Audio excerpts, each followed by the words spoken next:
For Audio, a division of Recorded Books presents To Not Fall for My Doc by Gianni Holmes, narrated by Iggy Toma. 1. Austin. Something was wrong.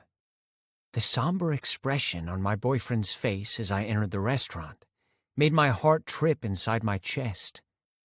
Or maybe I was projecting my own feelings on Bryce.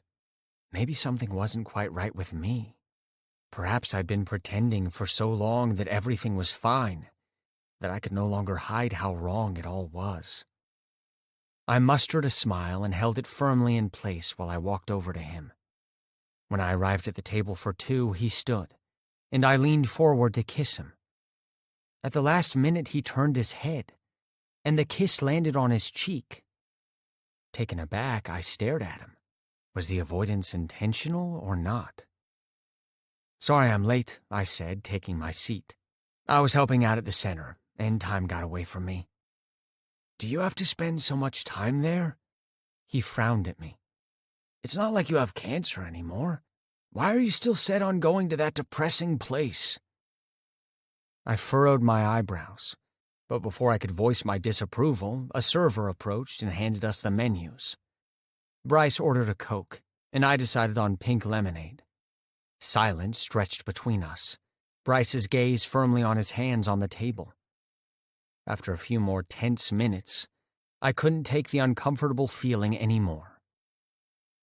"Bryce, you know the center means the world to me," I said calmly. "And besides, it might be 2 years since I've gone into remission, but that doesn't mean I am cured, you know." His shoulders slumped. "So you keep reminding me. This is tougher than I'd thought." It was on the tip of my tongue to ask him if he believed he had it any easier than me. At 15, I'd learned the devastating news that I had Hodgkin's lymphoma. But that wouldn't be fair to him. In the same way, he could never understand what I had been through until he walked a mile in my shoes. I wouldn't be able to understand his worries. I reached across the table and placed my hand over his. His fingers were long and slender, and the pads were rough against mine. The last thing I wanted was for him to feel guilty, since I battled the same emotion. "Bryce, is it too difficult for you?" I asked him gently. "You know you can tell me." He shook his head. "It's okay. No, it's not. And you need to tell me." He peeked up at me, then lowered his eyes back to the table. "I can't. I'm an awful person." "Of course you're not. You've stayed at my side for almost 7 years. For all the wrong reasons." He fired at me, tugging his hand away from me. "I'm sorry, Austin, but I haven't been completely honest with you." I eased back in my chair and took a drink from my lemonade. "About what?" He leaned forward, placing his elbows on the table. "When you were first diagnosed, it terrified me," he replied. "We were so young and just confessed we liked each other. And then people started telling me how brave I was, for being with somebody like you, who basically sat on a time bomb." "What are you saying?" "I liked it." He groaned, closing his eyes tight. "I'm such a terrible person because I liked the praise and attention I got from being with you. I know it's horrible, but then I had to watch you go through chemo, and it wasn't fun anymore. I didn't know how to tell you I'd made a mistake. I was in too deep to get out." I plunked the glass of lemonade back onto the table so hard droplets spilled on my hand. My mind raced with scattered thoughts at his confession. Bryce had been such a big part of my treatment. He'd been through all the chemotherapy and radiation with me. He was always there next to my mother, and to think he never wanted to be was mind-blowing. "Austin, please say something." Until he spoke, I hadn't realized I just sat there staring at him. I shook my head, unable to find the words. What words? I couldn't form a sensible thought to vocalize how I felt. "I know I shouldn't have told you," he said, reaching across the table for my hand. "It's okay. We don't have to break up or anything. I'll still be with you." His hand on mine snapped me out of my stupor. I snatched my hand away from him and narrowly missed knocking over my glass. "What do you mean you'll stay with me?" I croaked. "I don't want your sympathy, Bryce. You're supposed to be my boyfriend. If you felt differently, why didn't you just say so from the beginning instead of waiting for so long?" I could have saved myself all the anxiety. But what was worse was knowing why he stood by my side. For popularity points. The thought made me sick. "I would have seemed like an asshole if I'd broken up with you back then. But now you're an even bigger asshole for the reason you stayed." I jumped to my feet, almost toppling over my chair. I wanted nothing to do with him anymore. He'd been my rock so many times while I went through chemo and radiation. He'd understood my reluctance to undergo an allogenic transplant, but convinced me to go through with it. After my first stem cell transplant had failed and the lymphoma had returned, I'd cried in his arms. Seeing his face had given me the extra strength I'd needed to endure all the treatments. "Is there something wrong?" The server hurried to our table. His eyes flitted from me to Bryce. "No, everything's fine," I replied. "I was just leaving." "Austin, you don't have to leave." Bryce's cheeks had turned red. Was it because he was feeling remorse or because we were attracting attention from the other diners in the restaurant? Either way, I didn't care. "Yes, I have to. I'm sorry you had to waste 7 years of your life being by my side. I'm sorry you gave me a reason to fight this disease. I'm sorry you feel stifled by my sickness and the possibility of a relapse. I'm sorry this isn't what you asked for. It's okay. At least now you're free." "Austin!" I shook my head, my heart not so much hurting for him breaking up with me, but for everything else he'd said. "No, it's fine. Thanks for being there, even if you didn't really want to. It meant the world to me at the time, and probably kept me alive." He called my name, but I didn't look back, winding my way through the tables, getting away from him as quickly as I could. All my original fears returned. Fears of never being able to have a normal life because others would find me too much of a risk. A time bomb. That was what Bryce saw me as. I couldn't even blame him. He was right. Now I was free of the cancer, but the possibility of a relapse would always hang over my head. And it would be unfair of me to expect anyone to have to go through what I did. It was probably best for me to stay alone. 2. Malcolm. "Thanks again, Doc." I waved at the patient, giving her a wide smile as she walked out of my office, then closed the door behind her. There was nothing like checking up on a patient and not finding any trace of the abnormal cells that plagued their bodies. These joyous moments made all the other heart-wrenching ones bearable. Just one glimmer of hope was enough to keep the darkness at bay. It was enough. I checked my appointments. My final outpatient for the day was 21-year-old Austin Villiers, who had been diagnosed with Hodgkin's lymphoma when he was 15 years old. I didn't get to know him until 2 years after, when his hematologist had referred him to the Hope Cancer Treatment Center after his first stem cell transplant had failed. The young man had been in my care ever since, and together we'd found a treatment that worked for him. From the moment we'd met, I'd had a feeling about him that he would be one of the survivors. He must have been terrified, but even when he had been at his worst, he'd always smiled.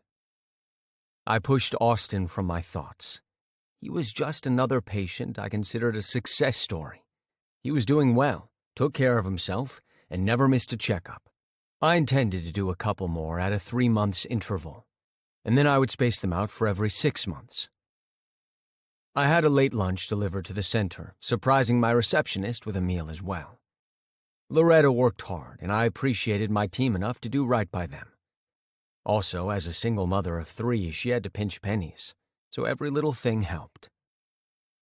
After lunch, I made my rounds at the inpatient facility, which catered to those whose condition had deteriorated to a low chance of survival. Keeping my energy level up and a constant smile on my face, I interacted with my patients, who were all close to me in their own way. For me, the treatment of cancer began with the mind and keeping positive even in the worst of circumstances. When I returned to my office, Austin wasn't sitting in the waiting room yet, and I frowned. He was never late. In fact, I could always count on him to be early and to give a helping hand. This had started last year when he volunteered during the summer. His presence as a cancer survivor always worked well to give others hope. As I pulled up Austin's file, the scrape of a chair and murmured voices from the examination room next door drifted through the half-open door. Good. Austin must have arrived. Knuckles rapped on the door, and Loretta poked her head inside. She was an attractive woman with curvy hips who had shown interest in me, until I'd subtly revealed to her I was gay. Since that moment, we'd worked together well, and I couldn't have asked for a better assistant. "Malcolm, that sweet boy Austin is here. I settled him in the examination room next door." Sweet was definitely a word to describe Austin. I smiled despite the TED Talk to myself so many times to stop thinking about the younger man. Not only was he a patient, so any relationship between us would have been frowned upon, but I was also twice his age. "Thanks, Loretta." "No problem." Chuckling at her sing-song voice as she left, I rose to my feet and pushed open the side door, which led from my office to the examination room. I almost tripped over my own feet. I swallowed my gasp, mustering all my professionalism. Austin Villiers was an adorable guy who life had tried but failed to beat down. Instead of using the bathroom to change, he undressed right there in the examination room. I averted my eyes, but not before I'd caught sight of his ass clad in only a pair of dark blue briefs, disappearing beneath the blue hospital gown he put on. His round butt was not the image I needed stuck in my head. I turned my back and cleared my throat. "Dr. Greer," he squeaked. "I didn't hear you come in." This was ridiculous. I'd seen him completely naked before as his doctor. His nudity shouldn't bother me this much. I turned around again. Austin had hopped up onto the examination table and was kicking his feet back and forth. Today he wore a short blue wig that framed his heart-shaped face. He was one of the rare cases we'd had where the lymphoma had caused his hair to fall out because of a paraneoplastic manifestation. I'd seen the evolution of his wigs during that time. Sometimes he went for subtle, and other times they were bold and eye-catching. Either way, he always looked good. I especially liked to see him without his wigs, although I would never tell him that. Many patients were self-conscious about being bald, and it took a while for them to adjust. Some never did. I still remember the way he'd cried when I had to advise him why his hair was still not growing back the way he wanted. He had shown me pictures from before the treatment, a full head of blonde hair. "Hey, Doc." He smiled, but his mouth stretched tight at the corners. Not even the extra thick eyeliner and blue eyeshadow could hide the tension lines around his eyes. "Hello, Austin. How are you?" "I'm just ecstatic. Never been better." If I didn't know him any better, I might have fallen for his chipper mood. But Austin had a habit of telling lies that were evident. It was as though he didn't want to come outright with the truth, but wanted it to be obvious that his lies were just that, lies to cover up what he truly felt. For now, I let it slide, focusing on what was important first, his health. "Any symptoms?" I asked him. He shook his head. "No, I thought I was catching the flu last week, but it was just a fluke." "You up to date with your flu shot?" "I think so." "Austin?" His cheeks colored. "Yes, I'm up to date." "I hope you mean that. You already know your immune system isn't as strong as before, and we need to do everything possible to keep those pesky viruses from bothering you." I gave him a thorough checkup from listening to his lungs and heart before I went through the results of his PET scan. One of the complications that we had to prepare for with the kind of cancer he had developed was damage to his heart and lungs. We went over his dietary plan, changed his vitamins, and I had to counsel him on his exercise routine, which he was slacking off on. "I know you've been helping out at the center a lot, but you should get as much exercise in as the doctor ordered." "I'll try." I tapped his knee with my penlight. "Trying isn't good enough. You need to do exactly as I say, young man." His eyes widened a bit, and their blue depths pulled me in. "Yes, sir." "Good." I swallowed to moisten my throat and prayed like hell I wasn't about to pop a chubby. "Now, how's everything else going? Keeping healthy mentally and emotionally?" Austin, we've spoken about this before. You have to take care of your whole body, which means your mental state as well." He sighed and his shoulders slumped. "I think I'm handling everything well considering." "Considering? Did something happen?" "This wasn't my area of expertise, and I should leave it alone. We provided counselors for our patients to talk to keep them emotionally stable. When a patient was diagnosed with cancer, it had a huge impact on themselves as well as their families. We couldn't look after the body without the patient's emotional well-being too." He rubbed the back of his neck, looking uneasy, a sure sign that I should have backed off, but then he answered. "Bryce broke up with me." Had I heard that right? I knew Bryce almost as well as I knew Austin. The two had been in a relationship since high school. His boyfriend, ex-boyfriend, had accompanied Austin to almost every procedure he had to go through. I'd felt pleased at how the young man had handled their relationship, even when I'd seen how scared he was. "I'm sorry." It sounded so trite, but it was the only thing I could manage to say to him. "Don't be. He's a lying ass, and I'm glad we're not together anymore." The tears slipping down his cheeks contradicted his words. He wiped them away with his hands, but they kept coming faster until a sob tore from his chest. "I can't believe what he did," he said, and my heart squeezed for him. "Ugh, he cheated?" He shook his head. "I wish.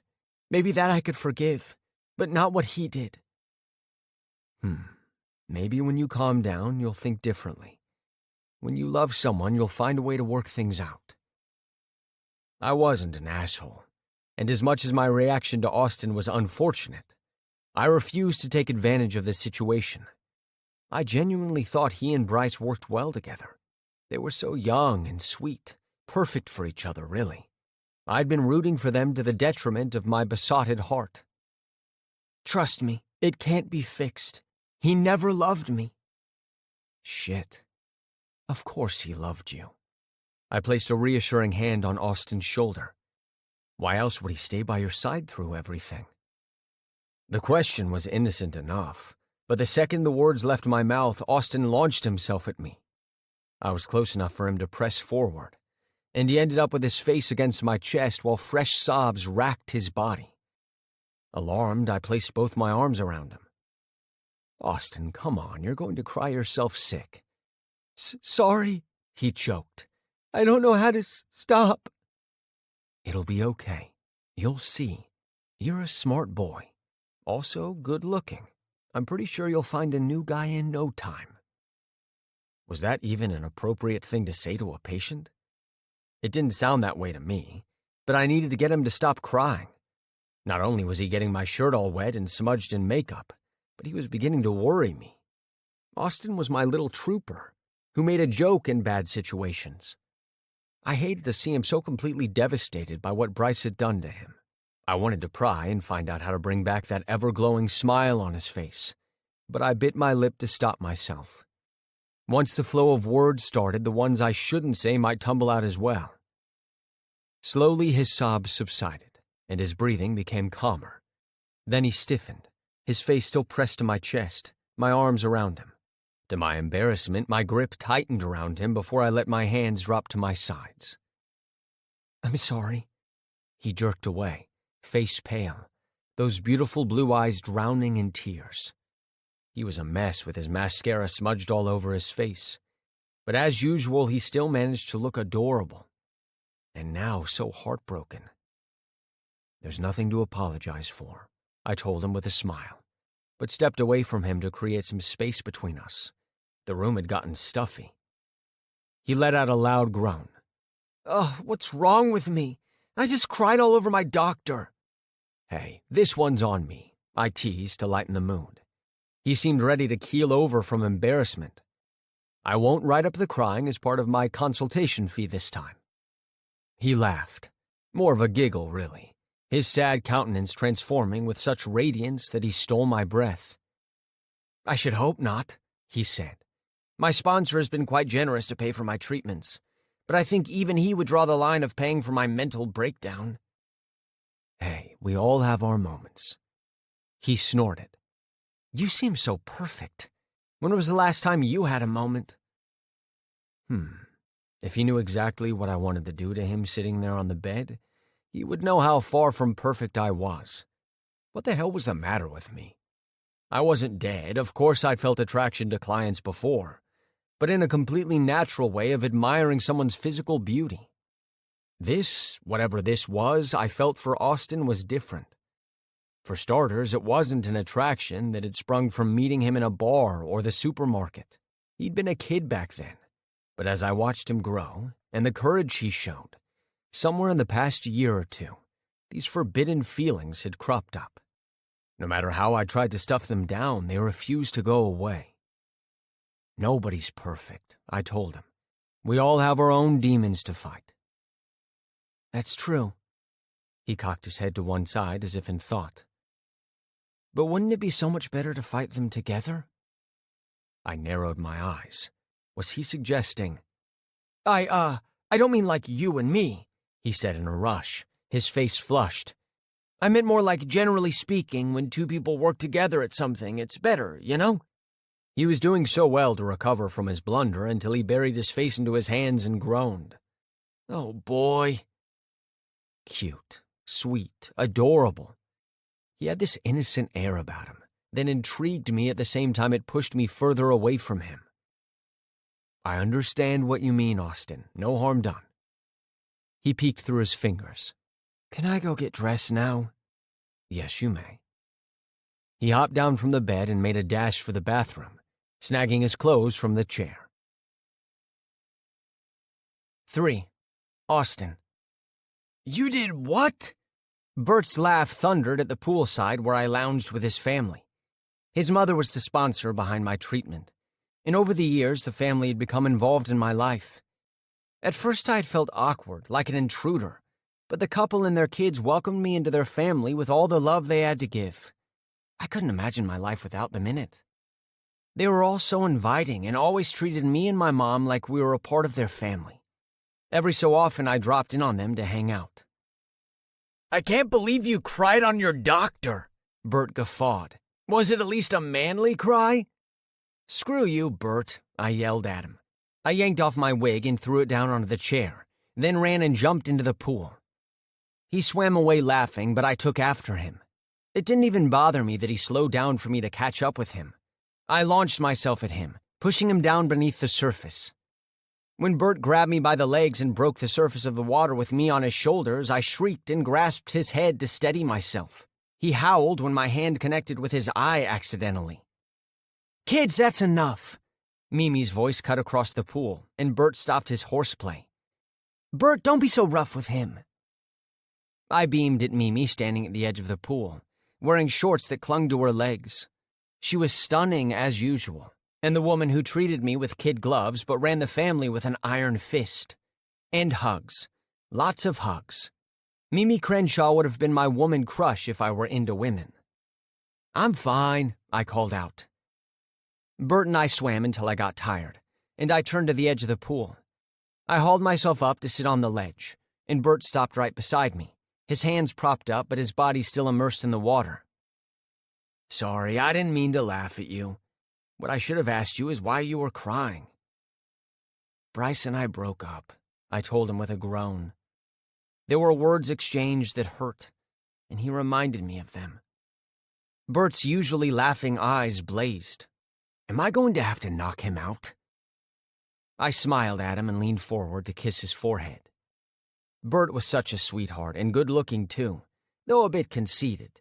He was an all-around good guy, but unfortunately like a brother. "No, I'm good. Promise."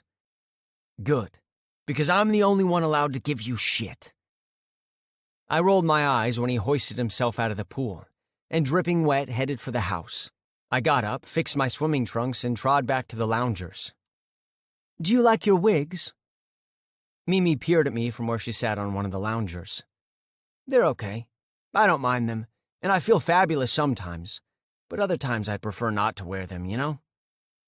Then why do you? People stare less. They ask fewer questions, too. People need to mind their own business. Her words made me smile. I guess you and Paxton get a lot of that, too, huh? Yep. It took Paxton some time to get used to it, and now he doesn't even notice the stares, most times. Maybe someday I won't feel like I have to wear them. Your wigs look nice. Just wear them for you, not to make people comfortable. I nodded, but before I could respond, her husband emerged from the house. Paxton aimed straight for Mimi, bent over and kissed the side of her neck. She was over 20 years older than him, and they'd been married now for 10 years, proving all the gossipers wrong. What were you two talking about? He asked. How nosy people can be? Mimi beamed at him with such love in her eyes. In a family setting, she was far more relaxed than the badass self-made businesswoman who was worth a fortune. Are you staying for dinner, Austin? Paxton asked me. Invite Bryce and we can make it a small party. I shook my head before he'd even finished. Bryce and I broke up. Oh my God, what happened? Baby, don't pry. Mimi patted his leg. It's none of our business. Actually, it's fine. I didn't talk to my mother much about these things. She was great and all, but she already had so much to worry about. So it was little wonder everything tumbled out with my found family. Before I knew it, I'd told them everything. That's a messed up reason for doing something that seems honorable, Mimi said when I had finished. How could he take glory from your suffering? I shrugged, my shoulders slumping as they usually did whenever I thought too much about it. I know, and it hurts. But at the same time, I don't think I have the right to be mad at him. Meaning? I glanced from her to Paxton. How much should I divulge? Austin, Paxton said gently. If you don't feel comfortable telling us, that's fine. You're not obligated to tell us anything. But I hope you also know you can trust us, and that we'll never judge you. He gave a snort. We're the last people on this earth who would ever think to judge you. I think everything between us happened too suddenly, I said. He was my first crush, and we just started going out when I got the news. To be honest, I'm not sure we would have continued dating for long if I hadn't had Hodgkin's disease. But he was always so dedicated, and I couldn't be ungrateful for his presence. It meant a lot to me. But at the same time, I think I like Dr. Greer. Mimi and Paxton shared a look I couldn't figure out. It lasted no more than a few seconds before their attention was back on me. I groaned and buried my face in my hands. This was bad. You're oncologist, Dr. Greer? Mimi asked. Yes, is that bad? I swear I didn't try to like him or anything. Paxton laughed. Oh dear, it's not something you get a say in, unfortunately. If I did, I wouldn't be in love with this one. You don't think it's bad of me to like my oncologist that way? Mimi shrugged. You're 21, so it's not like you're a kid. Paxton and I would never try to argue about someone's age for obvious reasons. The tension slowly drained out of me. Wow, I don't know what to say. I guess I expected some kind of judgment. He's my doctor and all. Is he abusing his power? Paxton's voice held a bite. Oh, no, I quickly answered. He's been nothing but appropriate. Although, heat rose up my cheeks. Although what? I shook my head to clear the thoughts of how good it had felt to be pressed against him. It's just that sometimes I sense the feeling is mutual. But I'm not sure, you know? It might be a bit tricky. He's your doctor, and I'm almost sure there must be a rule against doctor-patient relationships somewhere. He wouldn't want to risk his career. Paxton was probably right, but his words didn't serve to help the situation. I could never have a relationship with Dr. Greer because he was my doctor. Deep down, I understood that, and I would most likely not have changed my mind about it either except for that embrace. He'd made me feel safe, cared for. And even if there existed a smidgen of hope, I couldn't stop thinking about a relationship between us. Mimi and Paxton were prime examples that an age gap wouldn't have to be a problem. She was in her 50s and Paxton in his 30s. I wanted that kind of closeness with someone else, too. Should I just give up on that because the man who made my heart race was my oncologist? Just be careful, Paxton patted my arm. We don't want to see you hurt. And you did just get out of a relationship. Give it some time, and perhaps approach this in a grown-up manner, which means talking to Dr. Greer about these feelings. You have nothing to lose and everything to gain. But that wasn't exactly true. Dr. Greer wasn't only my physician. He was a major player at Hope Cancer Treatment Center and allowed me to volunteer there whenever I had a bit of free time. All that could change in the blink of an eye if I messed this up. The risk wasn't just losing one of the best oncologists, who was not only good at his job but also cared for people, but also losing out of experiencing the center. Still, Paxton's advice was solid. I was definitely interested in whether Dr. Greer felt the same way I did. All other matters aside, such as our age and doctor-patient relationship, that was the important question. Did he feel the same way I did? 4. Malcolm. It was almost 8 o'clock. I should have left the center at 6, but things rarely went as smoothly as we hoped for. We'd almost lost a patient today, and a somber feeling had descended over the center as everyone was reminded of how fragile life was. That sometimes, no matter how much you fought, life threw you a curveball. The forewing, as the name suggested, housed patients who had stage 4 cancer. This was the section of the center many had the most difficulty to enter, especially newbies. I knew some people thought centers like these were only to cure someone of cancer, but that wasn't all we did. We also ensured that the patients who had little hope of remission were treated well and were as comfortable as possible during their final days. And I was damn proud of how well we succeeded, judging by the smiling faces of the patients and their families. I'd left the first room on the block last for a reason. Grant Evans wasn't the easiest patient, but he'd grown on me. His life expectancy was projected at less than 4 months, and being resigned to his fate, Mr. Evans didn't mince words. He said it just like it was, even if you didn't want to hear it. He could be stubborn as well about his meds. The nurses had to oversee each dosage, or he would hide them under his pillow and wait until the nurses had left and then flush the pills down the toilet. Taking a deep breath, I pushed open the door quietly in case he was sleeping. I didn't want to wake the man, who would no doubt give me the length of his tongue if I ever did that again. "Sweet, firm thighs," a trembling voice said, followed by a grunt. "People tell me I should be scared of death, but the moment I could no longer get it up, I was ready for this." He guffawed and ended up coughing. "Come on, you're young. Don't tell me it's not one of the damn finest things a man can experience. Why, I remember when I was your age, I wasn't too partial about a hot young woman climbing into my lap." Frowning, I pushed the door wider. Who was at the receiving end of his words? Of all the people, I hadn't expected Austin, red spots dotting his cheeks, squirming on a chair beside the bed. He usually was out of the center by 5 or 6 at the latest. We didn't pay him for being here, and I didn't expect it to be anything but a hobby for him, giving back his time and sharing his experience. "I'm not really interested in women," Austin said, his voice quiet. I tensed, ready to move forward and stop any unfavorable words that might come out of Mr. Evans's mouth. The older generation wasn't necessarily understanding where alternative lifestyles were concerned. "Good for you," Mr. Evans said. "I can't say I see what the fuss is about finding another man attractive, but whatever strikes your fancy." "Sorry, but I don't get what the hoopla is about the opposite sex either," Austin easily replied with a chuckle. "So, Dr. Greer." I froze at my name, stunned that it came up at all. "What about Dr. Greer?" "Do you have the hots for him?"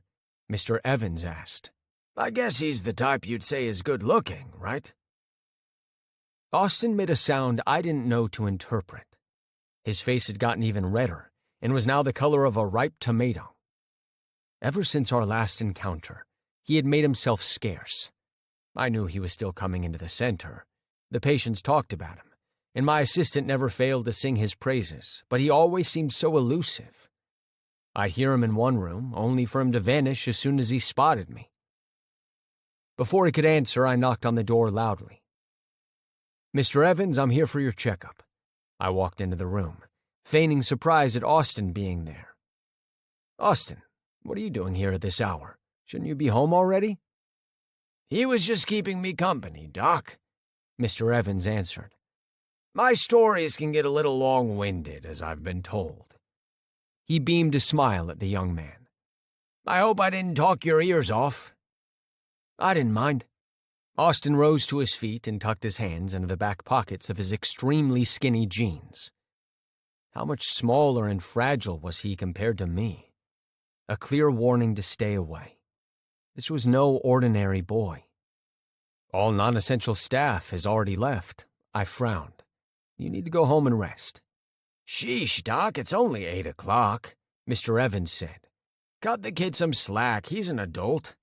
He turned his attention to Austin again. "You are, aren't you?"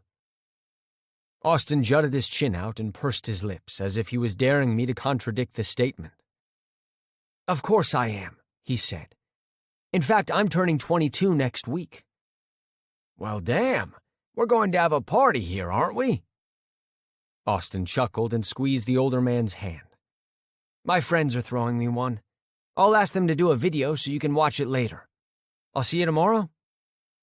He dropped a kiss on the man's forehead. Mr. Evans scowled at him, but his reaction didn't fool me one bit. For some reason, he liked Austin, even when he couldn't stand most people. Who was I kidding? It wasn't for some unknown reason. Austin was a sweet boy. Too sweet for the likes of me. "Good night, Dr. Greer," he said softly as he passed me. "Good night, Austin." I turned to watch him go, and my gaze landed on his small, firm butt. A throat cleared. I quickly tore my eyes away from him. Mr. Evans was grinning widely. Damn, the last thing I needed was for this grumpy, nosy busybody to pick up on my inappropriate attraction to my patient. "That boy is something, isn't he?" he asked. "He's a looker, too." I grunted a non-committal response and proceeded to examine him. He was a lot more friendly tonight. A bit chatty, too, but at least he didn't bring up Austin, which I was more than grateful for. I still hadn't figured out what I planned to do with the boy just yet. My instinct told me to ask him to quit. His immune system was too weak for him to continue to work in the center. But he was always careful, and he always followed procedure. He enjoyed volunteering at the center, and I didn't want to take that away from him. Plus, I didn't mind seeing him around. I just needed not to want him so much, or not to be so obvious about it. I was twice his age, for fuck's sake. Hardly a teenager, and yet whenever he was around, my hormones acted up like I was one. I bid goodnight to Mr. Evans and walked back to my office. The paperwork on my desk could wait a day.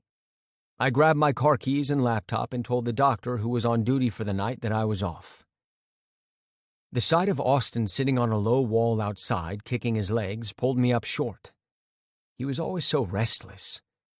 The lace of his left shoe was undone and trailed on the ground. "Austin?" He made no indication he'd heard me. His legs kept swinging back and forth, his head, with today's pink wig, bobbing from side to side. With a sigh, I walked over to him and tapped his shoulder. "Austin, what are you still doing here?" He shrieked, his body jerking, and fell backward. He flailed his arms, and I was just in time to catch him from tumbling over the wall. He grabbed onto me, and I winced at the sound of my laptop crashing to the ground. "Dr. Greer!" he cried, popping his earphones out of his ears. His heartbeat pounded under my hands, and little puffs of air ghosted my neck. "Sorry, I didn't mean to startle you." I pulled him forward to steady him. He took it a completely different way and buried his face into my chest. "Jesus, you scared me. Oh my God, why'd you sneak on me?" I gently set him on his feet, away from him. He felt way too good against me. So small and frail, If I didn't step back, I wouldn't be able to fight the instincts to wrap him up in my arms and keep him safe from the world. I called out to you, but you didn't hear. I released him and he swayed on his feet, then regained his footing. I was listening to music. Why are you out here? I thought you went home. Had he been waiting for me? I was trying to get a hold of my mom to pick me up on the way from work, he said. She didn't answer, so I left her a message asking her to call me back. His hands flew to his mouth. Holy shit! At his outburst, I followed his gaze. A small piece at the corner of the lid of my laptop had broken off. I grunted as I picked it up and flipped it open to check the screen. Miraculously, the thing wasn't broken. Did I cause that? He asked, his eyes wide. No, I dropped it. But only because you caught me. It's fine, Austin. Of course it's not. I broke your laptop. I have to get you a new one. He flinched. His mother hardly had the money for him to buy me a laptop. As a practical nurse who had studied later on in life than most, between her own student loans and the initial payment for Austin's treatment before he got help, they were struggling. They had only been able to afford care at our private center because of his sponsor. Stop worrying about it. I took him by the arm. You didn't hurt any part of you when you fell, did you? He groaned and covered his face with his hands. Just my pride. I startled you. No need for you to be embarrassed. I wasn't expecting you. He dropped his hands and dug his phone from his pocket. I should try to get my mom again. Walk away, Malcolm, just walk away. I can give you a lift. You couldn't just walk away, could you? Never from him. I couldn't impose, he said. I already broke your laptop. What? Are you afraid you're going to break me next? I asked, amused. He licked his lips and assessed me from my head to my toes. I wasn't exactly huge, but I was proud of my physique. The gym I had outfitted at home kept me in shape.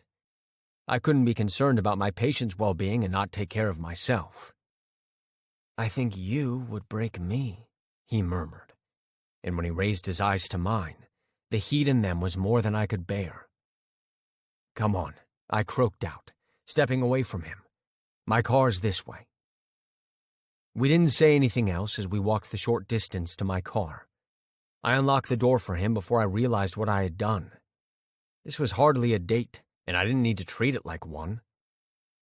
But seeing his reddened cheeks and the way he used his tongue to wet his bottom lip was worth it. Thank you. I nodded at him, then closed the door and rounded the hood, mouthing several fucks. I was hard inside my slacks, and the last thing I needed was for him to notice, or for him to get under my skin any further. To save myself from further grief, as soon as I pulled out of the parking lot, I found a local radio station that had the news going on.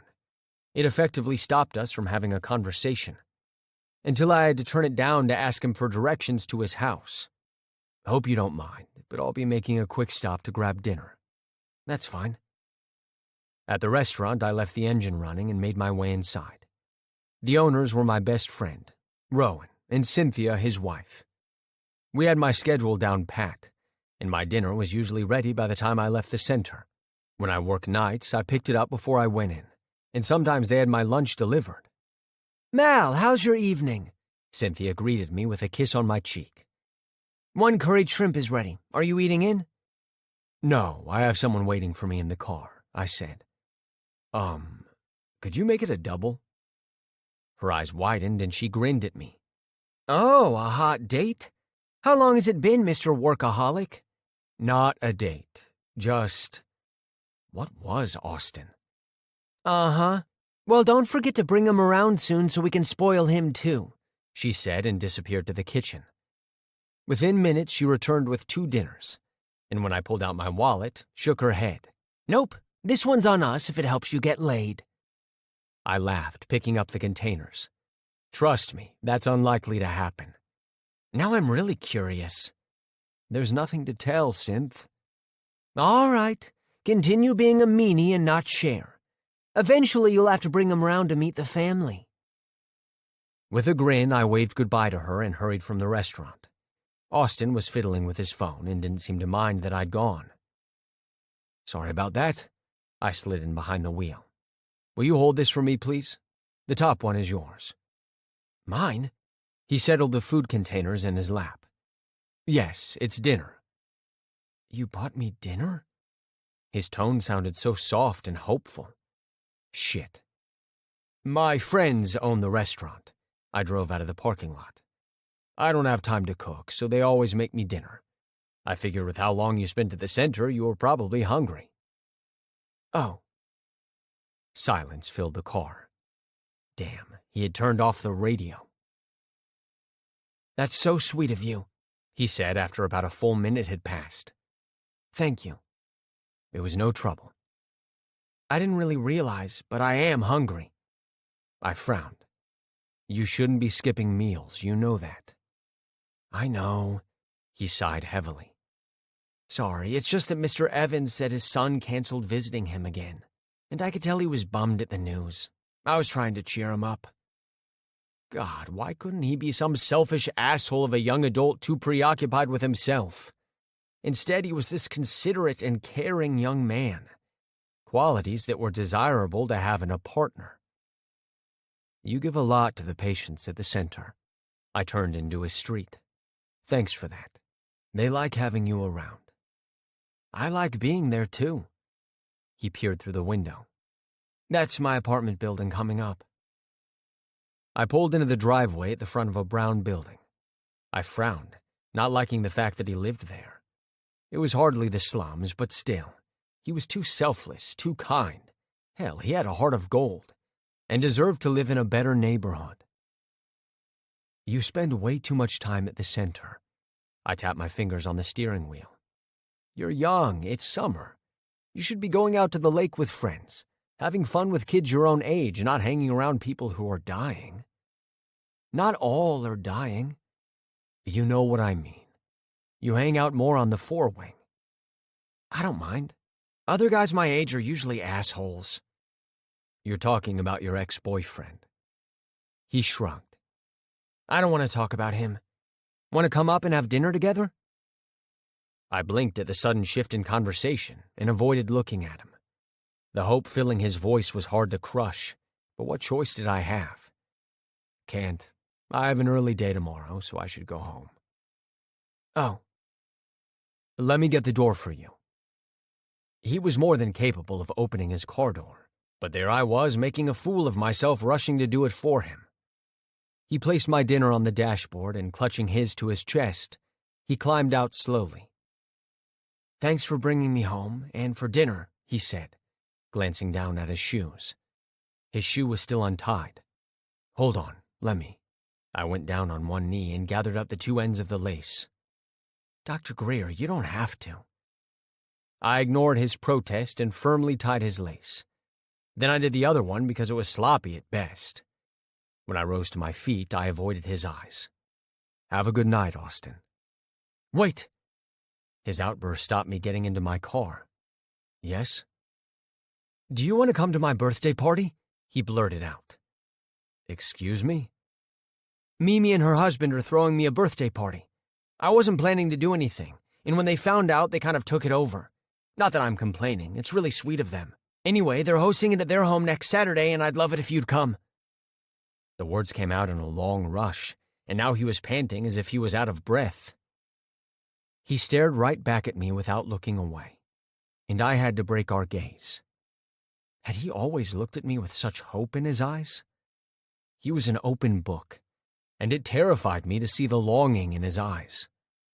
I could make his night by telling him yes, but what would that accomplish? I was his oncologist. It would be wildly inappropriate for me to have a relationship with him.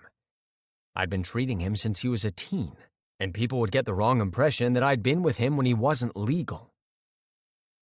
I'm sorry, but I don't think that's a good idea. You're my patient. His face turned red and he shifted his weight. It's just a party. Except it wouldn't be. If I showed up at that party, I was as good as admitting my attraction for him. He probably sensed it already, but I refused to do anything about it. Attending his birthday party would be taking one step forward when I needed to take several back. I really want you to be there, he said, his voice soft.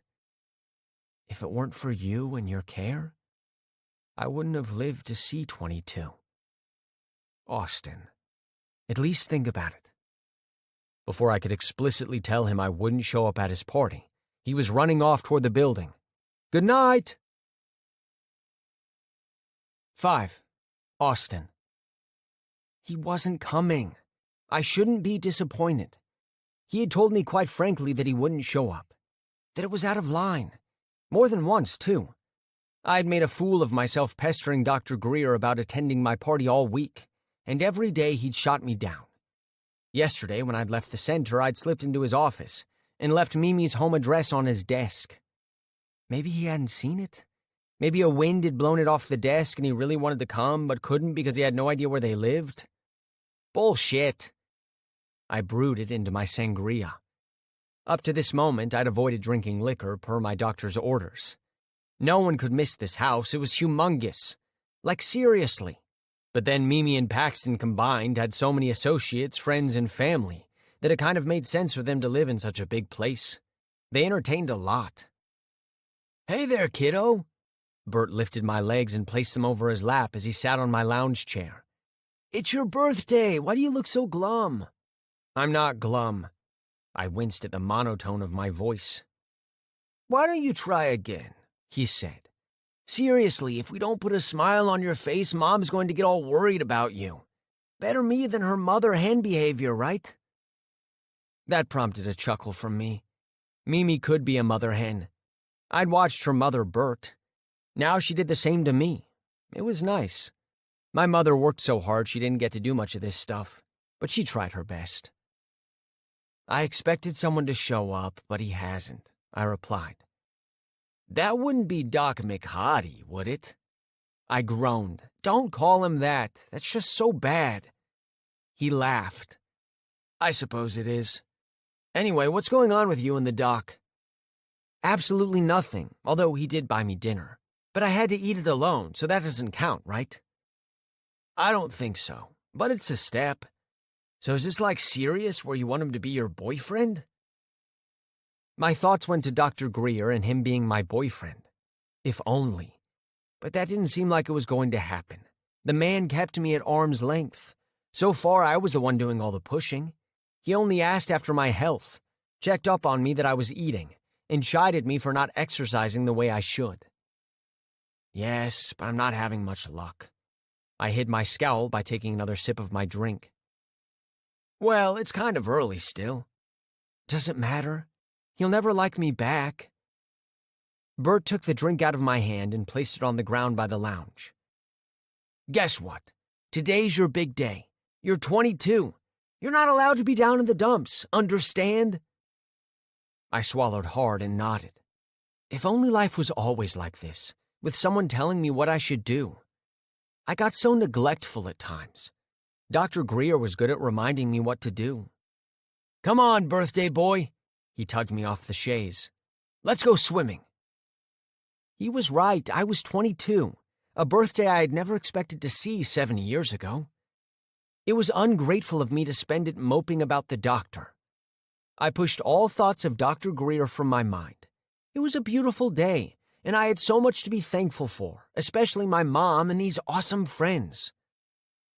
When I was diagnosed with Hodgkin's, my mother had cried like it was my last day on earth. 7 years later, and I had a great life.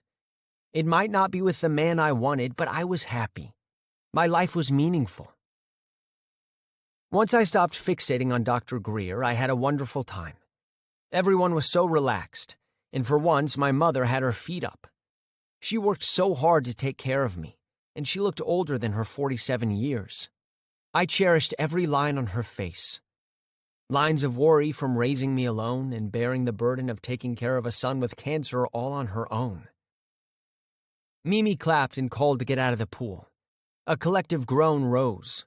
We had so much fun and didn't want to leave the cool water. Come on, we've got a cake to cut, Mimi said, her eyes sparkling. Anyone looking at her would have thought I was one of her kids. Paxton wheeled out the cake onto the pool deck, a silly smile on his face. Where's the birthday boy? He asked, and I shyly shuffled forward. I'd never had so much attention on me before, and it was a bit disconcerting. Despite Dr. Greer's absence, my heart felt so full and I couldn't stop smiling. He still looks 17 to me, Bert snickered. At least I don't still act like I'm 12. He's got you there, Bert, Paxton laughed.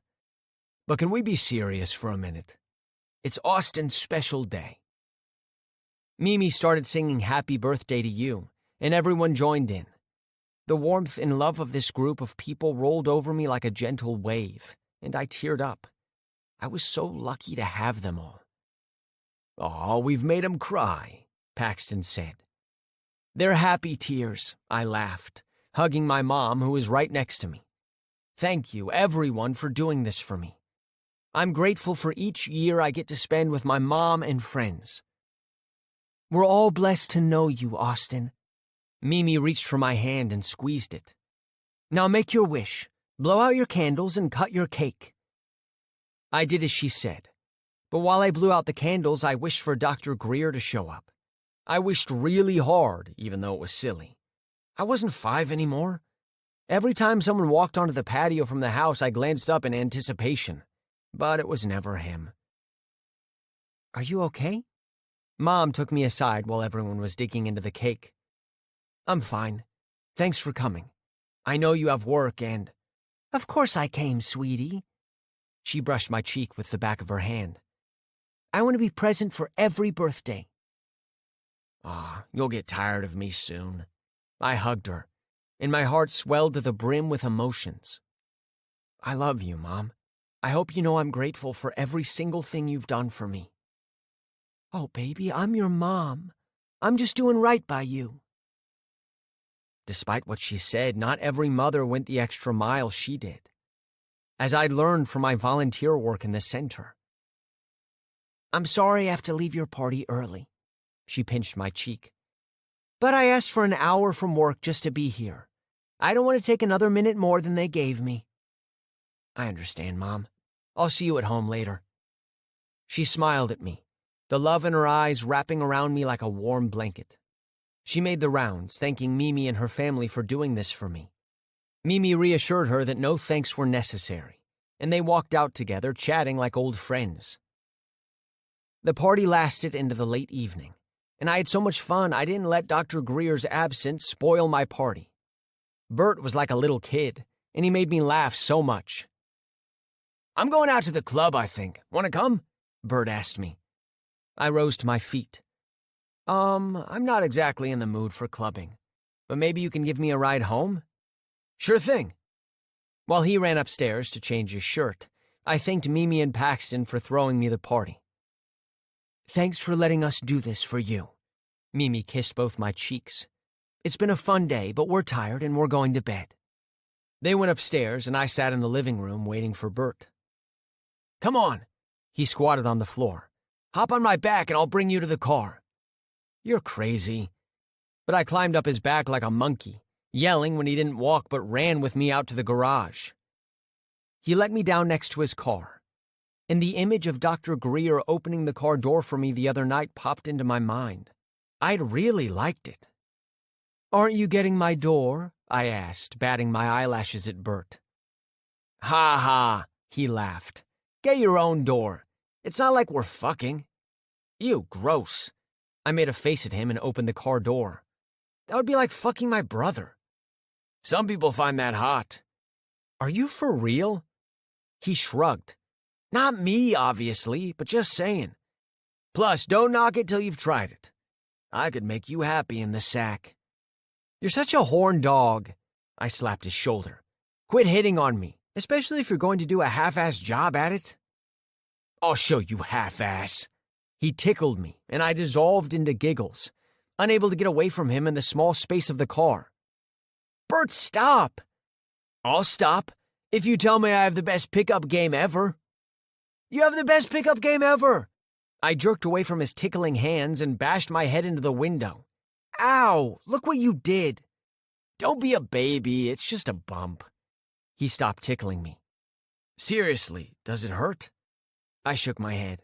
"It'll be fine." "Should I go back in and get you some ice?" A bump won't kill me, it's fine, really. And him being playful was fun. I could enjoy myself without Dr. Greer.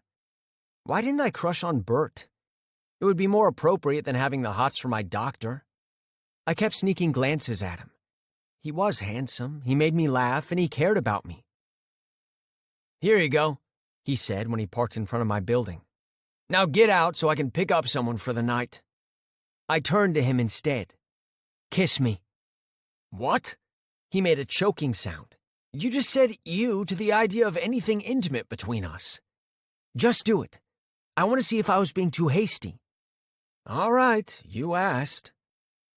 He leaned forward, and I met him halfway, our lips easily finding each other's. He was skillful with his tongue, but nothing. No sparks, no fireworks, no fuzzy feelings. I felt nothing. "You're right," he pulled back, wincing. "That was not hot. Let's stick to being brothers." "Agreed." I chuckled and hopped out of his car. "See you around, brother only." "Brat. Wait till you find the right man to spank that ass for you." "So not a brotherly thing to say." Smiling, I hurried inside. At least I knew for sure that Bert and I could only be friends. Such a pity, though. It would have been so much easier if I'd been attracted to him instead of Dr. Greer. Dr. Greer. I sighed and entered the apartment I shared with my mother. What was I to do about him? If I could steal a kiss, maybe that would be enough. But could I go around kissing men until I found my prince? My mother had brought over all my birthday presents. It was unusual to see so many boxes in the living room for my birthday. I'd had birthdays when my mother hadn't even been able to afford one gift, just a cupcake. Now I might have wealthy friends who threw me elaborate parties and showered me with presents, but I would always cherish those birthdays where it was just Mom and me. Even if her attempts of baking the cake herself had resulted in something you could eat with a spoon or break your teeth on. My mother was a terrible cook, which was the reason I made dinner most of the time. What she lacked in the kitchen, though, she made up for in love. Lots and lots of it. I removed my wig and mounted it on the stand in my room. Most of the time I liked wearing them, but other times I wanted to go out without them. If only people wouldn't stare at me and ask me about my bald head. After a quick shower, I pulled out my favorite pajamas. They were washed so often the patterns were indiscernible, and there were a few patches here and there, but they were comfy, and it wasn't like I was expecting company for the night. Mimi had given me an expensive bottle of wine, but I put that aside for a special day. Instead, I poured myself a glass of sweet tea and settled down on the couch in the living room. A knock on the door interrupted the Lifetime movie playing on the TV. I wanted to ignore it, but it could be the guy a few doors down who was sweet on my mother and checked up on her every so often. If only she would give the guy a break already. Guilt ate at me whenever I considered the possibility that she didn't get involved because of me. I muted the movie, trudged to the door, and swung it open. "Dr. Greer?" That came out more like a squeak than the adult greeting I'd aimed for. Warmth flooded into my chest. He was here. Not at the party, but he was here. Excitement danced in my stomach, and I felt lightheaded all of a sudden. Even though I hadn't drunk that much, it was most likely the reason I swooned a bit. "Are you okay?" He grasped my arm to steady me, then pressed a hand to my forehead. "You're not sick, are you?" If I said yes, would he continue touching me? "No, I may have had a bit too much to drink." He frowned.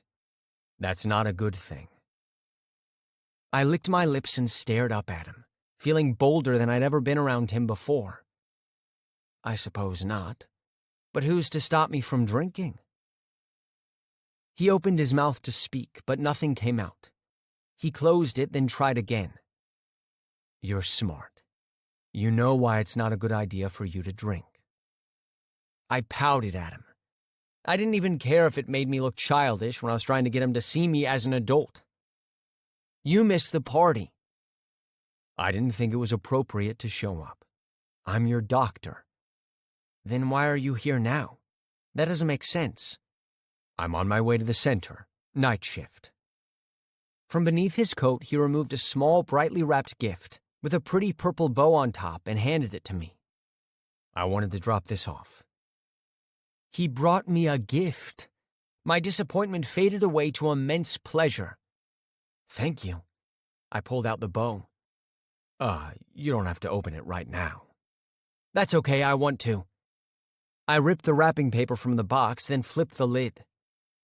Oh, God, it's beautiful. I took out the small pendant that looked so tiny in my hands. A purple stone was nestled between two diamonds. I saw it and thought of you. What? I looked up at him.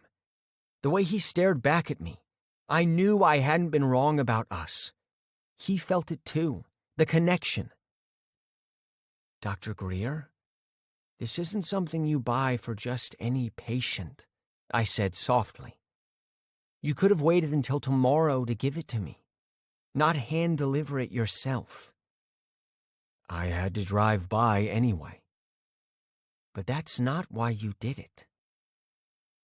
He closed his eyes and clenched his teeth. His shoulders were so tense they resembled a block of granite. If it helps, I feel the same way. I smoothed the furrow between his brows. Opening his eyes, he let out a groan. You know we can't. You're my patient. But I'm also a man. So are you. I'd been wanting to do this for a while. I placed a hand on his shoulder and had to stand on my toes to reach his lips. But the effort was so worth it. Stars, thousands of stars and sparkles and tingles all over my body. All from a single kiss. Not like the nothingness when I'd kissed Bert earlier. Even when Dr. Greer just stood there and allowed me to kiss him without reciprocating, it was the best kiss I'd ever had. Bryce had barely touched me, as if he thought I would break. Yeah, that should have been a sign. Thank you for the gift. I rocked back on my heels, but before I could step back, his arm was around my waist, pulling me back gently against him.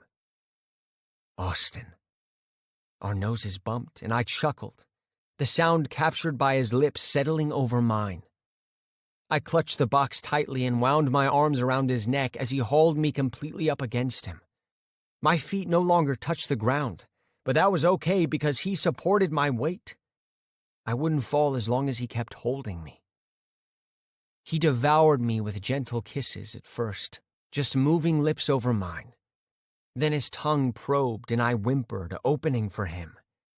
When his tongue brushed mine, I moaned. I was so hard. I wrapped my legs around his waist and rocked against him, my cock rubbing into his stomach. Dr. Greer cupped my ass, plunging his tongue into my mouth. Years of never-fulfilled longing culminated in a crashing orgasm. My balls tightened up, a shudder ran through my body, and I came in my PJs. Oh, shit. My face flamed.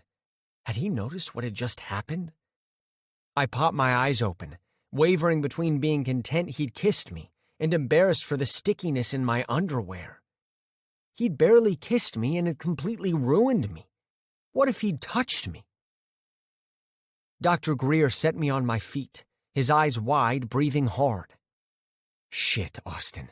God damn it, I swore this wouldn't happen. It doesn't matter. I tugged at his shirt. It's not like I'm going to file a complaint against you. He shook his head, cleared his throat, and stepped back. This can't happen again. It's too complicated.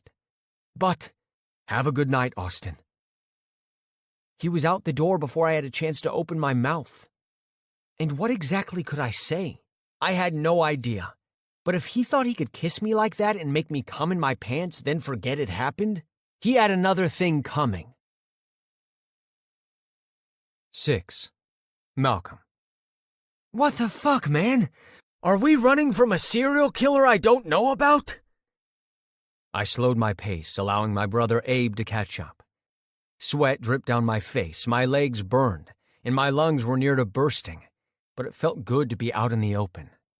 After spending the night tossing and turning in bed thinking about Austin, reliving that kiss from 2 days ago, I needed to get rid of all the tension in my body before I did something stupid. like drop in on him again to pick up where we'd left off. Fuck, he'd come from kissing me. At the time, I'd thought it better to ignore what had happened, but every time I thought about it, I wanted to turn back the clock. That kiss had been inappropriate as hell, and him coming so quickly showed how innocent Austin was. As the older, more experienced one, I had to do the right thing and leave him alone. No matter how much he was throwing hints my way, he was available. "What's the matter, old man? Can't keep up?" He snorted, and I laughed. Abe was, in fact, 4 minutes older than me, and we were almost identical to boot. He lived a few houses down from me with Jillian, his wife, and their litter of rescue dogs, no kids. They preferred the 4-legged variety, as they were fond of telling anyone who bemoaned their 10 years of childless marriage. "You invited me for a run," he said, "not a fucking marathon." I slowed down to a walk and wandered to a stone bench ahead of us in the park. I could do with a breather before we started the trek back. Damn, I'd been insane to set such a punishing pace. "You're getting unfit, man. Chasing after dogs isn't doing the trick." He collapsed onto the bench beside me, leaning over with his elbows propped up on his thighs. "Tell me what the fuck's going on now while I catch my breath," he rasped and wheezed. "And it better be fucking good, too, for you to torture me like this." I shook my head. "How do you manage not cussing when you're around the kids at the high school?" "They swear worse than me." I leaned back against the back of the bench and stretched my legs out in front of me. I kissed one of my patients. "Let me guess, that Austin guy?" I gaped at him. "How the hell did you know that?" He laughed but ended up coughing. "You should hear how you talk about this guy." "What?" "You're completely smitten with him. Every day it's Austin did this today. Austin made someone smile today. Jesus, if I didn't know any better, I'd say you were in love with the guy." I remained silent. Was I in love with Austin? I'd never thought so deeply of that possibility before. He excited me, but he also brought out all these protective feelings. I was concerned about him all the time. Was he eating? Was he sleeping right? Exercising? But that was me being his oncologist, wasn't it? Then what was the pendant all about? I'd felt so guilty about not attending his birthday party that I tried to make up for it by finding a gift worthy of him. The survivor stones that made up the pendant were perfect. He was strong, a survivor. "Are you in love with him?" Abe asked. I groaned and ran my fingers through my hair. "Fuck, Abe. I don't think so. I don't know him that well. I just been with him through some of his worst experiences and his best, too." If anybody else had asked, I would have flat out denied it. But Abe and I had shared a womb. There wasn't much I kept a secret from him. Maybe nothing at all. He was my sounding board, and he would talk some sense into me before I fell all the way for a patient. "Man, you're screwed and you know it," Abe said. "What are you going to do about it?" "What do you mean? Nothing." "So you're just going to let it go?" I jerked to my feet and paced in front of him. What else can I do? These situations are covered under the ethical practices of being a doctor. Because of our position, we can't date a patient. It will seem manipulative and can end in a lawsuit. "Only if you break his heart and he files a lawsuit against you." I glared at him, not helping Abe. "Sorry. I've never seen you this twisted up about a guy before. Makes me want to meet him." I pushed up my sweatband and swiped at my forehead. He's way too young for me, and that makes it worse. Nobody will believe I didn't somehow manipulate his emotions. You know, patients can sometimes get attached to doctors and think of them as their heroes. Well, don't get a swollen head. I'm sure nobody thinks of you as a hero. You haven't seen the way he looks at me. I should never have consented to him volunteering at the center. Sheesh.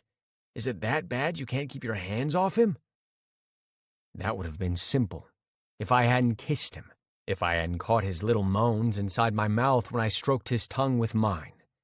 If he hadn't wrapped his hands around my neck, his slender body fitting so well against mine. and hadn't made the sounds of wonder when he came. I'll tell him he'll have to stop volunteering. That's an asshole move if he likes it there. Then what the hell am I supposed to do? He got up from the bench and stretched the muscles in his legs. What's his position? I think during one of your talks about him you said he was recovering well.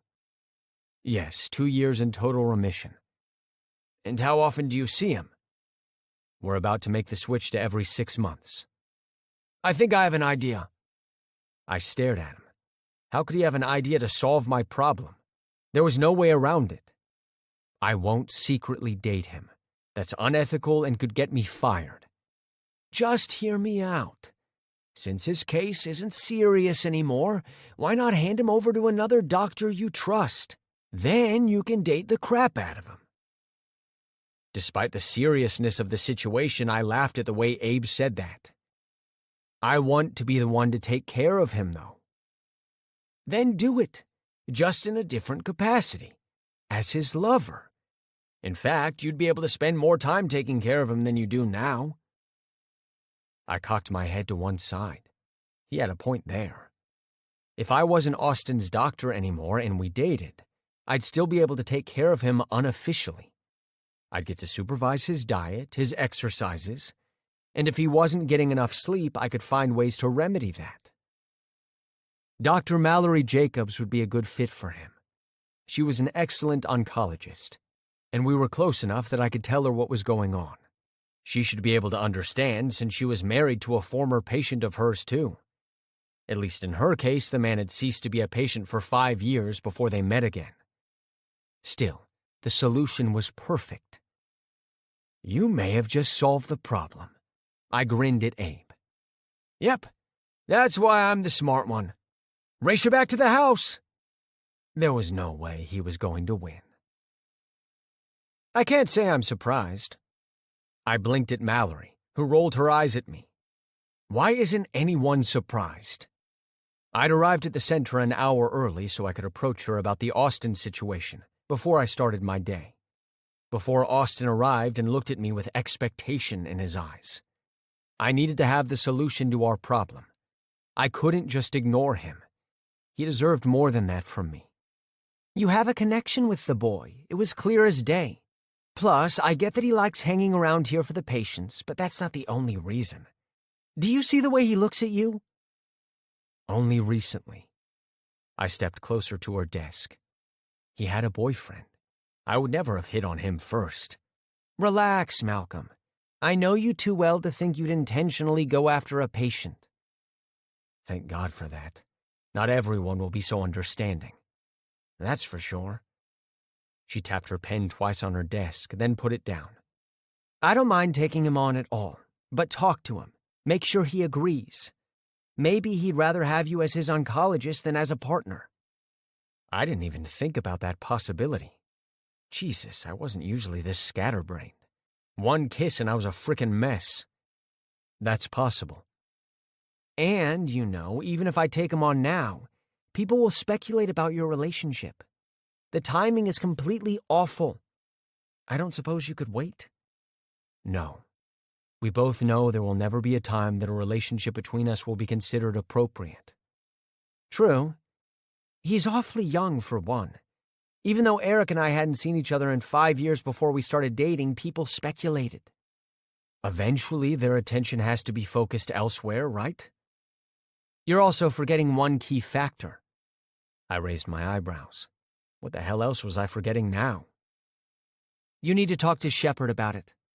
Let him know why you're giving up this patient. I swallowed hard. Just the thought of approaching the chairman of the board of directors about this issue made me sweat.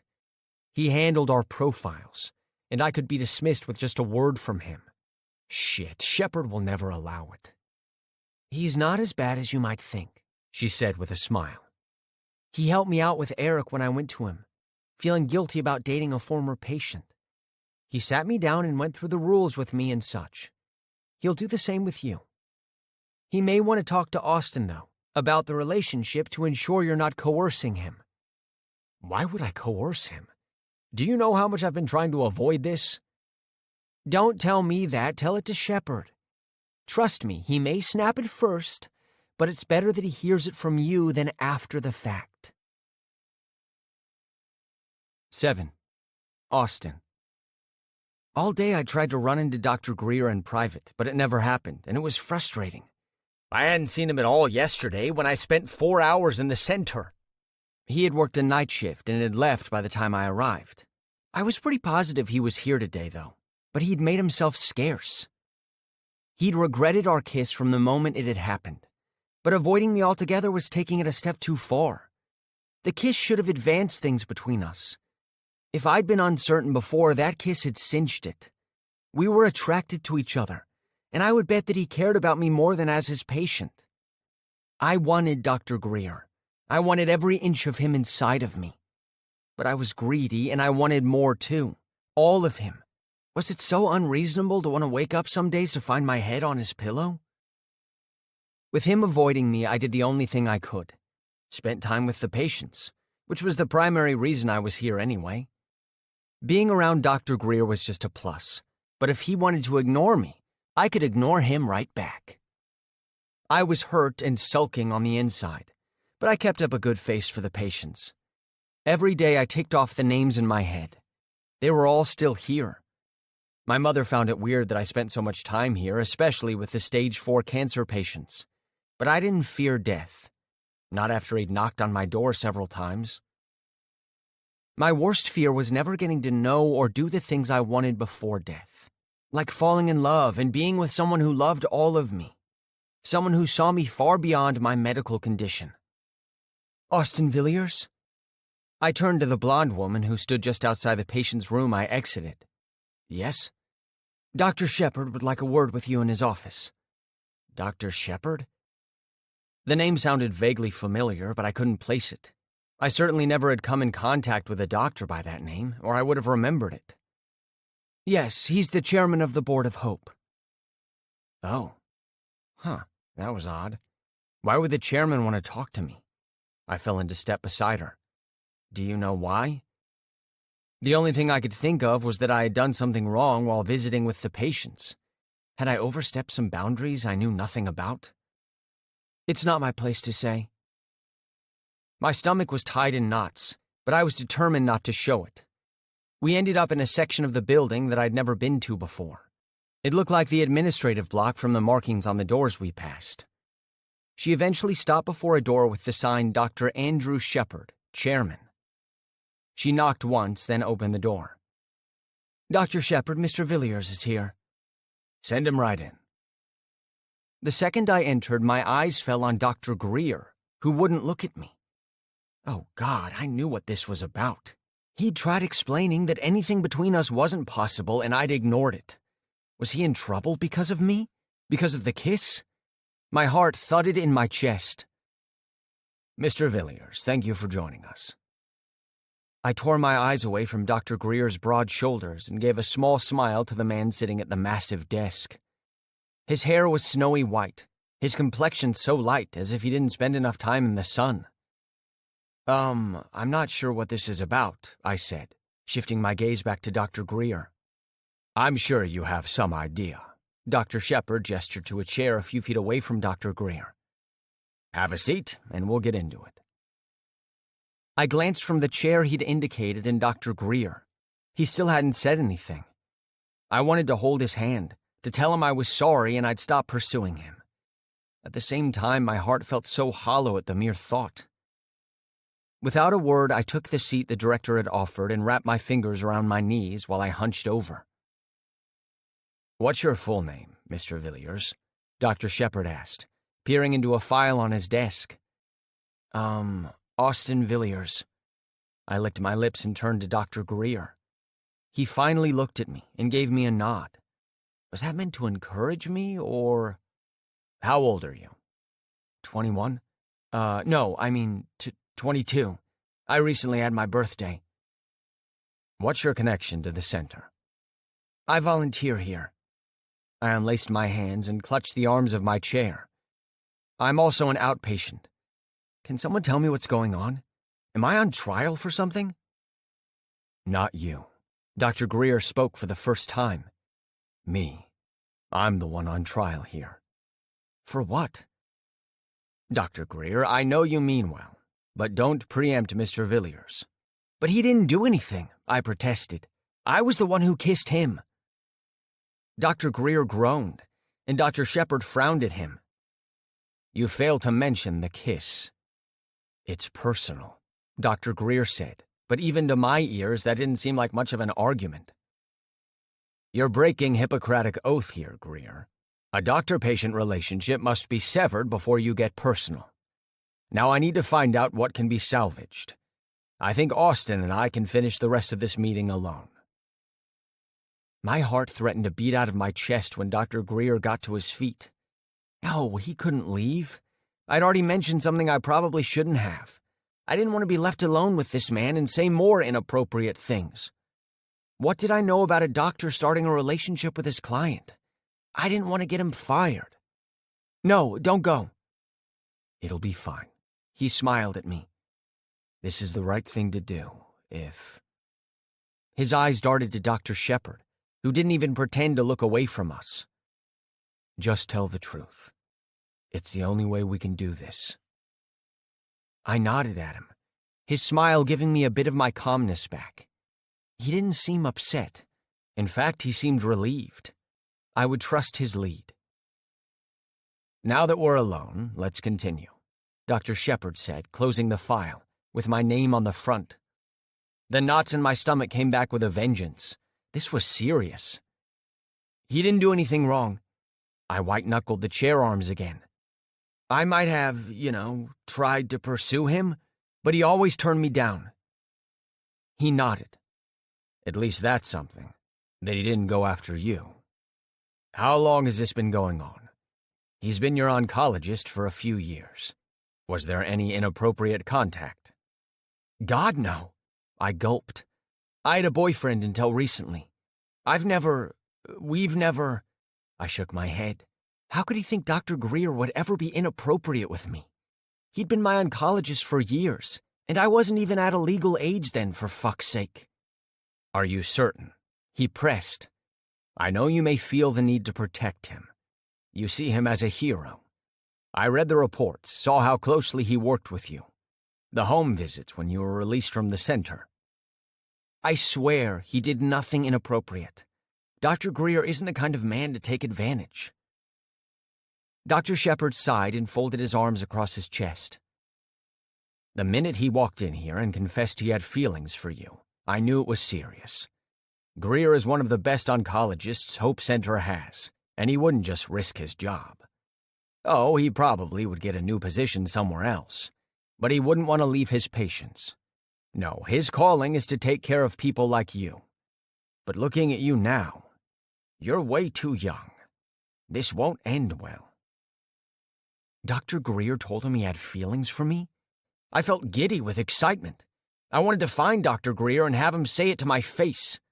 He was supposed to tell me that first, not someone else. I'm old enough to date whomever I want, Dr. Shepard.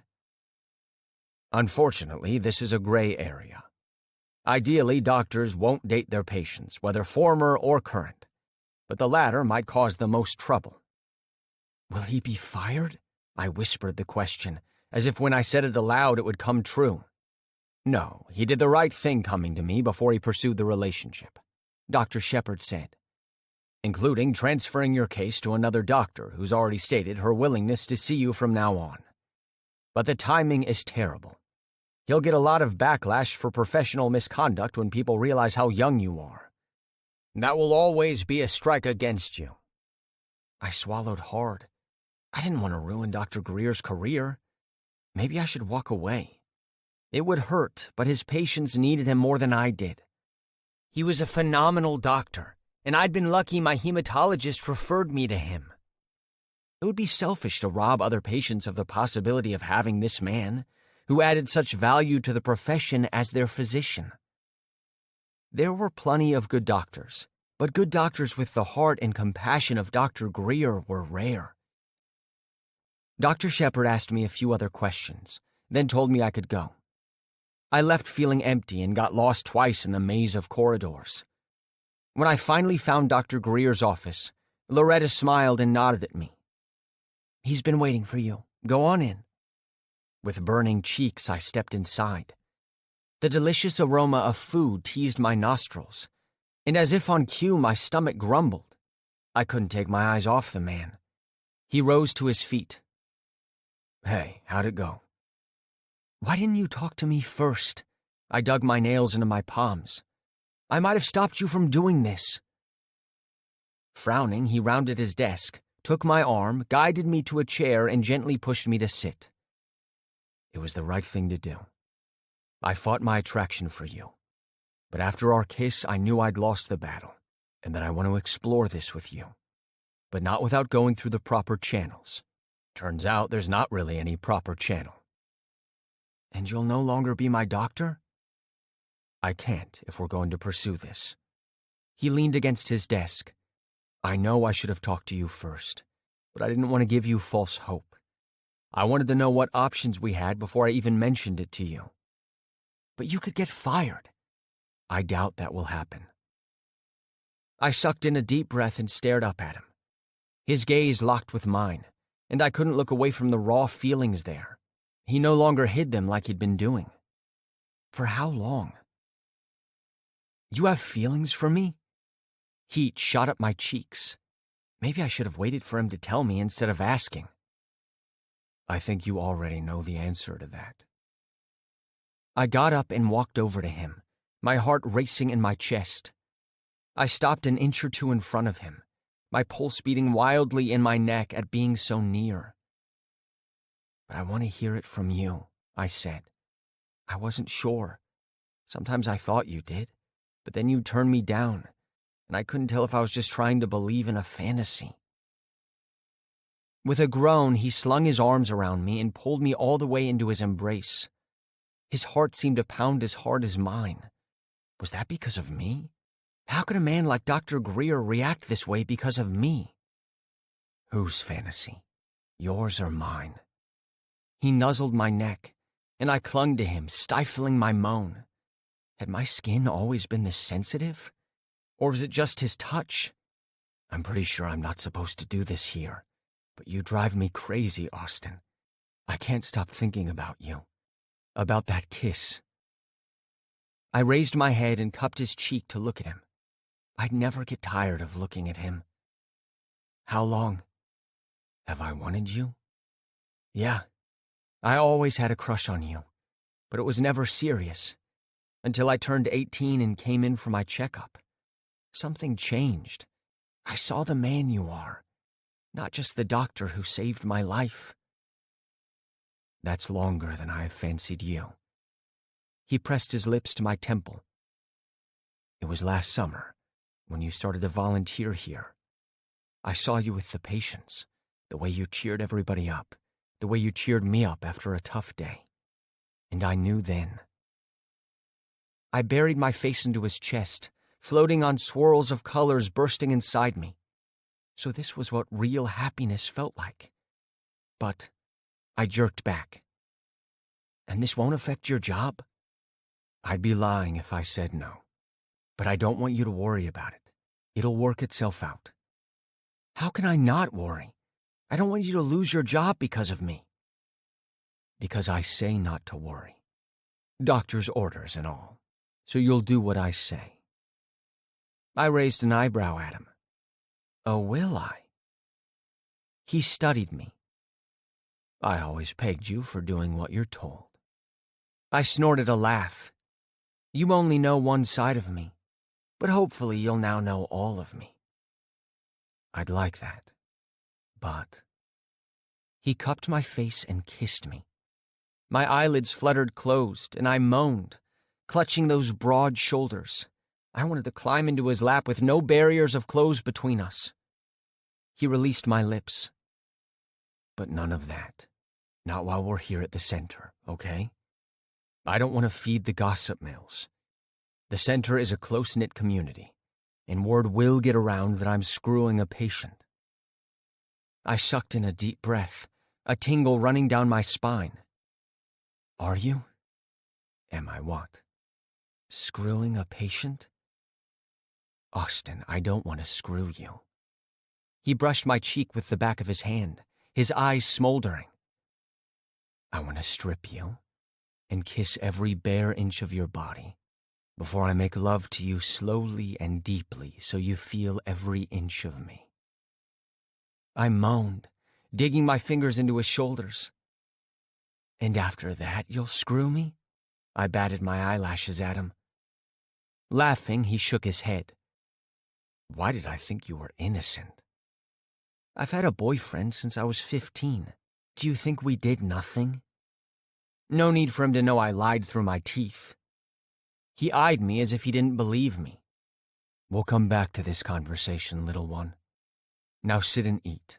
I bought you lunch. You did? I did. We'll have to take it slow. Talk about our relationship, about us properly. But we can't do this here.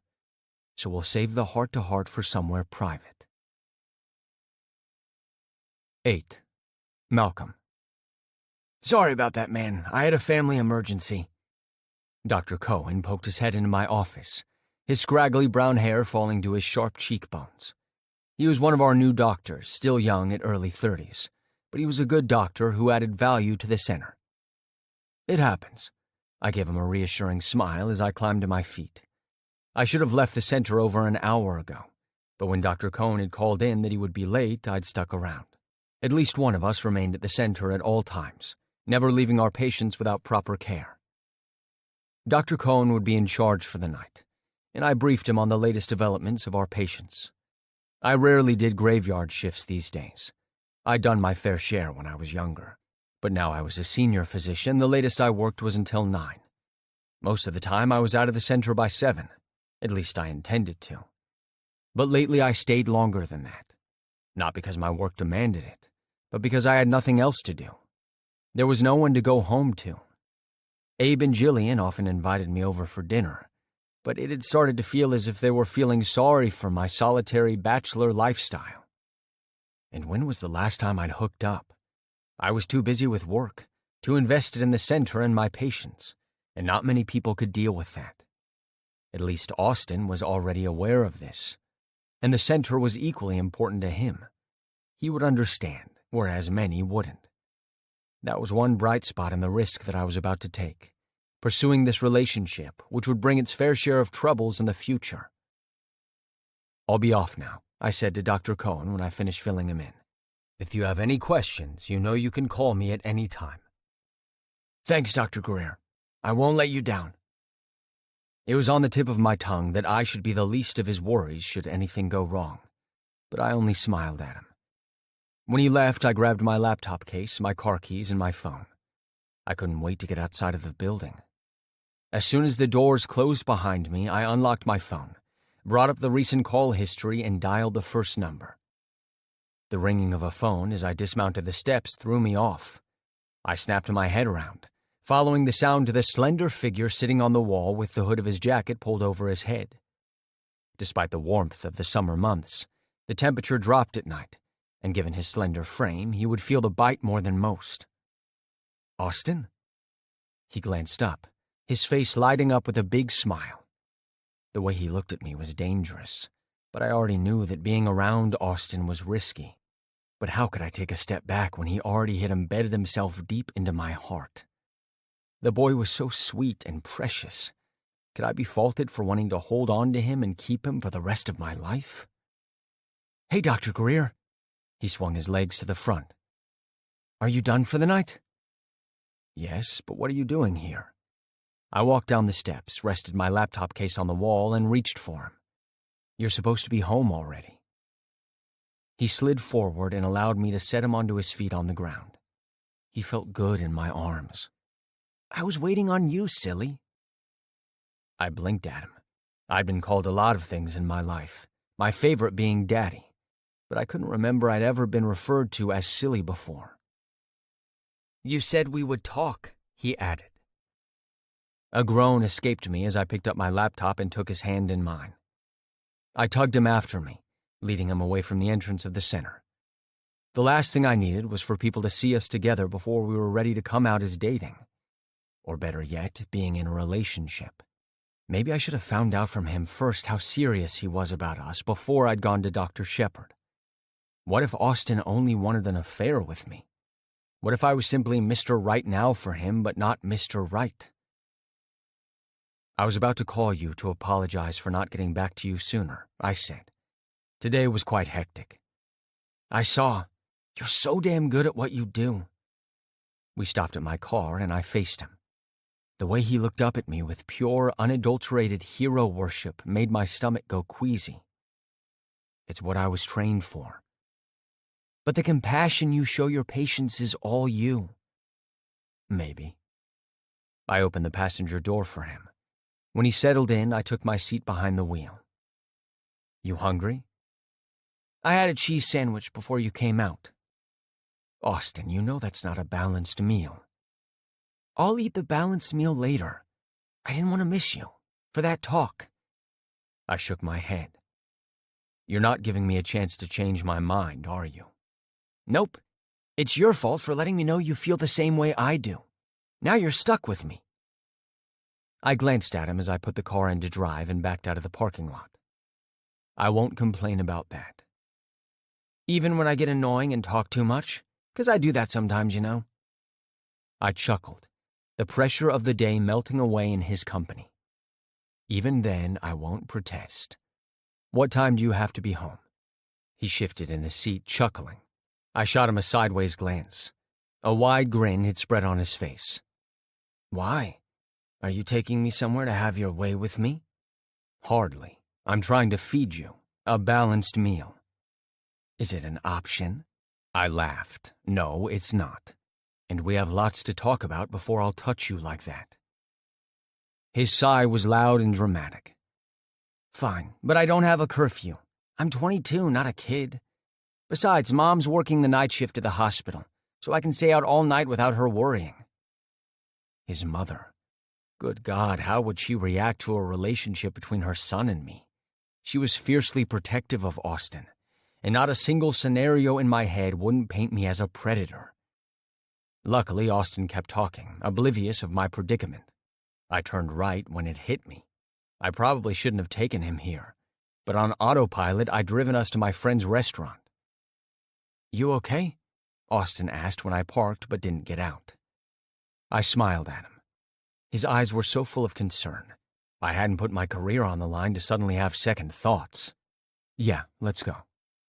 When I opened the door for him, he rewarded me with a smile, then went up on his toes to kiss my chin. You're sweet. I took his hand. Or maybe I have an ulterior motive. Either way, I'm good. When he was like this, so easy and comfortable around me, any awkwardness I might have felt with the shift in our relationship dissipated. He tightened his hold on my hand, excited energy bouncing off him. This is the place where you bought us dinner last week, right? Yeah, my friend and his wife own the place. You want to introduce me to your friends on our first date? Is this a date? I teased him. I thought we were coming here to talk. And eat too, so it's definitely a date. We weren't welcomed by a host, but a waiter gestured at us to take a seat. They knew me here. You wouldn't want to be somewhere fancier for a first date? The place doesn't matter, really, as long as I'm with you, and it looks nice here. And that was the reason he was worthy of so much more. He didn't have a gullible bone in his body. His reactions, the things he said, and the way he looked at me were open and honest. A boy like him, so unspoiled and optimistic about life, deserved nothing but the best. Before I could tell him so, someone approached our table, which was a good thing, considering how fast we were moving. I glanced up, not surprised to find Rowan standing next to us with a wide grin. Mal, are you eating with us tonight instead of taking your dinner to go? Yeah, change of plans. I got to my feet and hugged him. We'd met at the gym almost 10 years ago, hitting it off immediately, and we'd been friends ever since. He was like a brother to me. There's someone I want you to meet. I gestured toward Austin, whose cheeks had turned a delicious pink. This is Austin. Austin, Rowan is one of my closest friends.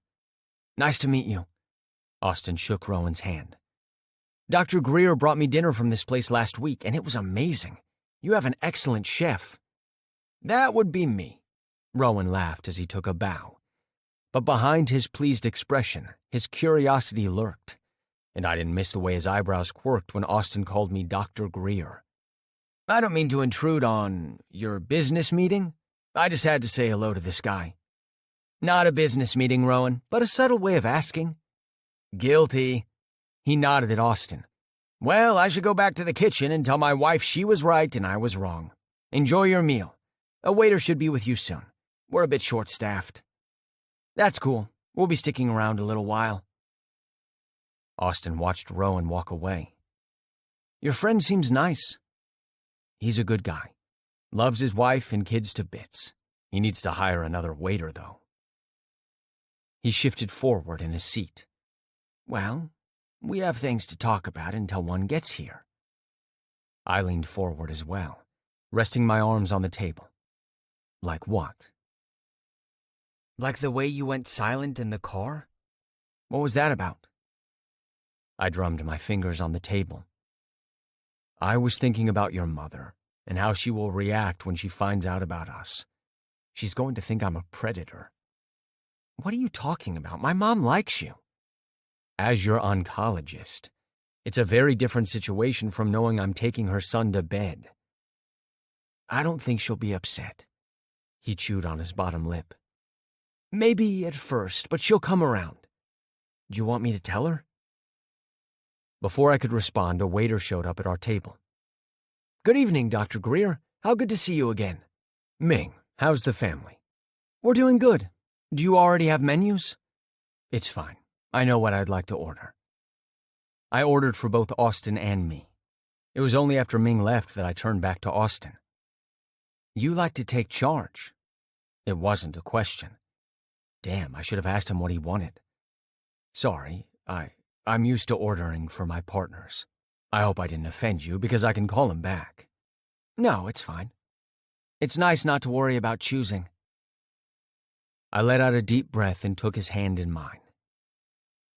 You know what my biggest fear of being in a relationship with you is? At his eyes widening, I chuckled. What, you don't think I have fears? I'm a man of flesh and blood, Austin, not a robot. I know, but you're just always so confident. Well, that's one of my fears, that you see me that way, as Dr. Greer and not Malcolm. I don't want you to put me up on a pedestal because then, when I mess up, the disappointment will be worse. He turned his hand and laced his fingers through mine. I know I should say that I won't. Put you on a pedestal, I mean. But the truth is that I probably always will because of the relationship we had before this one. I can promise you, though, when I think about you, most times it's not in, oh God, he's my hero way. No? Then what do you think about me? He bit his bottom lip. Well, I think about how good it felt kissing you and being in your arms. Of what it would be like being naked with you, in bed, doing stuff. His eyes drifted down to the table. Do you think about me? All the time. I wonder if you're eating right, if you're exercising, taking your supplements, getting enough sleep. And I think about kissing you that night, and how you came apart so easily by just grinding up on me. He dropped my hand and covered his face. Oh my God, you know? Of course I know. That was embarrassing. It was hot I had that kind of effect on you. Come on, don't be embarrassed. He lowered his hands, but his cheeks were tomato red. Austin shuffled in his seat, his eyes skittering away from mine. I guess you know then that I'm not very experienced. It's just that with everything that was going on, I didn't feel the urge to have sex, and Bryce didn't want to touch me like that either, so Hey, it wasn't a criticism. It's not? Because I'm 22. Most people aren't virgins at that age anymore. I smiled at the way he whispered the V word as if it was a bad thing. But most people aren't you. And I like you the way you are just fine. So it doesn't bother you that you'll probably have to teach me what to do? Bother me? For the record, I don't really care how many partners someone I date has been with, because that's the past. That also goes for the lack of partners. I'll be happy to teach you all you need to know. Okay, as long as you don't mind. I think I'll be an eager student. I burst out in a booming laugh, startling the couple to our right. I was still chuckling when Ming returned with our food. I'm glad that's out of the way, I told him as we dug in. I want us to be able to talk about this. What makes you feel good and what doesn't. Don't be shy about talking to me about anything, Austin. Okay, I'll try. Dinner with him went well, and we chatted easily about music and movies and the center. When Austin talked about Mr. Evans, I took my time studying him. He was such a sweet and caring man. Boy. Should I mention I wanted to be his daddy? Or let it slide until we were more comfortable being together? It wasn't a hard or fast deal for me. I didn't need it, but I wanted it. And him. He didn't seem opposed to it, as he went along every time I took the reins out of his hand. Like getting his drink refilled, instructing him to eat his beans when he pushed them aside, and when it was time to order dessert and I asked him to decide, he left the decision up to me. He had no clue, but he was feeding the daddy in me. I hadn't been with a boy of my own for so long that just to hear him say the word would be an aphrodisiac. There's one thing we need to talk about, I said during dessert. I ignored the slice of red velvet cake on my plate and watched him take a bite from his chocolate truffle dessert and moan. Which is? I'd like to keep our relationship private for now. He swallowed and frowned at me. Private? Like not talk about you at all? Sure you can, but not to just anyone. Not to my patients, for instance, or the people at the clinic. He dropped his spoon, his face crestfallen. You don't want people to know about us? God, no, not that. It took everything out of me not to pluck him out of his chair and put him on my lap. It's more of keeping our relationship at Hope as professional as possible, even though you're no longer my patient.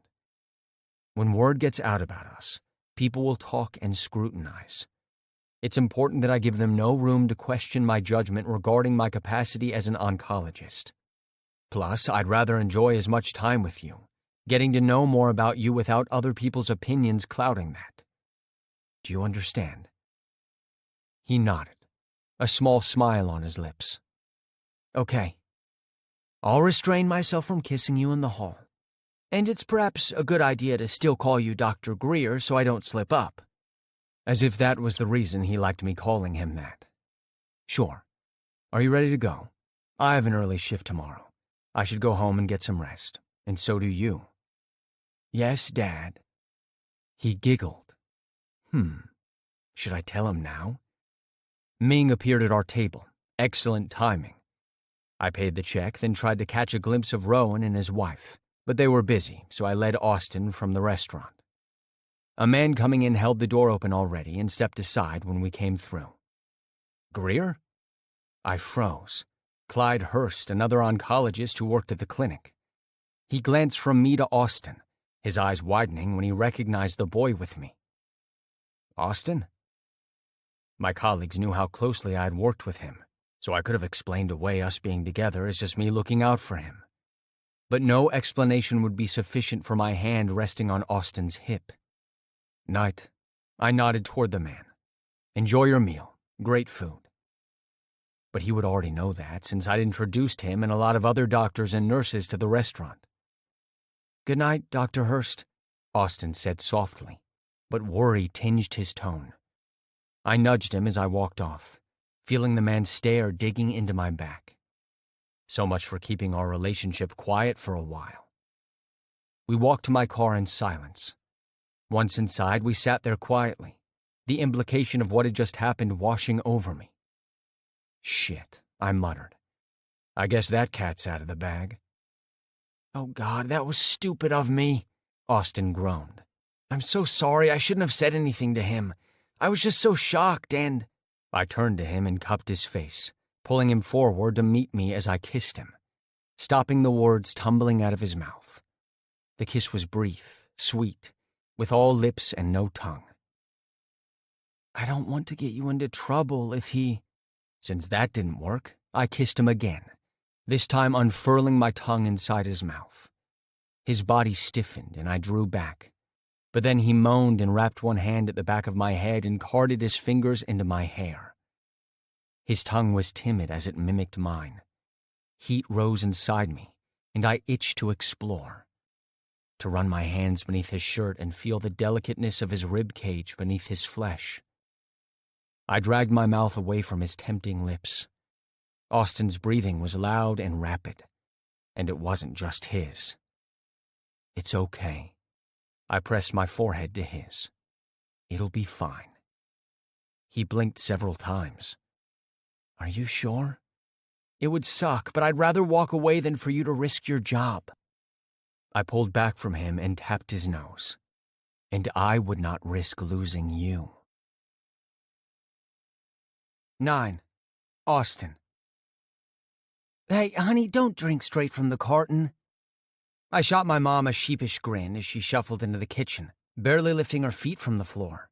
Her eyes were bloodshot and her shoulders drooped, but it was the stack of letters she dropped on the table that made me feel crappy.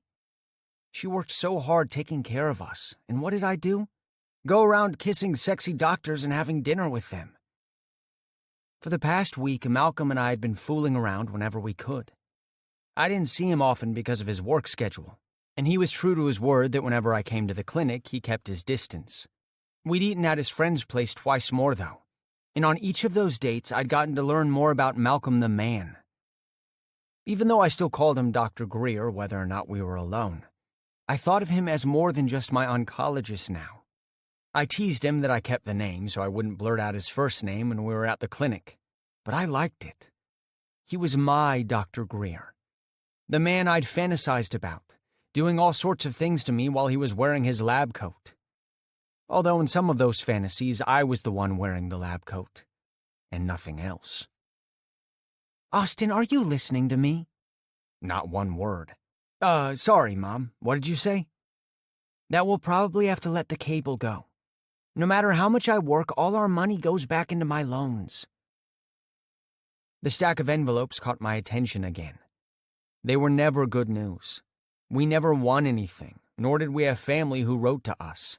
When Mom ran off with my father, her family had disowned her, and my father had been raised in the system.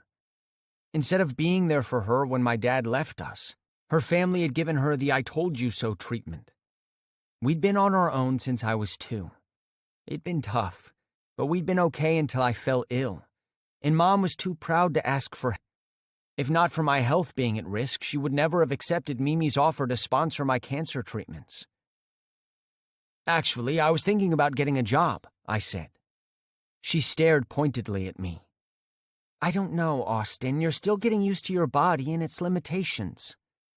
"It's time, Mom. I've been volunteering at the center, so I can do this." "You mostly talk to patients. That's hardly strenuous." "Then maybe I'll find something that's not. I'm not as weak as I used to be, and I can do things for a longer time without getting out of breath so fast." She sighed. "You really want to do this?" "Yes. I'd feel better if I was contributing to helping around the house. I'm the parent. I'm supposed to look after you. How about we look after each other?" She popped her elbows on the table. "We'll see. I'm about to go to bed. What are you doing today?" Relieved she was no longer resisting the idea of me working, I took out a glass from the cupboard and returned to the table. "I'm going to the clinic for an appointment with Dr. Jacobs." "What appointment?" Her voice trembled, barely above a whisper. "You saw Dr. Greer a few weeks ago for your regular checkup. Is something wrong?" Too late, I understood my mother's concern. "It's nothing, Mom. Just a regular checkup." She shook her head. "I don't believe you. We talked about this, Austin. You won't hide things about your condition from me just because you think it will spare me. I am your mother." Her voice broke on the last word. I put the glass down on the counter. Tears glimmered in her eyes, and her face had gone pale. With how exhausted she already looked, I couldn't lie to her and worry her. Malcolm would understand. "I swear, Mom, it's nothing. I've changed doctors is all. Dr. Jacobs wants to meet with me so she can get to know me. You know how important a doctor-patient relationship is for people like me. But I don't understand. What happened to Dr. Greer? Isn't he at the center anymore? He is. I swallowed, my heart pounding in my chest. It's just that there was really no easy way to break this to her. It's just what? She jumped to her feet, buoyed with an energy she hadn't displayed before. Do I need to call Dr. Greer and find out what's going on? No, please don't. I rushed to stand in front of her, my cheeks burning. Nothing's wrong. Dr. Greer still works at the center. It's just that the clinic has a policy about doctors and their patients having relationships, so he had to refer me to Dr. Jacobs. What does that have to? She gasped, her eyes going wide. You and Dr. Greer? Please don't be mad. You and Dr. Greer? She slapped her hand over her mouth. Oh my God, what did he do? How long has this been going on? Did he abuse you? Oh my God, my poor baby, what did this man do to you? She crushed me into her arms. Mom, please stop, I groaned. This is new, I swear on my life. Don't you dare! She released me, glaring at me. I'm sorry. I'm just trying to make you understand that Dr. Greer and I started seeing each other recently. So that makes it right? He's your doctor.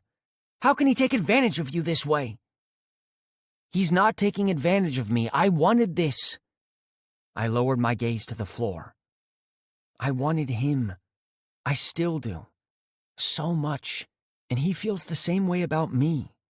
I think we're good together. I make him relax and smile. And don't you remember what it was like when Dad kissed you? She scowled at me. Okay, perhaps not the best memory, but you understand, don't you? I really, really, really like him, and I need you to be okay with this. She shook her head and dropped back down in the chair. You don't know what you feel for the man. He should know better than to fill your head with this nonsense. You're not giving me enough credit here. This is my decision too, you know. I want to be with him. It's too soon after Bryce. You just got your heart broken. No, Bryce didn't break my heart because it never belonged to him. I was mad at him for the reason he stayed with me, but we were never right for each other. And Dr. Greer is, yes, he cares about me. Of course he does, he's your doctor. I let out a frustrated growl and fell to my knees at Mom's side. I took her hand into mine and held on to it, not letting her pull away. He's not my doctor anymore. He cares about me in other ways too. Have you slept with him? I closed my eyes. Oh, that kiss we'd shared outside the apartment last night when he dropped me off after we had dinner. The kiss was steamier than all the others before, and I'd been so eager for him, ready to invite him in. No, he's a good man. He wants us to get to know each other first. She scoffed. What more does he need to know about you? Doesn't he know everything already? Not all things. Please, Mom, will you be okay with this? He's a doctor. Shouldn't you be proud that I chose well? I'd rather have him as your doctor than as a boyfriend. He's a good doctor, but I don't know what kind of boyfriend he'll be to you. Then give him a chance and you'll see. She brushed a hand over my bald head. You aren't wearing your wig today? I need a break.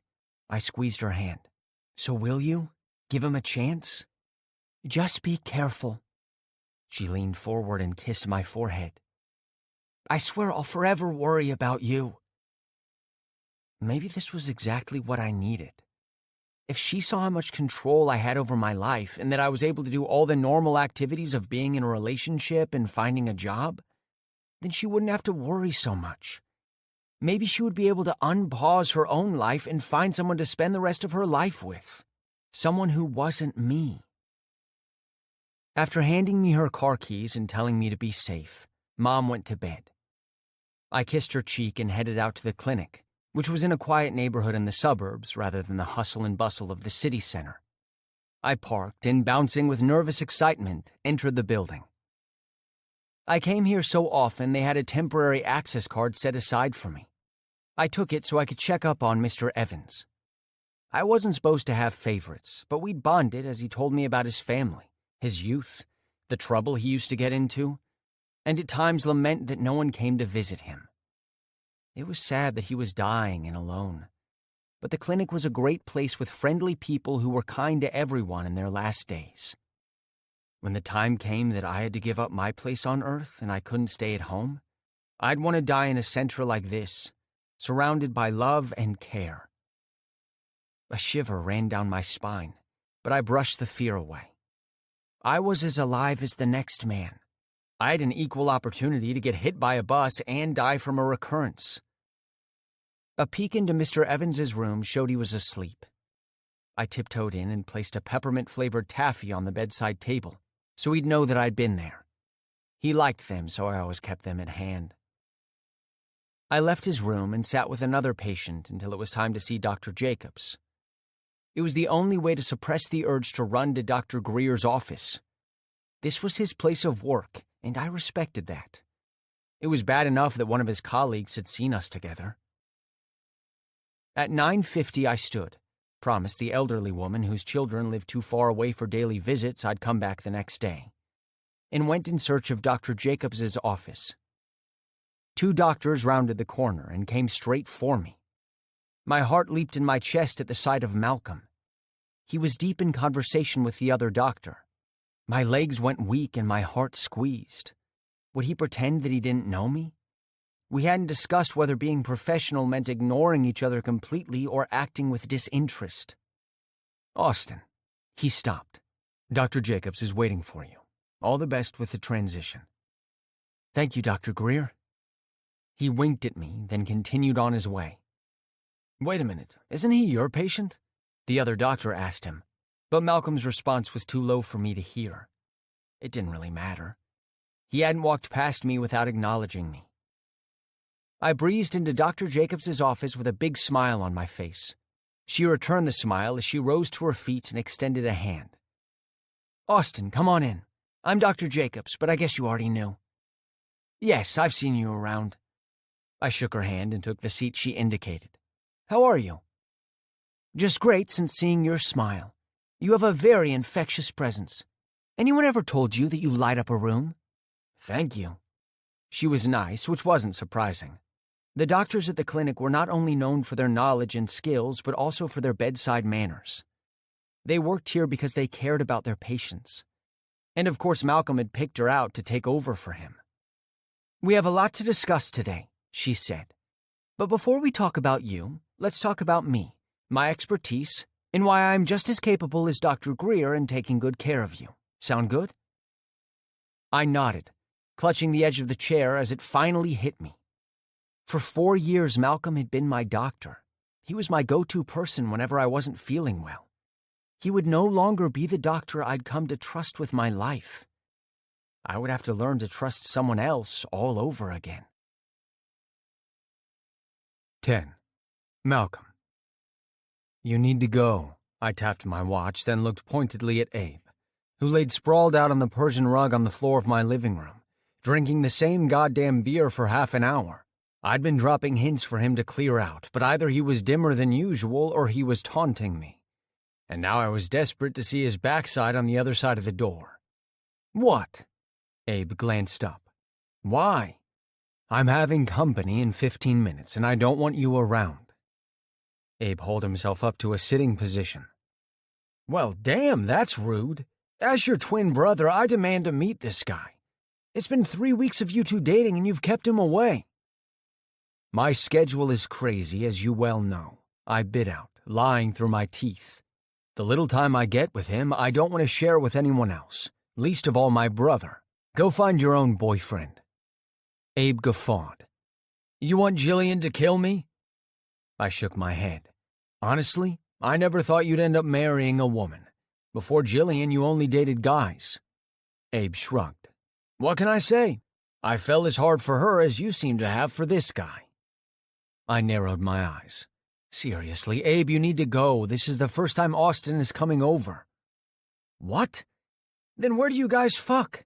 Doesn't he still live with his mother? Even you have a bit more class than that." I smacked him at the back of his head. "Hey, watch your mouth." "Ouch." He rubbed the area and scowled at me. "Well, excuse me. Where do you make love to your young man? Does that sound politically correct enough for you?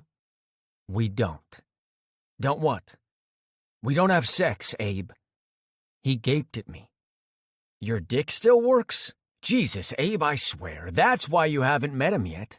You have no fucking filter, and Jillian is the same. What are you talking about? You love Jillian. I know, but truth's the truth. Neither of you know how to keep it appropriate. He gave a sigh. Blame a guy for being curious. You obviously like this guy a lot, and from what you say, he feels the same way about you despite the ugly mug. So why aren't you, expressing your feelings for each other sexually? Because he's not just a random guy I want to screw. I pinched the bridge of my nose. I want to build something with him. These feelings for him hit me hard, and we're still figuring out our relationship. I want us to have an emotional connection and not just something physical. Man, you're practically in love with the guy already, and don't bother to deny it. How much more emotional does it get than that? We haven't discussed our feelings in detail. Like I said, we're taking it slow. We have a peculiar relationship. Aren't you sure he feels the same way? Pretty sure he does, but it's complicated. I wanted to give him time to make sure that I'm what he really wants. That I'm not just a rebound from his breakup, or the hero doctor he feels beholden to. We'll have time enough for sex later. Like later tonight? Get out. Abe laughed, getting to his feet. All right, keep 'em all to yourself. What's he coming over for tonight again, if not for sex? He wanted to cook for me. So that's what we're calling it now. Abraham, don't fucking call me that. He gave a mock shudder. You know how much I hate it.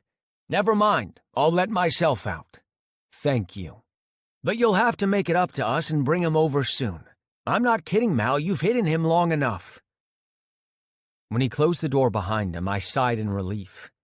I couldn't possibly love Abe any more than I already did, but he was always the embarrassing brother whenever I brought dates over. When we were teens, he told my date what kind of porn I was into. The worst thing was that the poor guy had expected me to demonstrate for him, and I'd had no idea at the time what he wanted from me. Fucking Abe. I needed Austin to be sure about me before he met my loony brother. Finally, I had a weeknight off, and I hadn't been able to speak to Austin face-to-face since his first session with Mallory Jacobs. I'd been tempted to ask her how it went, but I'd stayed away. Austin was no longer my patient, and if I needed to know about his doctor's visits, I needed to ask him rather than his doctor. Mallory wouldn't have shared the information with me anyway, being it private and not any of my business. Last night, when we spoke briefly before I got home and went straight to bed, he'd suggested that he come over and cook for me. Like Abe, I figured cooking meant something else as well, but I would hold out expectations. It was still early days, and Austin was a virgin. Dr. Greer? I jerked to my feet at Austin's voice. He stood just inside the living room, 2 paper bags clutched to his chest. He wasn't wearing a wig today, but had a scarf tied fashionably atop his head. He looked beautiful, and about to drop the bags he had. You're here. I rushed over to relieve him of the bags. How did you get in? Your brother let me in, he said, his cheeks red. He's something. I groaned, leaning forward to kiss his cheek. Did he offend you? I'll kill him. He giggled and kissed me square on the lips. No, he just asked me something about if tonight was the night. What was that about? I was going to kill him. I've no idea. Okay, we should take these to the kitchen. Take off your sweater. He did, and I took it from him after putting down the groceries on the table. I peered inside the bags. They held more ingredients than I'd thought he would need for whatever meal he'd planned. You didn't tell me you were going to buy groceries. He laughed, emptying the bag. You need groceries to cook, you know.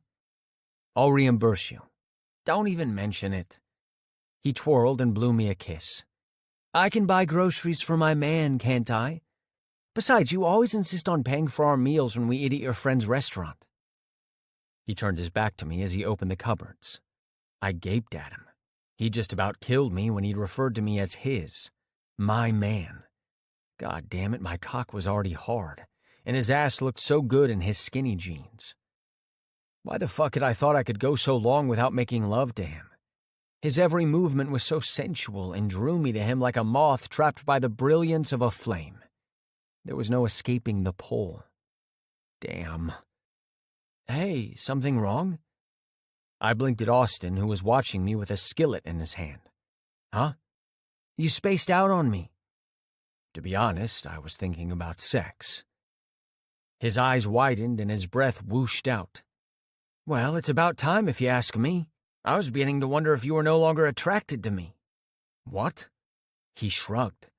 Well, we've been together now for 3 weeks, getting to know each other. And we can't have sex while we're doing that? In fact, I hear it's a damn good way to get to know someone in other ways. I didn't want to pressure you, Austin. You're so young. And you're the only one making a big deal about it. He plunked the skillet onto the counter, closed the distance between us in 2 big strides, pushed his hands under my shirt and caressed my hard stomach. The muscles clenched under his touch. He moved his hands higher, biting his lip. I gasped when his fingers touched my nipples. I've wanted you inside me since the day you told Dr. Shepard about us. I groaned, making no effort to avoid his touch. In fact, I stepped a little closer, pushing my chest deeper into his hands. The way he rubbed my nipples between his thumb and forefinger felt so good, and when he tugged, I was lost. I wanted to make it special for you. I kissed his forehead. You deserve something special. I might be a virgin, but I'm not clueless, Dr. Greer. I know what I want, who I want, and that's you. Another groan burst out of me. If he kept up touching me like this, I was going to burst in other ways, too. Why do you still insist on calling me Dr. Greer when we're alone? I told you Malcolm is fine. He smirked. My sweet, precious Austin with the heart of gold smirked. Because you get a kick out of me calling you that. And I do too. It's forbidden, and we both know it. But we want it anyway. And if I take you upstairs now and make love to you, you'd make me so happy. I captured his lips with mine and kissed him briefly. No more. I couldn't take the torture any more from him. Soon, I promise, I said. There are things we still haven't discussed. Then you'll be mine in every way. What things? Like our status. He frowned. What do you mean? You already have access to my records. You know I'm negative for anything you might be worried about. But don't you want to know about me, too? He shrugged, blatant trust shining from his eyes. I don't think you do anything to jeopardize my health. I leaned in and kissed him hard. You're right, I won't. But for the record, I'm also negative. In fact, I haven't gotten laid in close to 18 months. Wow. Still, you have nothing on 22 years. I laughed. More than half of those you were still a kid. Maybe, but I'm not a kid anymore. I'm a big boy, and pretty sure I can take it. God, he was killing me. How was I expected to stay strong in the face of the temptation? What about your preference? Oh, I know this one. I'm a bottom. I struggled to keep a straight face at his look of determination. How do you know? I watched lots of porn over the past few weeks because I wanted to know stuff. Let's say I felt a kindred spirit to the boys who were on the receiving end, and I want to experience that. Plus, in most videos I watched, the smaller boys were bottoms. Porn's not real life, babe. His smile widened at the endearment. I'm a top, usually exclusively. Doesn't mean I've never bottomed before, but only on rare occasions. His mouth fell open. You'd bottom for me? Sure. If you wanted to experience it to be sure what you like, I'm all for allowing you free rein to explore. I've had years of sex before I found out what I liked. You'll probably fumble your way around for a bit until you have enough experience to make up your mind about stuff. He inhaled deeply. Okay, that sounds fair. He chewed on his bottom lip, a habit of his when he wanted to ask me something but wasn't sure how. I'd picked up on that in the past 3 weeks. Go ahead and ask me, I encouraged him. Remember we talked about this, open communication. Are we exclusive? His question made sense, but it didn't stop the mini panic that sprang up inside my gut at the idea of sharing him with anyone else. I'd shared partners before, engaged in swaps, but that had been when I was younger, when I'd only had fun in mind. Now I wanted a life partner, and I couldn't imagine sharing him with anyone. I assumed we are. Are we? Don't you want to be? And you can tell me the truth. I do, so much. Relief speared through me. Then I think we're on the same page. It's important, though, that if you ever feel differently, you'll let me know. No judgment, Austin. I want you to enjoy your youth. Come to me if you need something. He trailed his fingers down the center of his chest slowly. There is something I need, but somebody is withholding it from me. I caught his hand before he could find my cock, which was straining the front of my pants. How about tonight? We find a compromise. 11. Austin. A compromise? I frowned at Malcolm. What did he mean by a compromise? My cock was so hard it took a Herculean effort not to drop my pants and turn my back to him while bracing my arms on the island counter. I doubted his beautiful kitchen with the expensive-looking ceramic tiles and stainless steel appliances that still looked brand new was designed with that in mind. It means we arrive at an agreement that's satisfying for both of us, although we might not fully get what we had hoped for. I know what a compromise is, I scowled. I mean that, Oh. Malcolm swung me up in his arms and plopped me to sit on the island. Well, it seemed Malcolm and I were finally on the same page. This is going to be the best kind of compromise. Have you ever gotten a blowjob? I shook my head, blinking at him as he undid the button of my pants and unzipped me. This was what I wanted, but my heart was pounding inside my chest. This is okay? I nodded. What he was doing was more than okay. I sucked in a deep breath when he reached inside my briefs and exposed my arousal. Pre-cum beaded at the tip of my cock, which was swollen and flushed. Malcolm? He was just standing there staring at my cock. You're beautiful. Can I taste you? Yes. I stuffed one hand into my mouth and braced myself as he lowered his head and captured the tip of my cock in his mouth. Nothing could have prepared me for how soft and good his lips would be, how firm he made them as he sucked. My hips jerked forward on their own volition, then landed back on the counter. My chest rose and fell in my desperate attempt to drag air into my lungs. I didn't have the power to stop him. I didn't want to. This man had used those lips to whisper fiercely in my ears that I could make it when I was on the verge of giving up. Those lips had smiled at me in encouragement as the chemo left me sick, and I was unable to eat anything. And now he had these same lips wrapped around my cock, sucking me off like he'd done this to me before. I couldn't separate the doctor from the man before me. They were one and the same. It was useless to pretend that he was anything else but the complete package for me. My hero, my savior, my love, and now my lover. He released my cock, and finally I was able to breathe properly as he pressed kisses to my hip bone, while he stroked me from the tip to the root. I was always so self-conscious about how skinny I was. Before the cancer, I'd been a bit chubby in high school, but I'd lost all the weight during treatment. After the radiation had finished and I stopped being so sick, I'd gained a few pounds, but never as much as I should regarding my age and height. Did he find me unattractive and gross? I know I'm too skinny, I said. You're perfect the way you are. He grasped my balls and I moaned. His hand was so warm. My belly dipped and swayed at the contact.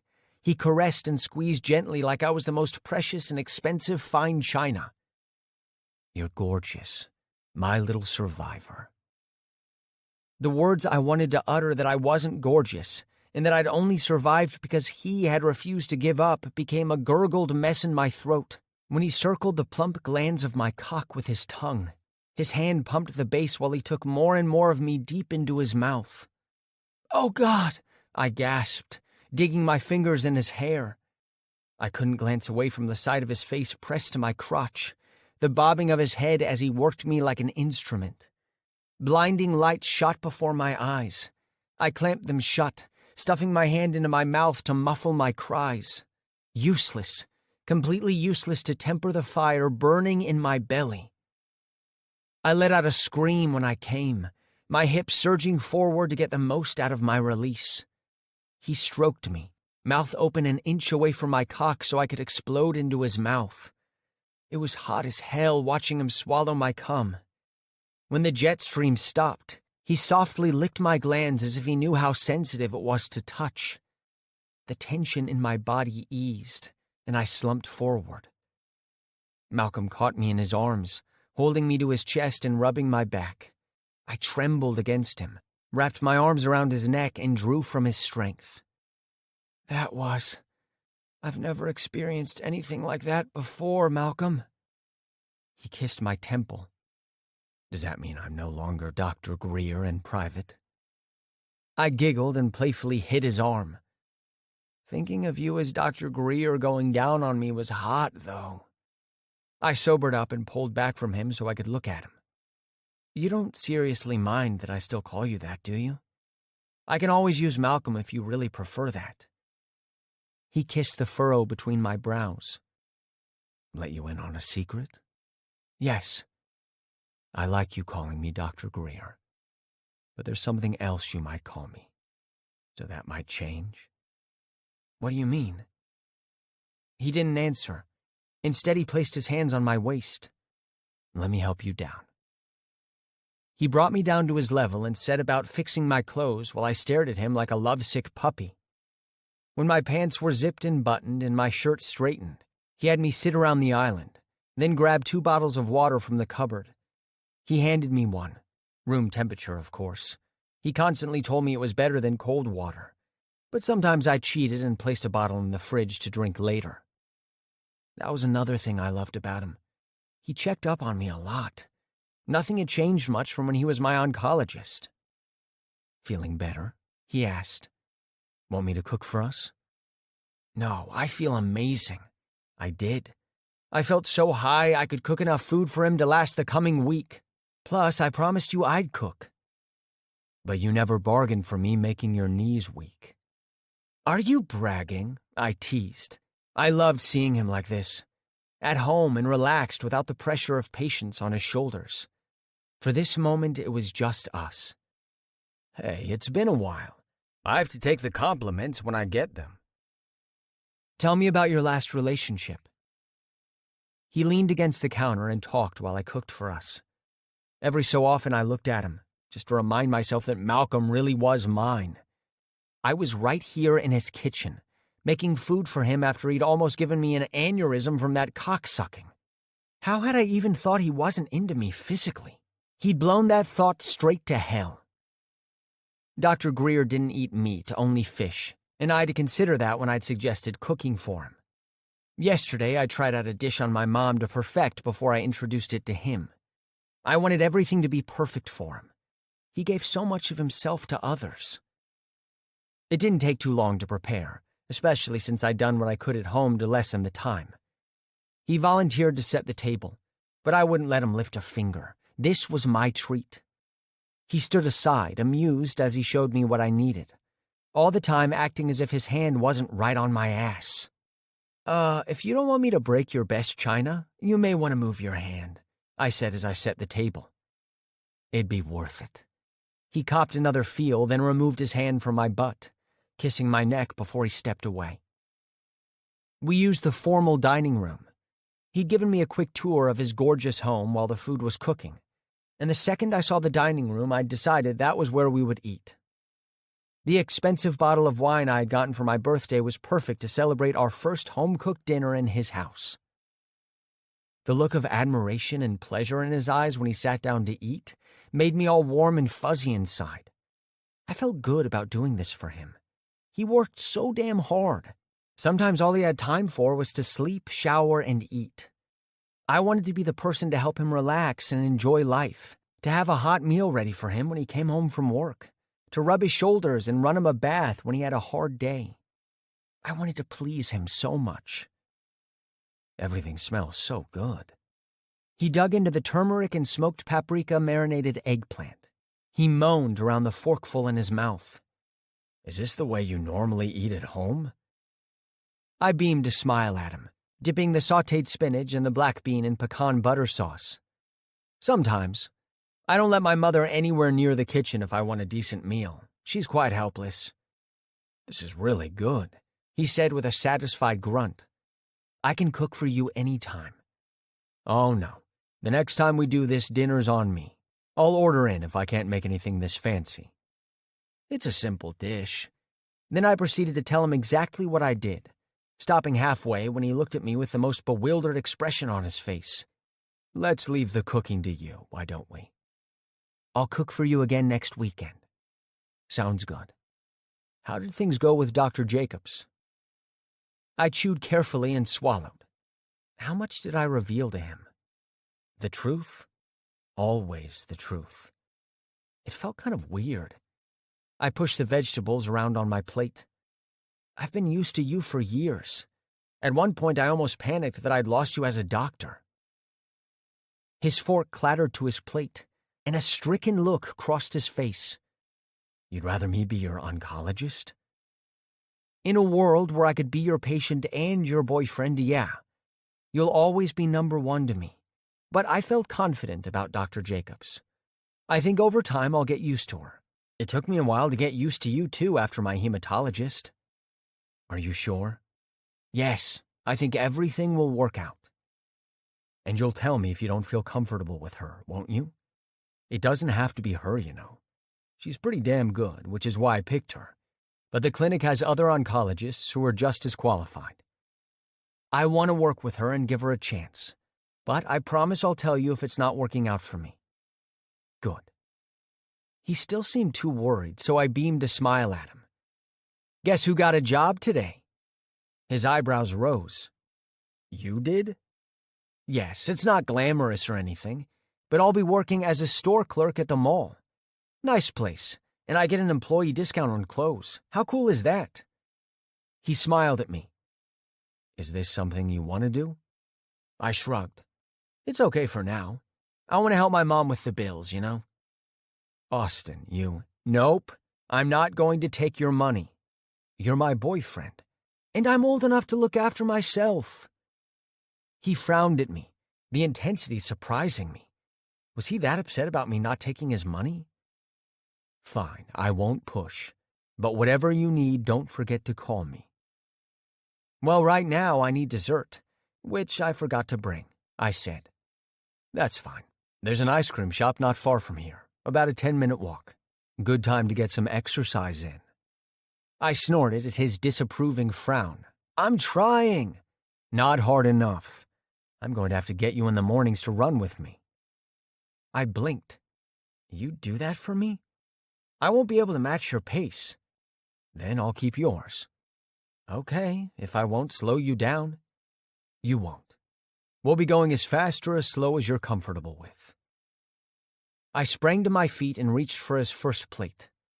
I'll do it, Malcolm said. He gently pushed me back to sit. You've already done enough, Austin. Thank you. I was lost in Malcolm's kisses, the persistent sweep of his tongue, the sharp sting of his teeth biting into my lip before he let go. I was already hard for him again. Do you know how hard it is to resist you when you look at me like that? He asked softly. Like what? I croaked. Like you'd give me anything if I asked. That's because I would, I whispered. But he was already walking to the kitchen, carrying the dirty dishes and glasses. When he was done loading everything in the dishwasher, he bundled me back into my sweater. I reached for the scarf I'd discarded earlier, but he placed his hand on mine. Leave it. You look beautiful, sweetheart. I'd never been self-conscious about my appearance. I didn't mind being bald, although I'd panicked the first time I held a clump of hair in my hand. Of course, I wished I hadn't lost it all, but I'd gotten used to it. Okay. I let go of the scarf. He took me by the hand and steered me outside into the cool evening air. The moon shone brightly from a clear sky twinkling with stars. Hand in hand, we walked the short distance to the ice cream shop, which turned out to be a quaint structure with only half a dozen seating arrangements inside. The wide assortment of toppings had me salivating.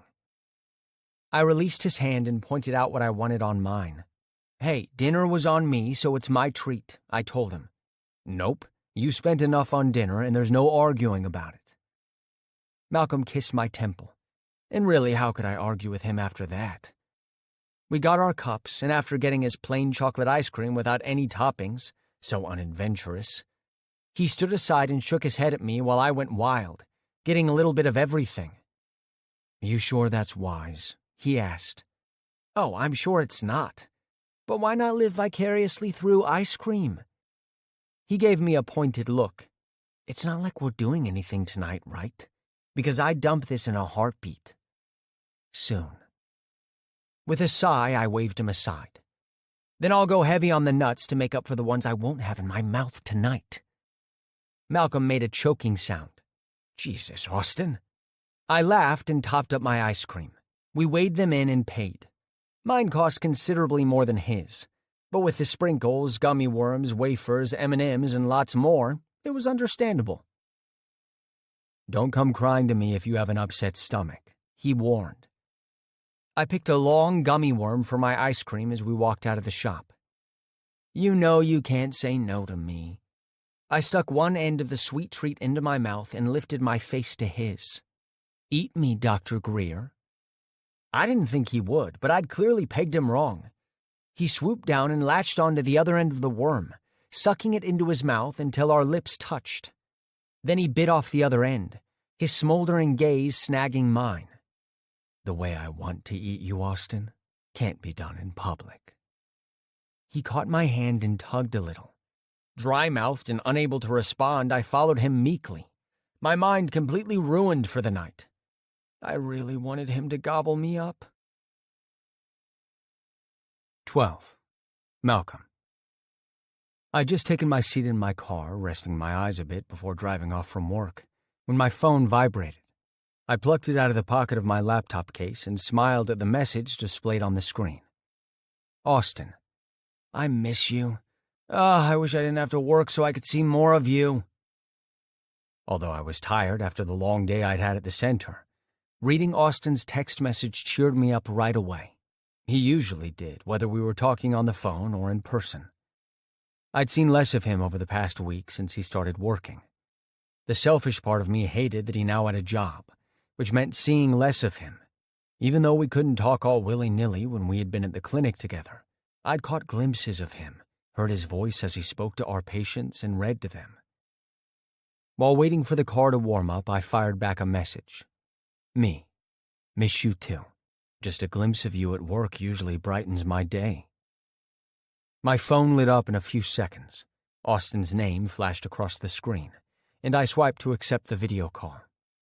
His sweet face filled the screen from a worn couch where he sat with a throw up to his neck. Hey, baby, you look cozy. Hey, yourself. Are you finished at the center? Yeah, I'm about to leave. So you really missed me? Yes, hang on. I'm going to hook you up to the speaker so I can free up my hands to drive. I can call you back later. No, stay on the line. Talk to me, I'm tired. All right. I hooked up my phone to the Bluetooth and backed out of the parking lot. How was your day? Okay, tedious work, but my supervisor is friendly, so there's that. You're not wanting to go to bed, are you? Not yet. I don't get to see you often enough, so I want to talk to you a bit. I was just watching a movie. I hated how our schedules clashed, me working long hours and not having much time to do anything.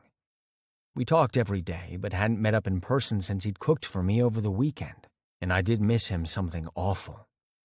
My house would never feel the same again after he'd graced it with his presence, drenched the walls in his laughter, and lit up every room. That night, after we'd returned home from the ice cream shop, he had gotten a tummy ache just like I had predicted. I'd given him something for it, then held him in my arms on the couch while he dozed off. and when it got too late, I brought him home to sleep in his own bed. "I'll let you get back to your movie in a minute," I said. "I just need to hear your voice." "Rough day?" "Kind of. We admitted a new patient. She's only 4. "Oh, no." "Yeah, but she's a fighter. I'm hopeful." "Good." "Malcolm?" My cock flexed at his unusual use of my given name. The way he purred it did all sorts of crazy things to me. I wanted to strip him bare, tie him to the post of my bed, and love on him until he was crying and begging me to make him come. "Babe," I said, barely getting the words out. "Pick me up." "What?" "I'll be ready. Pick me up and we can spend some time together tonight." "You have work tomorrow." So did I, but I wanted to so badly. "So? Plus, I'm too tired. I'm not sure I'll be able to bring you back home tonight." "Then let me stay." "Let him stay?" I groaned at the proposition. I was 99% certain if he stayed, nothing would happen between us. I wasn't joking about how beat I was, and I refused for our first time to be with me half-assing it. "You can sleep in the guest room." Yes, that was perfect. "I want to sleep in your bed." "It'll be too hard for me with you in my bed. Do you want me to pick you up or not?" "Okay, I'll grab an overnight bag, but we'll revisit the sleeping arrangements." "I'll be there in 10. I hung up, excitement dancing in my gut. When I parked at his apartment building, I was wide awake, my energy level boosted by the thought of him spending the night with me. I could have called to have him meet me at the car, but I was old-fashioned, and I took the elevator to his floor, and at his door rapped a couple of times. My palms were sweaty, and my heart beat steady but harder than it did before. I'd grown used to the sensation that happened whenever I was about to see him after we'd been apart for a day or two. He'd open the door, I'd get my first glimpse of him, and the urge to smother myself in him would overtake me. Wrong. Austin didn't open the door. His mother did. If she was surprised to see me, she didn't show it. Austin said she knew about us, but they hadn't really talked much about it since he told her. Her face was an impassive mask I couldn't read. "Dr. Greer," she said. "I'm guessing you're here to see Austin." "Yes, and please call me Malcolm." It would be less awkward. I didn't need the constant reminder I'd been her son's oncologist since he was 17. Not from her. Damn, if this is awkward for me, how is she able to handle seeing me? "And call me Eloise." She stepped aside and gestured for me to enter the apartment. "Austin got a little overexcited that you were coming. He's in his bedroom." I can wait outside if you prefer." "Don't be silly." We stood in the doorway without moving, an awkward pause making the situation even more awkward. "I'm sorry if this is uncomfortable for you." I took the bull by the horns. Not that she had horns. She always struck me as someone with a sweet disposition and a fierceness when it came to her son. She'd been tough through his treatments, crying in my office when we spoke quietly, but always keeping a smile for her son. "I'd be lying if I said it isn't. My son and you." She shook her head as if still trying to come to grips with the reality of it all. "He's quite taken with you." I feel the same about him. All the men I dated had been independently grown men, even if they were younger. They'd been on their own, so I wasn't used to having this kind of conversation with mothers who were concerned for their son's well-being. But I had the overwhelming urge to reassure her. "I promise you I care about your son." "How long has this been going on?" She looked confused. "All these years." "I'd never make sexual advances toward a child, Eloise. Never. Austin and I only happened after his breakup." She frowned at me. "Did you have anything to do with that? He never did want to get into why he broke off his relationship." "I assure you I had nothing to do with that." "But you know why?" I nodded. "Yes, but it's his story to tell." She sighed, her lips pinched. I don't know what to think about this, but I know Austin and he's stubborn. If he has his mind and heart set on you, nothing I say will deter him. I love him.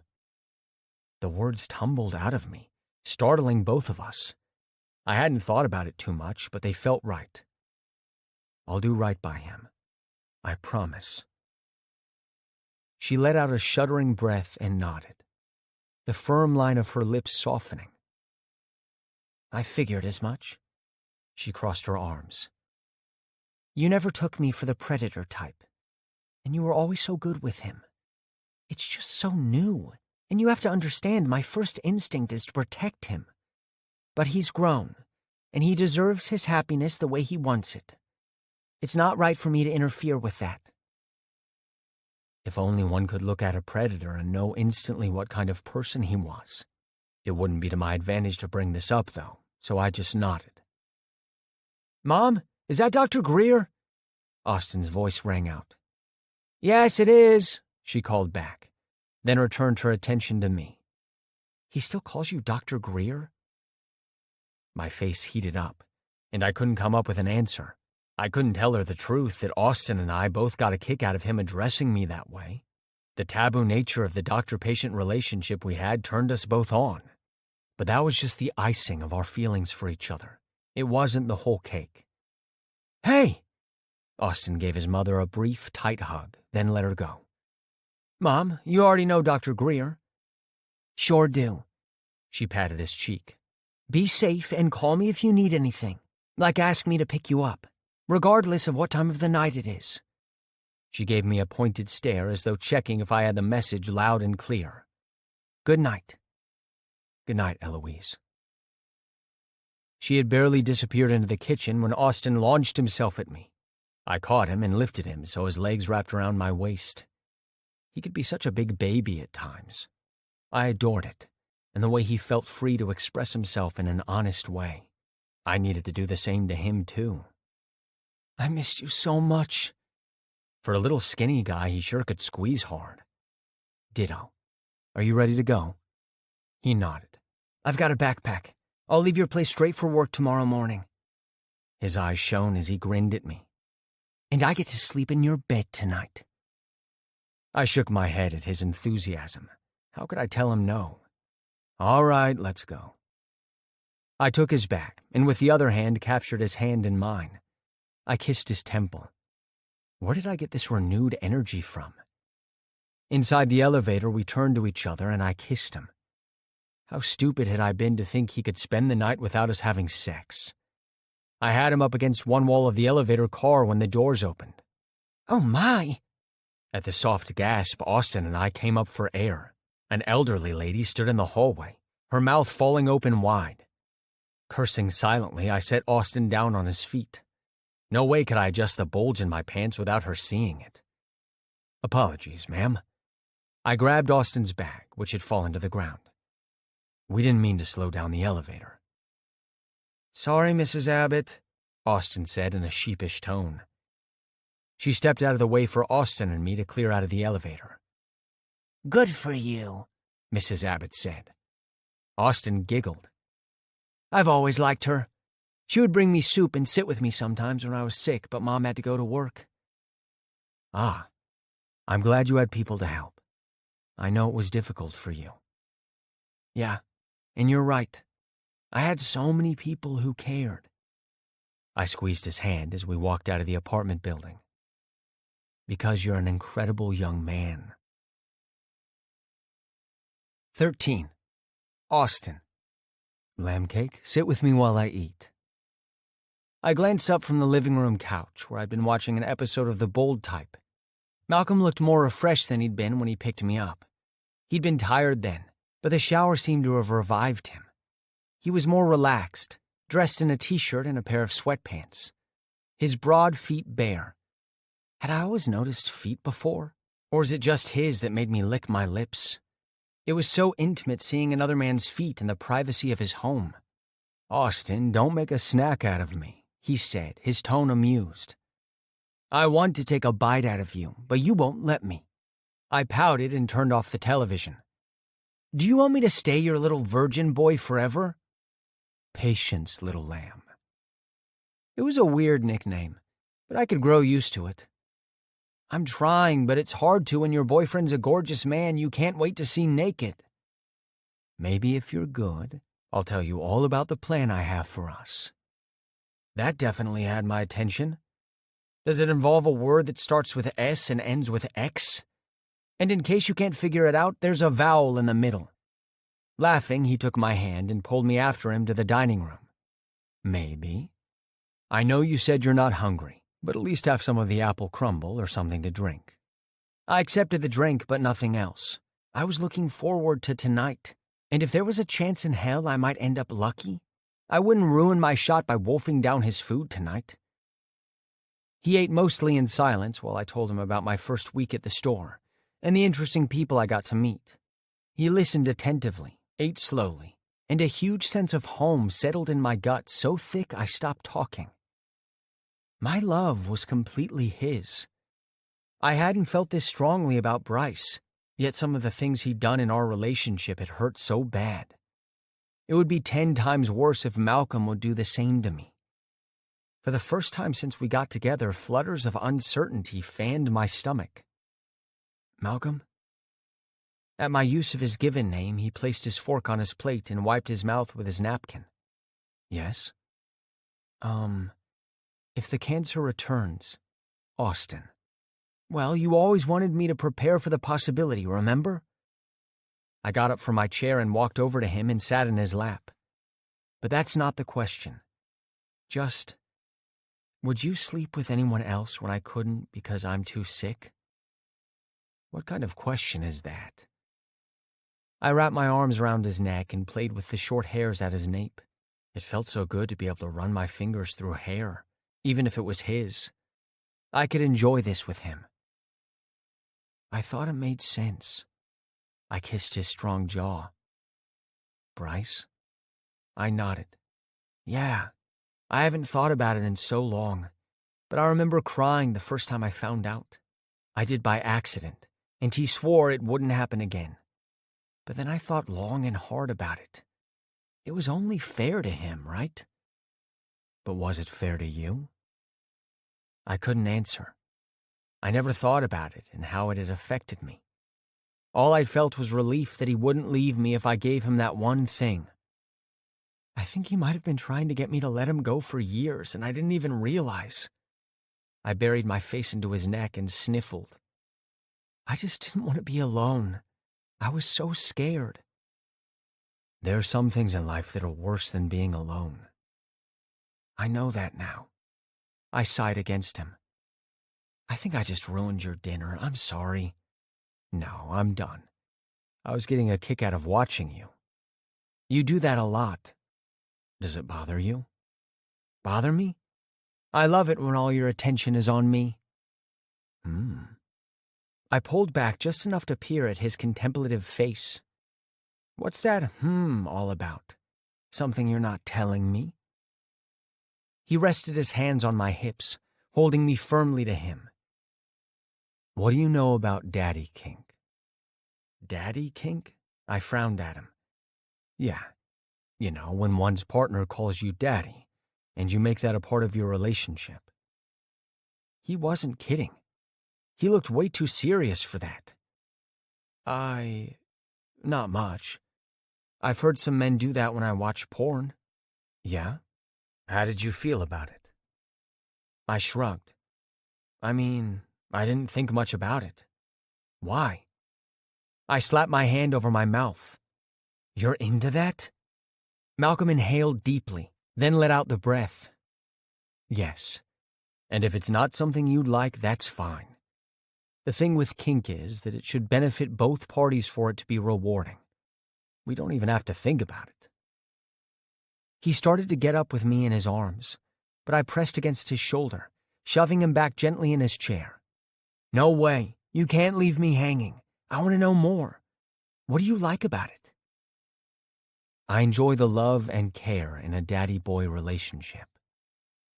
His words started off quite neutral, but his tone changed to one of longing.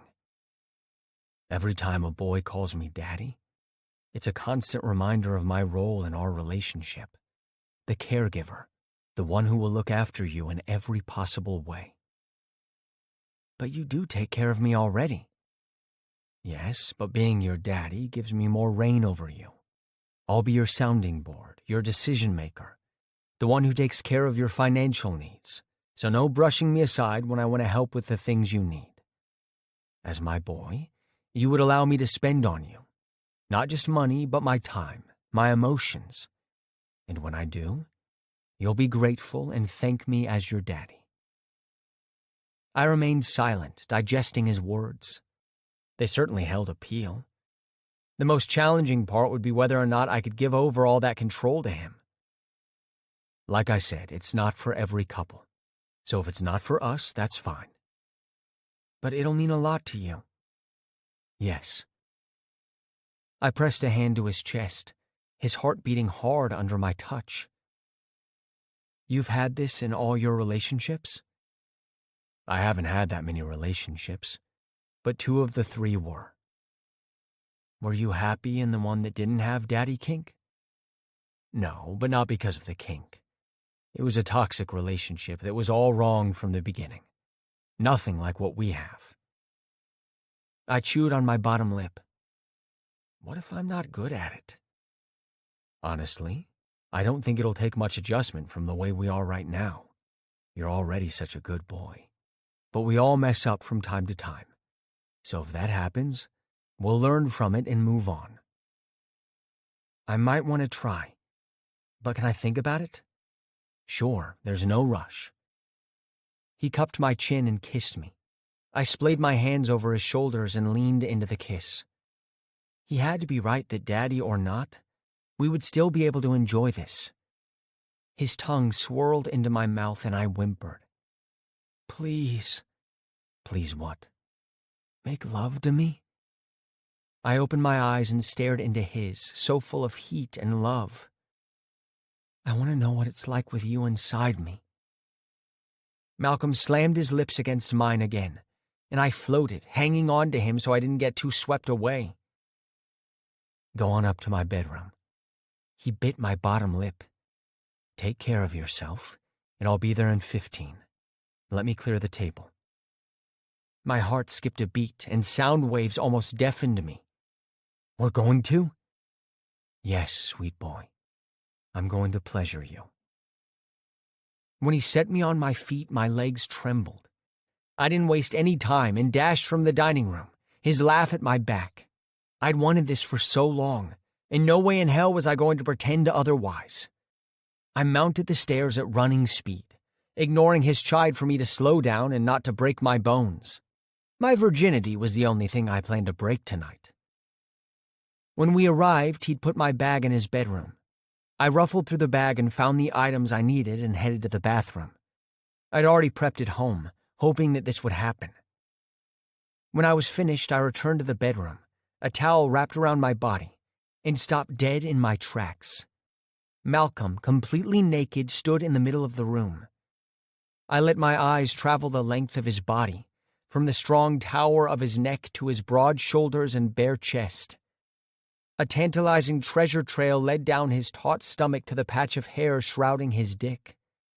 He wasn't fully hard, but there was a definite kick to the tilt of his cock.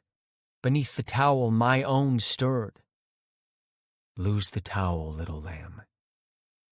My hands trembled as I let the towel drop to the floor. Some people would have tried to make themselves appear smaller and thinner when they were naked, but not me. His eyes wandered over my frame, and I clutched my hands in front of me, lowering my gaze. I was still too thin at 110 pounds. It was still better than the 90 I had weighed before. Am I making you uncomfortable? Did he? I shook my head. I just don't know what you're thinking when you're looking at me is all. Why don't you look at me? You'll know. Cheeks burning, I raised my head, and our eyes clashed. I sucked in a deep breath at the rawness in them. Hunger, want. A shiver ran down my spine. He wanted me as much as I wanted him. Then why are you just standing there looking at me? He chuckled but walked over to me. When he stopped in front of me, he placed his hands on my sides and slowly ran them up and down my ribs. Were ribs meant to be erotic? I could gladly be an Olaf in summer at the way he touched me. One small puddle. I want you so much, I'm afraid if I touch you, it'll be all over way too soon. Then hurry. He swept me up in his arms, carried me over to the bed and laid me down, then covered my body with his. It was bliss. I'd never been naked with someone else before. The hair on his legs tickled my skin. We have all night. He kissed the side of my neck. With a moan, I rolled my head to give him better access. His 5 o'clock shadow pricked my skin, but instead of pulling away, I craved the touch. Malcolm. He lifted his head and grinned. I'm kind of disappointed. I was looking forward to you whispering Dr. Greer. I'll call you whatever you want as long as you don't stop. Your choice. Whatever feels good to you, baby. He captured one of my flat nipples between his lips and tugged. I reared up off the bed. My nipples tingled and grew tight beneath the flicking of his tongue. I cried out softly when he nipped the point with his teeth. I lay back on the bed, gasping for air when he kissed his way down my skinny stomach, placing soft kisses over my rib cage into my hip. I was already out of breath when he cupped my balls and kneaded them. Although he didn't touch my nipples anymore, they still tingled.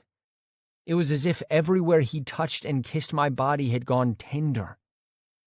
Remember what it felt like when I sucked you off before? I groaned. Did he expect me to forget that? Yes. I'm going to do it again. He rubbed the pad of his thumb over the slit in my cock. Maybe not for long. I don't think you'll last very long. I won't. People always made fun of sex being 3 minutes, but if I lasted that long, I would be satisfied. Everything inside me was already at the tipping point. Maybe I can coax 2 climaxes out of you tonight. I don't know. I didn't know much of anything, but I relied on his guidance. That's fine. I'll teach you, remember? Then teach me, please. Malcolm captured the head of my cock with his mouth. It was even better than before. I had expected it to feel the same, but whether it was the weight or our changed relationship, it was different. Would sex always feel so good between us? Oh, God, my thoughts scattered. His lips, they did crazy things to my insides. My legs trembled, my toes curled. I dug my hands into the mattress and fisted the sheets. Malcolm ran his hands up my body to my nipples and tweaked them between his thumbs and forefingers. I erupted. The world tilted. Nothing made sense in it, and yet everything did. This wonderful man was completely mine. 14. Malcolm. Austin coming for me sucking him off gave me immense pleasure. I'd intended for him to come when I was inside him, but this virgin boy of mine wasn't going to last if I didn't take the edge off his lust first. He was young, physically fine, and he'd never been fucked by anyone before. I didn't need him to be uptight when we got there.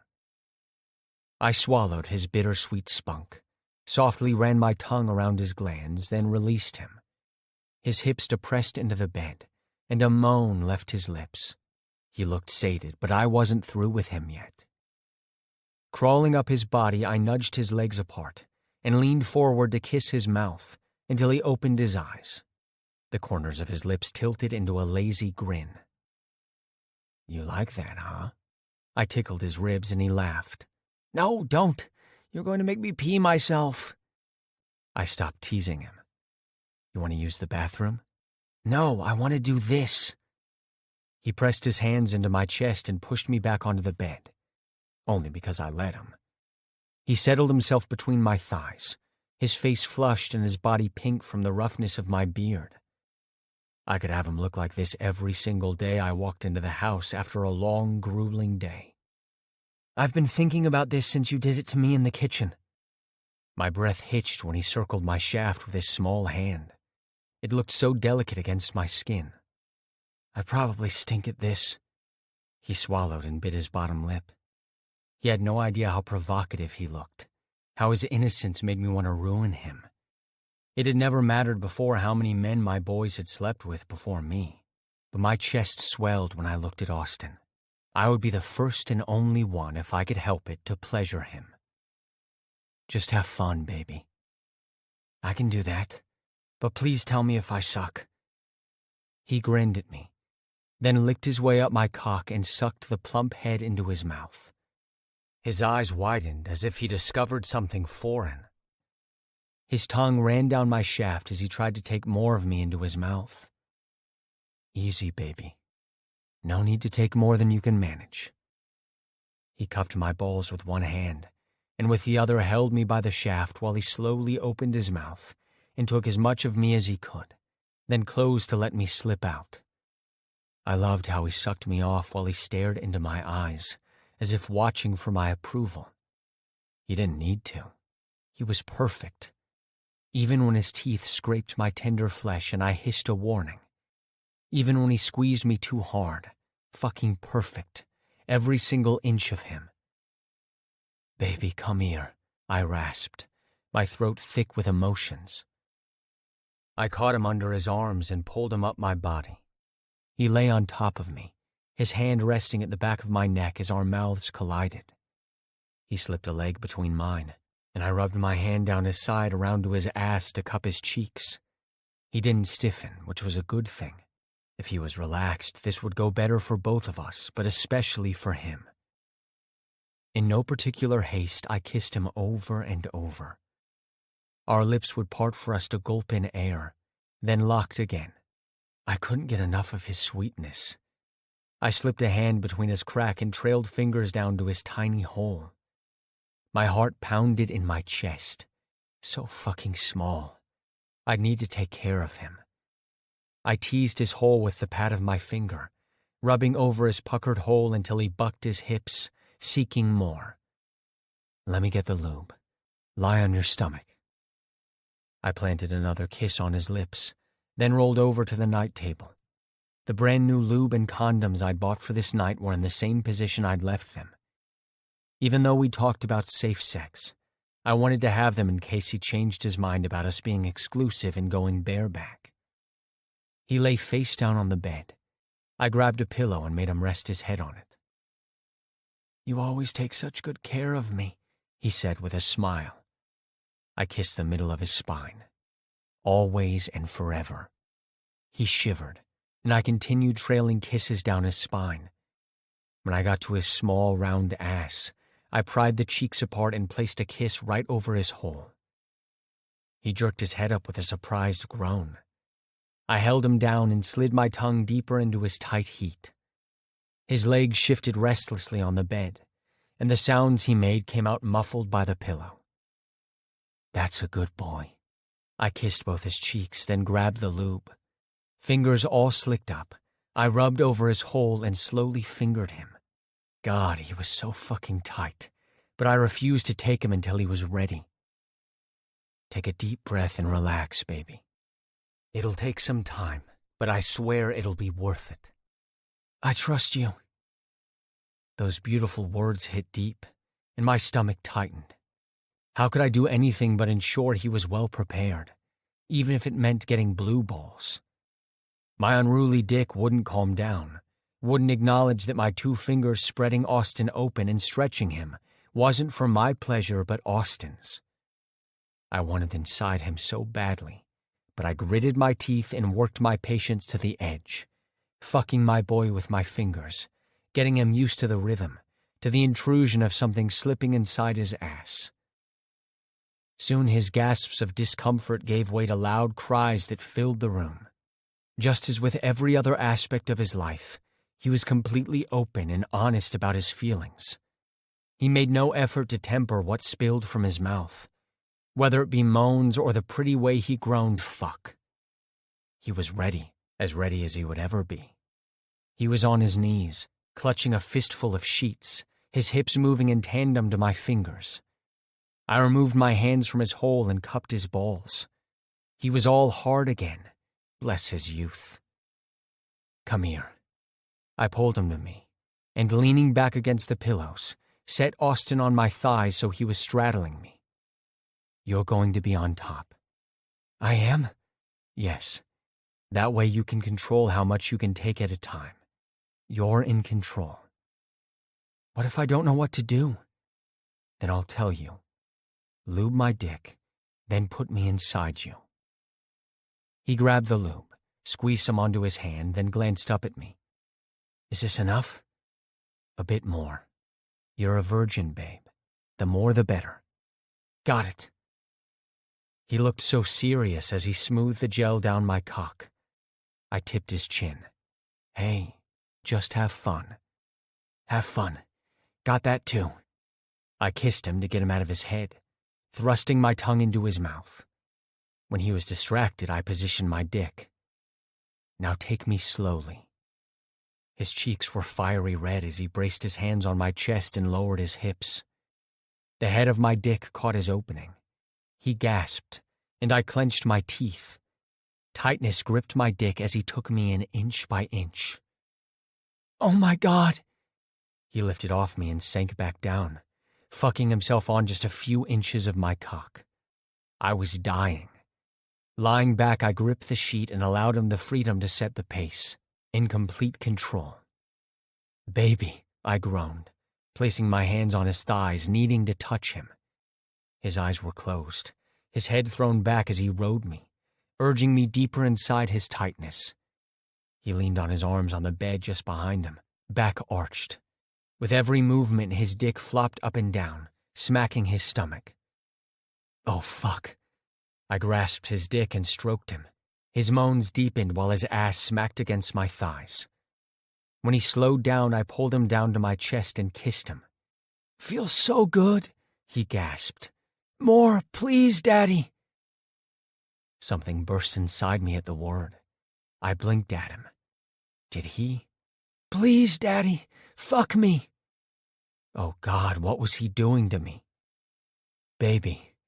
I wrapped an arm around his back, the other resting on his ass, gripping his flesh as I kissed him while I punched up inside him. "Such a good boy." "Yes." He clutched my shoulder, lips falling open. "Let Daddy take care of you, make you feel so good. Daddy will make you come, baby." "Yes, need you so much." He ran his hand down my chest, over my pecs, as I thrust up inside his channel over and over. His hot breath warmed my skin, his loud moans sending goosebumps all over me. Oh my God, when was the last time it had felt so good to be alive? I flipped us over, trapping him beneath me, then spread his legs and pushed deep in and out of him. "Rub your dick for me, baby." He grasped his cock and stroked. "Oh God, that feels good." His moans intensified, and his body tightened beneath me. A spray of cum shot onto his stomach. "Yes, baby, that's it. Daddy fucks you so good. Make his good boy come." "Ugh!" He placed a hand in the center of my chest. His hole tightened around my cock, and I rocked it in and out of him, clamping my eyes closed and gritting my teeth as I came inside him. I slowed down to a complete stop and shifted us so he lay cuddled up against my chest. His heart beat as fast as mine. I rubbed my hand down his back, over his ass, soothing him. "Hey." I kissed his closed eyelids. "You okay?" He peeked one eye open. "Yeah, I just have a question." "Yeah?" "Can we do that again tonight?" I crushed him to my chest rumbling with laughter. "Not for a few days. Your body needs time to adjust. You may feel a bit of discomfort for a couple of days."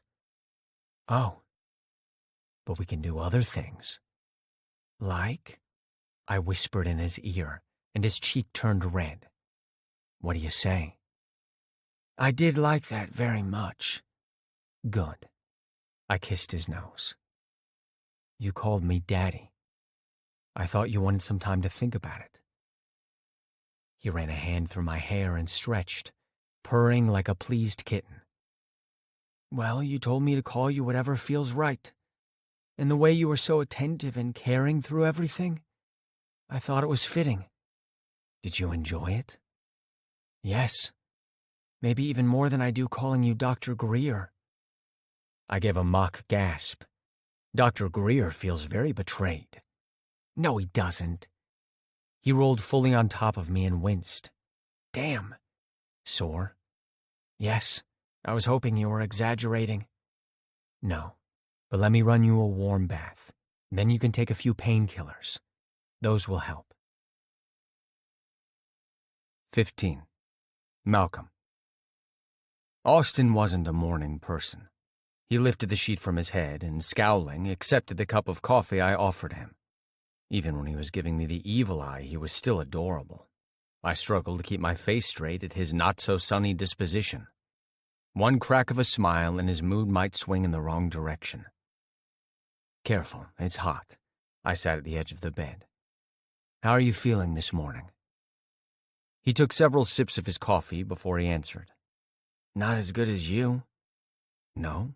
Are you sore? He squirmed, pulling a face. I'll live. Plus, last night was incredible. He sighed. To think I'm no longer a virgin. Do you think people will be able to tell?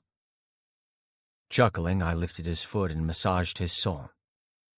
I don't think that's something you can tell by looking at someone. Looks are very deceiving, you know. My mom's going to know. She always knows these things. You don't want her to? We're both adults. Yes, we are. He beamed a smile at me. The coffee must be working. I did very adult things last night, and I can't wait to do more adult things with you. I rubbed between his big toe and the one right beside it. Actually, I have a very adult proposal for you. He wagged his eyebrows. Do tell. Nothing that dirty. Keep your mind out of the gutter. He groaned. Then it's boring adult things? Sort of. I released his foot. No, don't stop. That feels good. I smiled. He was already turning into such a spoiled boy, and I hadn't brought out the big guns yet. I took up his other foot, placed it in my lap, and pressed my thumbs into the soft spot just under his toes. He moaned, a look of pure satisfaction on his face, and I almost forgot what I wanted to say to him. I have a conference to attend in Philadelphia in 2 weeks. I'll be a part of a discussion panel, and I've been wondering if you would want to come with me. The cup of coffee hit the saucer as he lowered both to his lap. You're asking me to go to a professional event with you? Yes, but only if you want to. Of course I want to, but are you sure? I mean, we're supposed to be keeping this just between us for now, right? It's Philadelphia. Who's going to know that you were a patient of mine? I stroked his instep. All they'll see is that I am with a gorgeous young man who I can't keep my eyes off. He flushed, his gaze dropping to the bed. In that case, I'd love to come, if it's not going to interfere with work. It's on a Saturday, and we head back here Sunday. Can you get Saturday off? I'll ask. I don't think it should be a problem. Otherwise, I can always ask someone to change shifts. Good, because I really want you to be there with me. He placed the cup and saucer on the night table, then pulled his foot out of my hand, leaned forward, grabbed me by my shirt, and pulled me toward him. I went willingly, half reclining on him. Kiss me, Daddy. God, you're killing me. In a good way, though, right? Yeah, in the best possible way. I kissed him softly, shaping his lips with mine, savoring the taste of his mouth. He clutched at my shoulders and lay back, taking me along with him. I released his lips, kissed his closed eyelids, the sharpness of his nose, his forehead, his cheekbones. With a sigh, I rested my forehead on his. We need to get ready for work. I don't like to be late. He grumbled but scooted to the edge of the bed. I didn't give him the opportunity to say no. I swept him up in my arms and headed for the bathroom. Are you going to carry me into the building at work, too? Don't be a smarty pants. In the bathroom, we worked on our rhythm. It wasn't perfectly in sync, but I had faith that all just required practice. For now, I was content to bump into him. All the better to kiss him or cop a feel. We brushed our teeth and stepped into the shower. I watched him and the way he moved. His posture was a bit stiff, but it wasn't pronounced. and he should be able to work just fine. Last night I'd taken my time to make him comfortable, but I wasn't exactly small, and he was rather slender and had been a virgin to boot. "Will you let me wash you?" I asked him when the water was sluicing down. "Okay. I'm used to someone washing me anyway." When he'd been too sick to do it himself, he didn't need to add that for me to know what he meant. His mother and nurses had helped him to take care of his needs. I carefully washed his body, dipping into every crevice and corner, and when I was done with his front, I turned him around and passed the washcloth over the small of his back and between his ass cheeks. He didn't move, didn't seem to find it uncomfortable at all. He stood with his head bowed, letting the water run down his body, so at ease. I returned to my task, then stilled. Dots of pink stained the blue washcloth. Blood. My professional self warred with the other part of me that saw him as my lover. It wasn't uncommon for light spotting after anal sex, and it had been his first time. I'd watched him suffer through chemo and radiation. Alarm twisted in my gut. It wasn't rare after Hodgkin's disease for active cancer cells to develop in other parts of the body. My mind immediately brought me there, although I shouldn't jump to conclusions. But this boy was the love of my life, and I needed to be truthful to him. "Your hands are no longer moving," Austin said, his voice calm. Was I about to ruin his peace of mind for nothing? "Austin." I turned him around, and he swiped the water out of his eyes. "There are some specks of blood on the washcloth, baby." He stared at me as if he couldn't quite fathom what I was saying to him. "From where?" "Your butt." "Oh." His shoulders relaxed. "But that's from last night, right? I mean, it was my first time, so it could have been that, right?" He chewed on his bottom lip, his eyes digging into mine for answers. "Honestly, that's more than likely the reason. It's not uncommon. But I need to check you out to be certain. You know early detection for anything is key." He shook his head. "It's because of us having sex, I'm sure." "Austin, it doesn't hurt to be certain. It's the only way to find out for sure." "Fine, I'll see Dr. Jacobs." "I can examine you just as well." He patted my cheek. "Look how worked up you already are. You're no longer my doctor, Malcolm. You're my boyfriend. I think my doctor should handle this." Everything inside me balked at the idea of someone else examining him in a situation like this. He was my patient. I'd helped to keep him alive all these years, but from the stubborn set of his jaw, he'd made up his mind who he wanted to examine him. Fine. Let's finish showering. The rest of the shower felt awkward. I couldn't get the speckles of blood from my mind. Had I been too rough with him last night? Things had gotten a little intense at the end. Back in the bedroom, I watched him as he dressed. He was chatting about work unperturbed while I discreetly checked him for physical signs, but he seemed okay. His skin looked healthy, his eyes were clear, and he moved gingerly, but that was to be expected.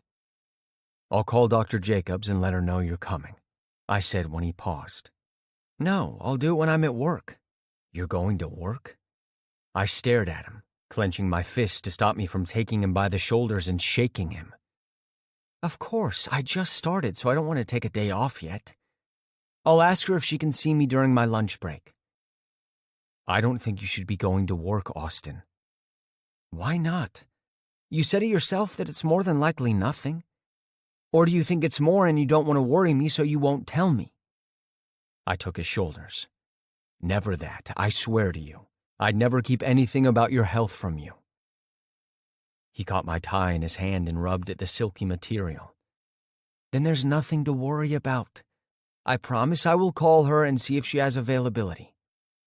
I'll speak to her and, please don't. I'm not a kid anymore. I'll handle it. You've got to trust me too, you know." I swallowed my retort and nodded.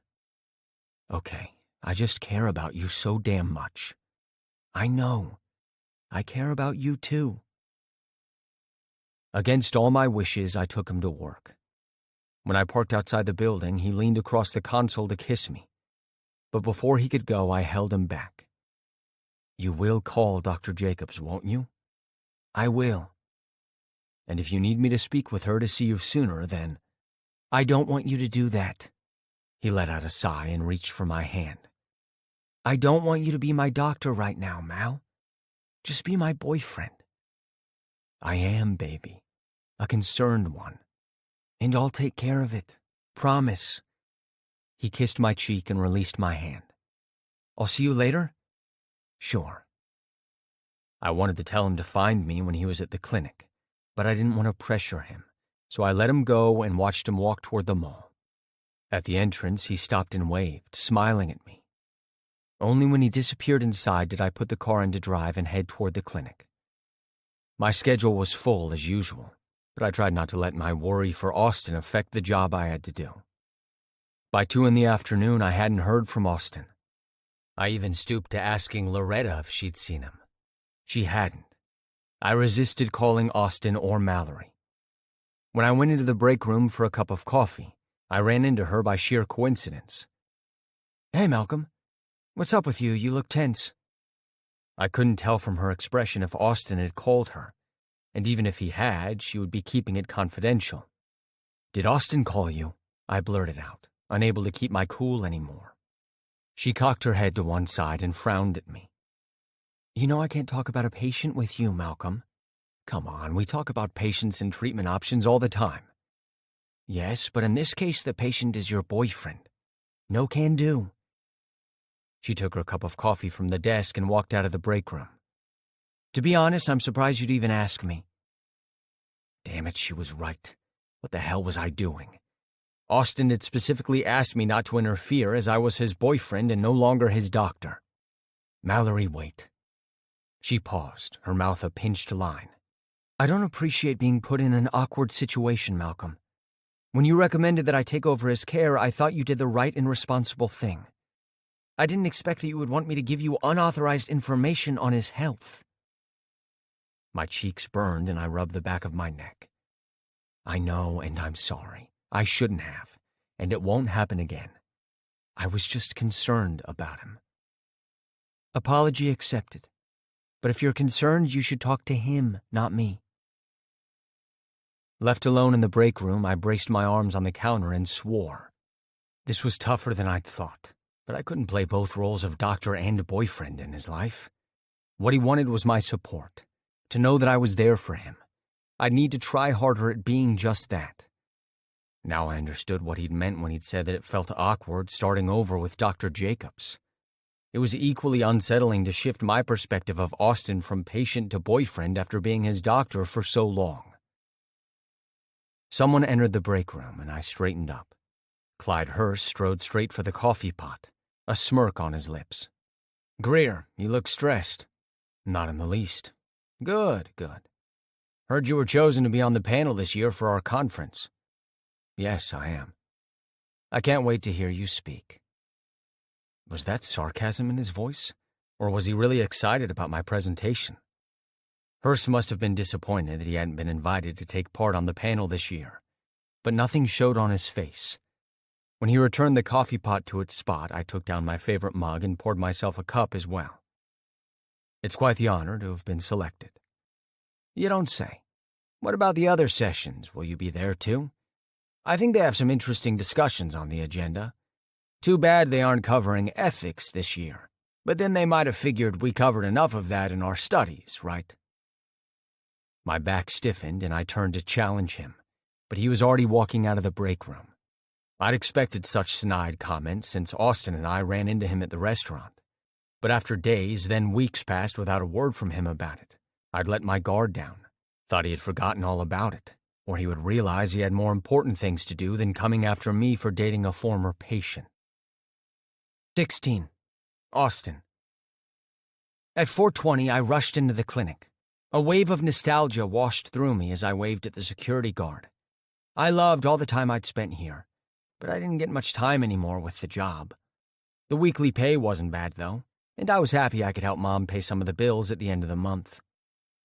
Dr. Jacobs and I had an appointment at 4:15, so I was already late and didn't have the time to find Malcolm. I texted him earlier that my appointment had been rescheduled until after work. My supervisor had allowed me to work through my lunch hour, so I could leave an hour early to see the doctor. This worked out so much better for me, given I could visit with a few friendly faces, which I wouldn't have been able to do had I come in earlier. I ran straight to Dr. Jacobs' office and took a seat in the waiting room. Just as I sat, the door opened, and an elderly woman walked out. Dr. Jacobs beckoned me to enter. "Austin, come on in. I didn't expect to see you so soon again." "Hi, Dr. Jacobs." I closed the door behind me. I didn't expect to be here so soon either, but things happen. Why don't you tell me what brought you here? My cheeks flamed and I dropped my gaze to the floor. Maybe I should have asked Malcolm to sit in this with me so he could explain to his colleague why I was there. But it would only have been more embarrassing. There might have been, some spotting of blood this morning when I was taking a shower. Tell me what happened. What kind of spotting? I stuttered around what had happened last night and the effect this morning when I showered with Malcolm.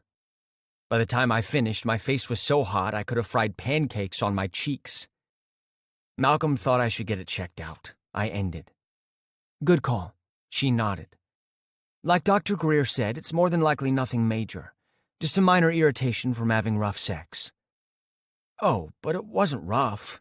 Kill me now. The thing is that I was well, I've never done it before, you know. Penetrative sex. He wasn't rough, but it got a little intense at the end. Ah, I see. How did she manage to keep her expression neutral? Like she didn't know me or Malcolm. That makes it even more likely for the spotting to have been caused by minor bruising your first time. That can happen if your partner is well endowed. I nodded. Oh yeah, he was that.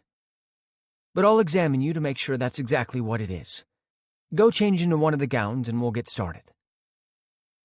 I'd done so many examinations throughout my sickness, having my skin prodded and pricked, that I was able to detach myself while she examined me.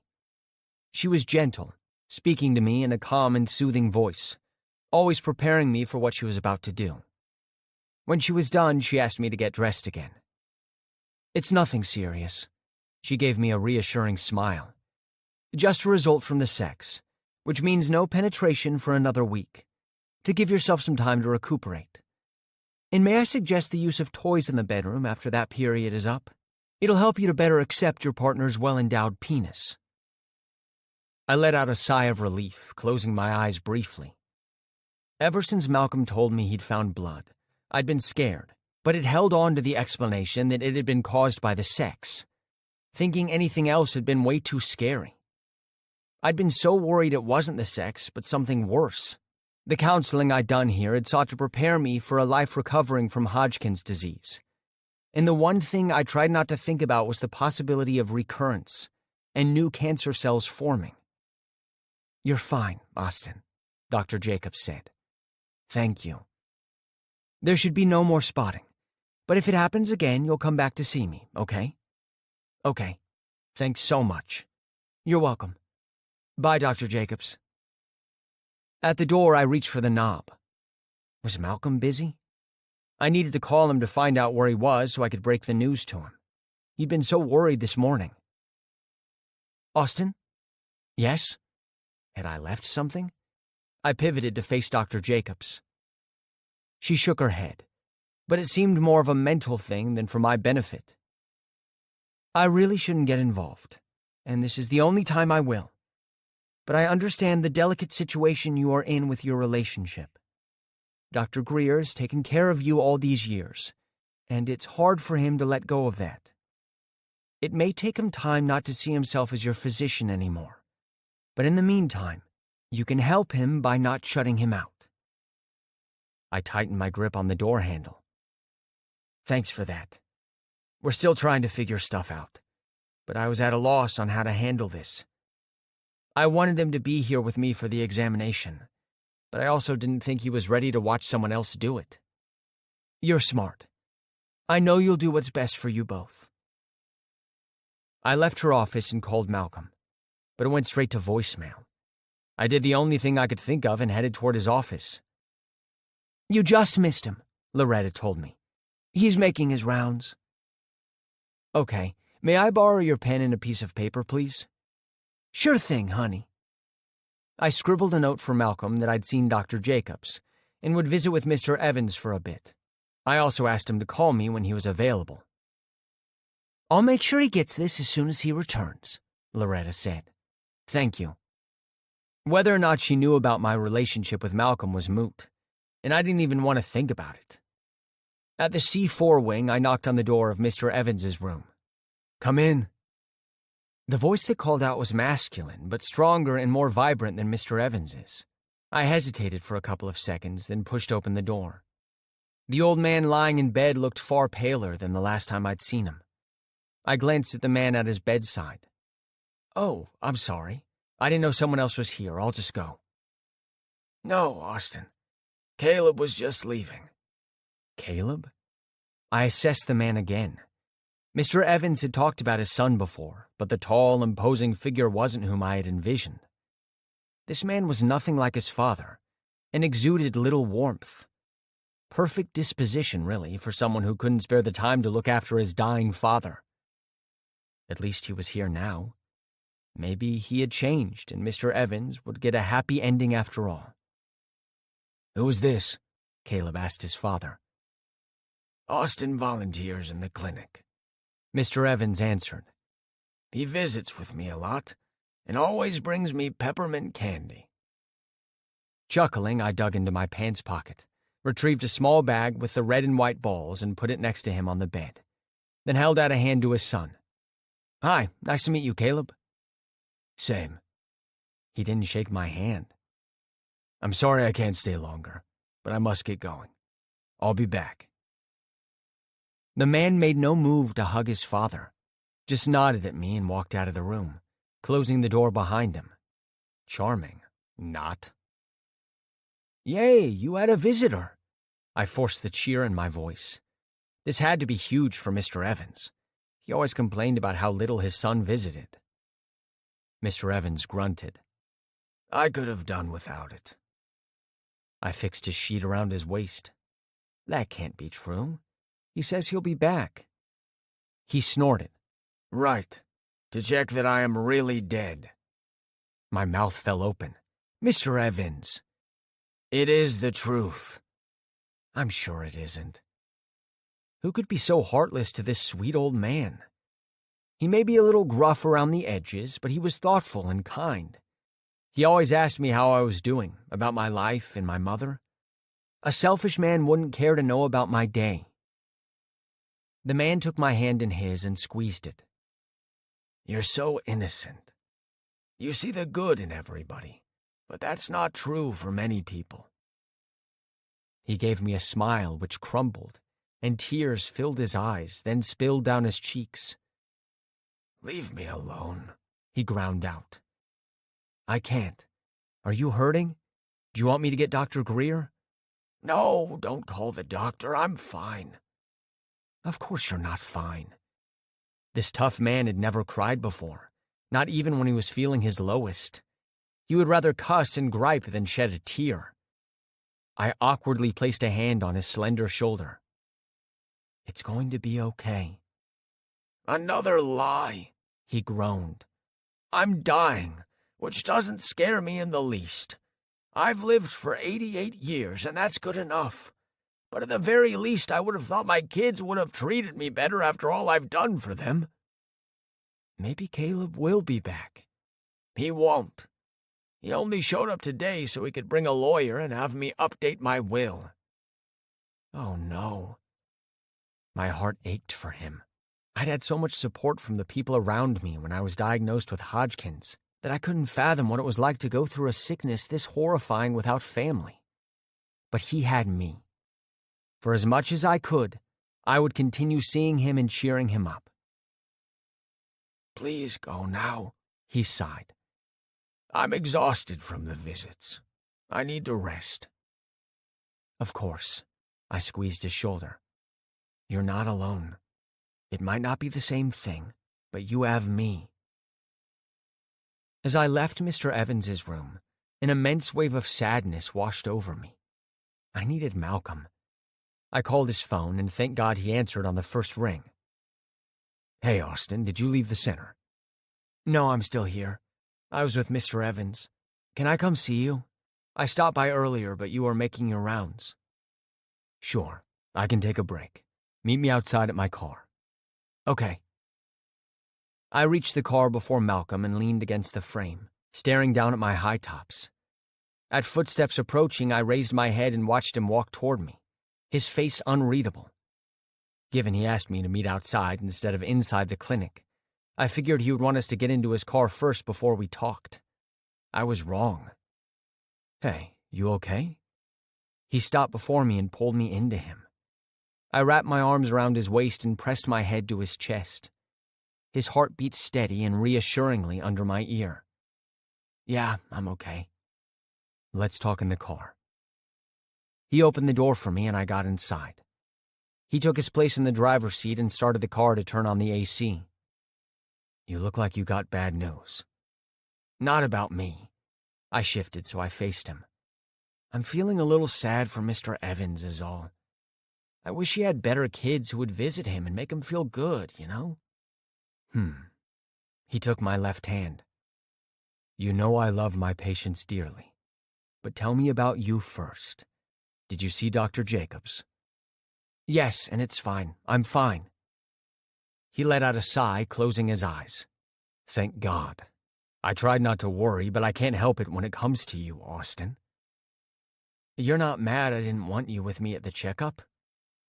I'd have liked to be there, but it's your decision. If something happens again, I don't mind having you there. But you have to be just my boyfriend and not my doctor. Got it, and thank you. No, thank you for caring so much. I reached a hand out and stroked his cheek. I'm in love with you, Malcolm. He hugged me tightly. I wheezed and laughed at the same time. You're crushing me. Sorry. I love you too. So much. He pulled back from me, a wide grin on his face. Now you can properly meet my asshole twin and his wife. But be warned, they will pry and they have no filter. I chuckled, moving in to kiss him lightly. I can't wait. Maybe we can invite my mom too? Sure, that might put a leash on Abe and Jillian. 17. Malcolm. Something smells good in here. I made a beeline for Austin and the tarts he'd taken out of the oven. I placed a hand on his bottom and rubbed. While he distractedly pushed my hand away, I snatched one of the tarts from the tray but ended up juggling it in my hands. So damn hot. Ha, that's what you get for stealing, he chided me. I couldn't resist. You've been cooking up a storm all evening. I need a taste. I bit into the tart, and the goodness in the middle flooded my tongue. I moaned, and he grinned at me, forgetting he was supposed to be upset with me for pilfering the food he'd made for our guests. Good? He asked. Very. How are you this awesome? He tilted his head, and I leaned forward. Our lips barely met when the doorbell rang. He pulled away, his eyes shining. That's probably Mom. Or Abe and his sidekick. I'll go get it. Okay, I'll finish up in here. I pecked his cheek, shoved the last bite of the tart into my mouth, and headed for the door. Swallowing, I opened the door. Surprise! We all bumped into each other in the driveway. Abe grinned at me. Next to him stood Jillian, stunning as always in a moss-green jumpsuit that set off her ginger chin-length hair. To his right was Eloise, who seemed less tired than usual. The woman worked long, hard hours to take care of herself and her son. I could understand why Austin felt compelled to work and contribute to the daily expenses and alleviate her burden. I groaned, extending a hand to Eloise first. I hope you didn't have to suffer through my brother's presence for too long. She cracked a smile, which was a lot more than I'd hoped to get out of her this evening. I expected to be under scrutiny all night. I tried not to think too much about tonight since I proposed the idea to Austin, but it meant a lot that our two families were meeting at last. And it would be even better if everyone got along well together, since we were likely to be involved in each other's life for a long time. I haven't seen the insufferable part yet, Eloise said, which earned her a full belly laugh from Jillian. Let's hope you don't find out how insufferable tonight. Jillian winked at Eloise. her smile warm and inviting. As far as sisters-in-law went, she was the best. I guess no introductions are necessary then? Nope, we took the liberty of introducing ourselves, Abe said. Footsteps approached us from behind. Dr. Greer, is it Mom? It's everybody. I stepped aside. His cheeks flushed pink as he sidled up to my side, one arm resting on my hip. Hey there, little guy. Abe came right up to Austin and gave him a bear hug, almost lifting him off his feet. We met, remember? That other night you were here. That's right, Abe. Nice to meet you again. And this is Jillian, I said. Jillian held both Austin's hands, smiling hard as she looked him up and down. You are just as Abe described, absolutely gorgeous. How did Mal land someone like you? Austin laughed. I think I'm the lucky one. Why don't you all come in? While Jillian and Abe entered, he hugged his mom. You look great, Austin said. Are you wearing lipstick and eyeshadow? His loud observation had his mother blushing. Stop questioning your mother, babe. The second the endearment dropped, I snapped my gaze to Eloise to see her reaction. She merely frowned at Austin. Right, I'm not on trial tonight. Sorry, I'm glad you were able to make it. Austin hooked his arm through his mother's and led her inside after Abe and Jillian. I closed the door and followed them. Something smells amazing, Jillian said as we entered the living room. Please tell me Mal didn't cook. That smells like Austin's pot roast, Eloise said. Austin brought her over to the love seat and sat beside her. It is. He's a great cook. Austin smiled at me.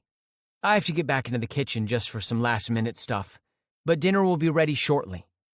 I'll help. No, really, I'm good. Austin disappeared into the kitchen, and I was left alone with our guests. I didn't know you have a twin, Eloise said. Yeah, our parents had 3 sons, but our brother Chris, the oldest, died when he was 20. Cancer. Is that why you chose oncology? Yes. Eloise turned to Abe. And you? What do you do? I'm a PE teacher and basketball coach, Abe replied. Mal got all the smarts in the family, and I got the beauty.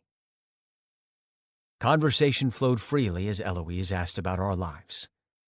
Some people might have considered her questions as intrusive, but I understood she only wanted the best for her son.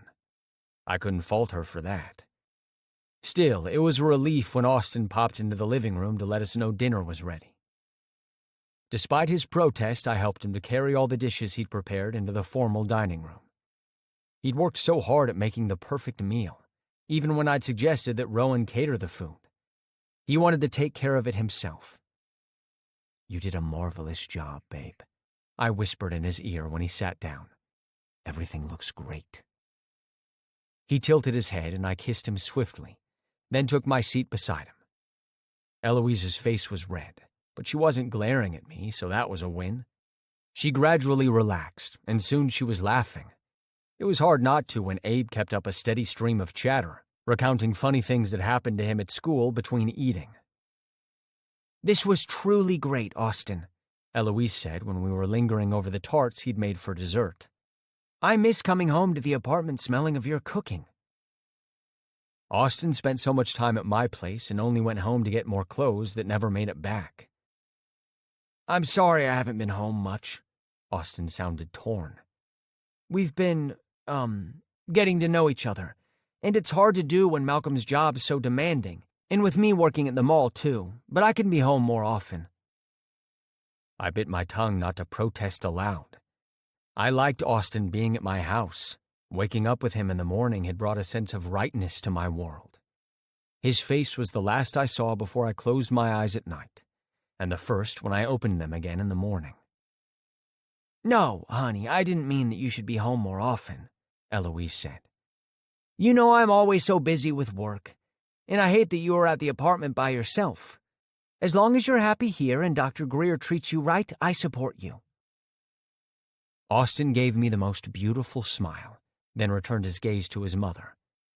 He does, but if you need anything, you'll tell me? I can't fathom what I'll need, but if it makes you feel better, sure. So you were studying to be a practical nurse when Austin was first diagnosed? Jillian asked, diverting the conversation to another topic. Her voice was filled with awe. I'm amazed by you. Parenting is hard, which is part of the reason Abe and I decided we didn't want children. A child demands a lot of attention. They sure do, but I'd never give up the experience I had with Austin.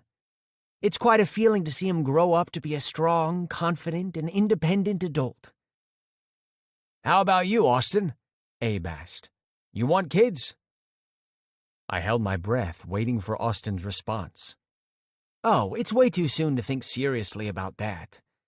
But suppose I wouldn't mind a child or two. He quirked his eyebrows at me. You, Dr. Greer? Sounds good. The truth was that I'd never thought about kids. My life hadn't been mapped out for them, not with my busy work at the clinic. Children deserved more time than I had to give. Why do you still call Mal Dr. Greer? Jillian chuckled. It sounds odd, but cute. Is it like a pet name thing? I think they find it kinky, hon, Abe replied. It's no different than you calling me master. Jillian snorted. Not likely to happen. From Eloise's knitted brow, she hadn't figured out what my brother and sister-in-law meant. I call him Malcolm sometimes, Austin said. But I don't know. I like how Dr. Greer sounds. Can we not talk about sex stuff at the table? I intervened for fear of where Abe would eventually take the conversation. Usually I wouldn't mind so much, except the mother of the young guy I was sleeping with was at the table. That's okay, I'm not in denial, Eloise said. I know what's going on between you two, and it's my son's body, so he can do whatever he wants with it. Austin beamed with pride at his mother, and I shot a look Abe's way, silently begging him to cool it with the intrusive remarks, even with Eloise stating she didn't mind. When dinner ended, Austin stacked all the plates, but I gave him a stern look. Sit, you did all the cooking. With my hands on his shoulders, I pressed him to sit back at the table. I'll handle it. Thanks for a wonderful dinner. You're welcome, Malcolm. He shot Abe a triumphant grin, almost as if to say, see, I know what his name is, and Abe laughed. You can take the bottle of wine to the living room and let me tidy up here. I'll help. Eloise got to her feet. I couldn't let you. You're a guest in our home. Her eyebrows rose at the way I said our, and heat rose in my cheeks. Good God, I felt like 16 again. I insist. We haven't had much time to talk. I nodded, figuring she wanted some time for us to talk one-on-one.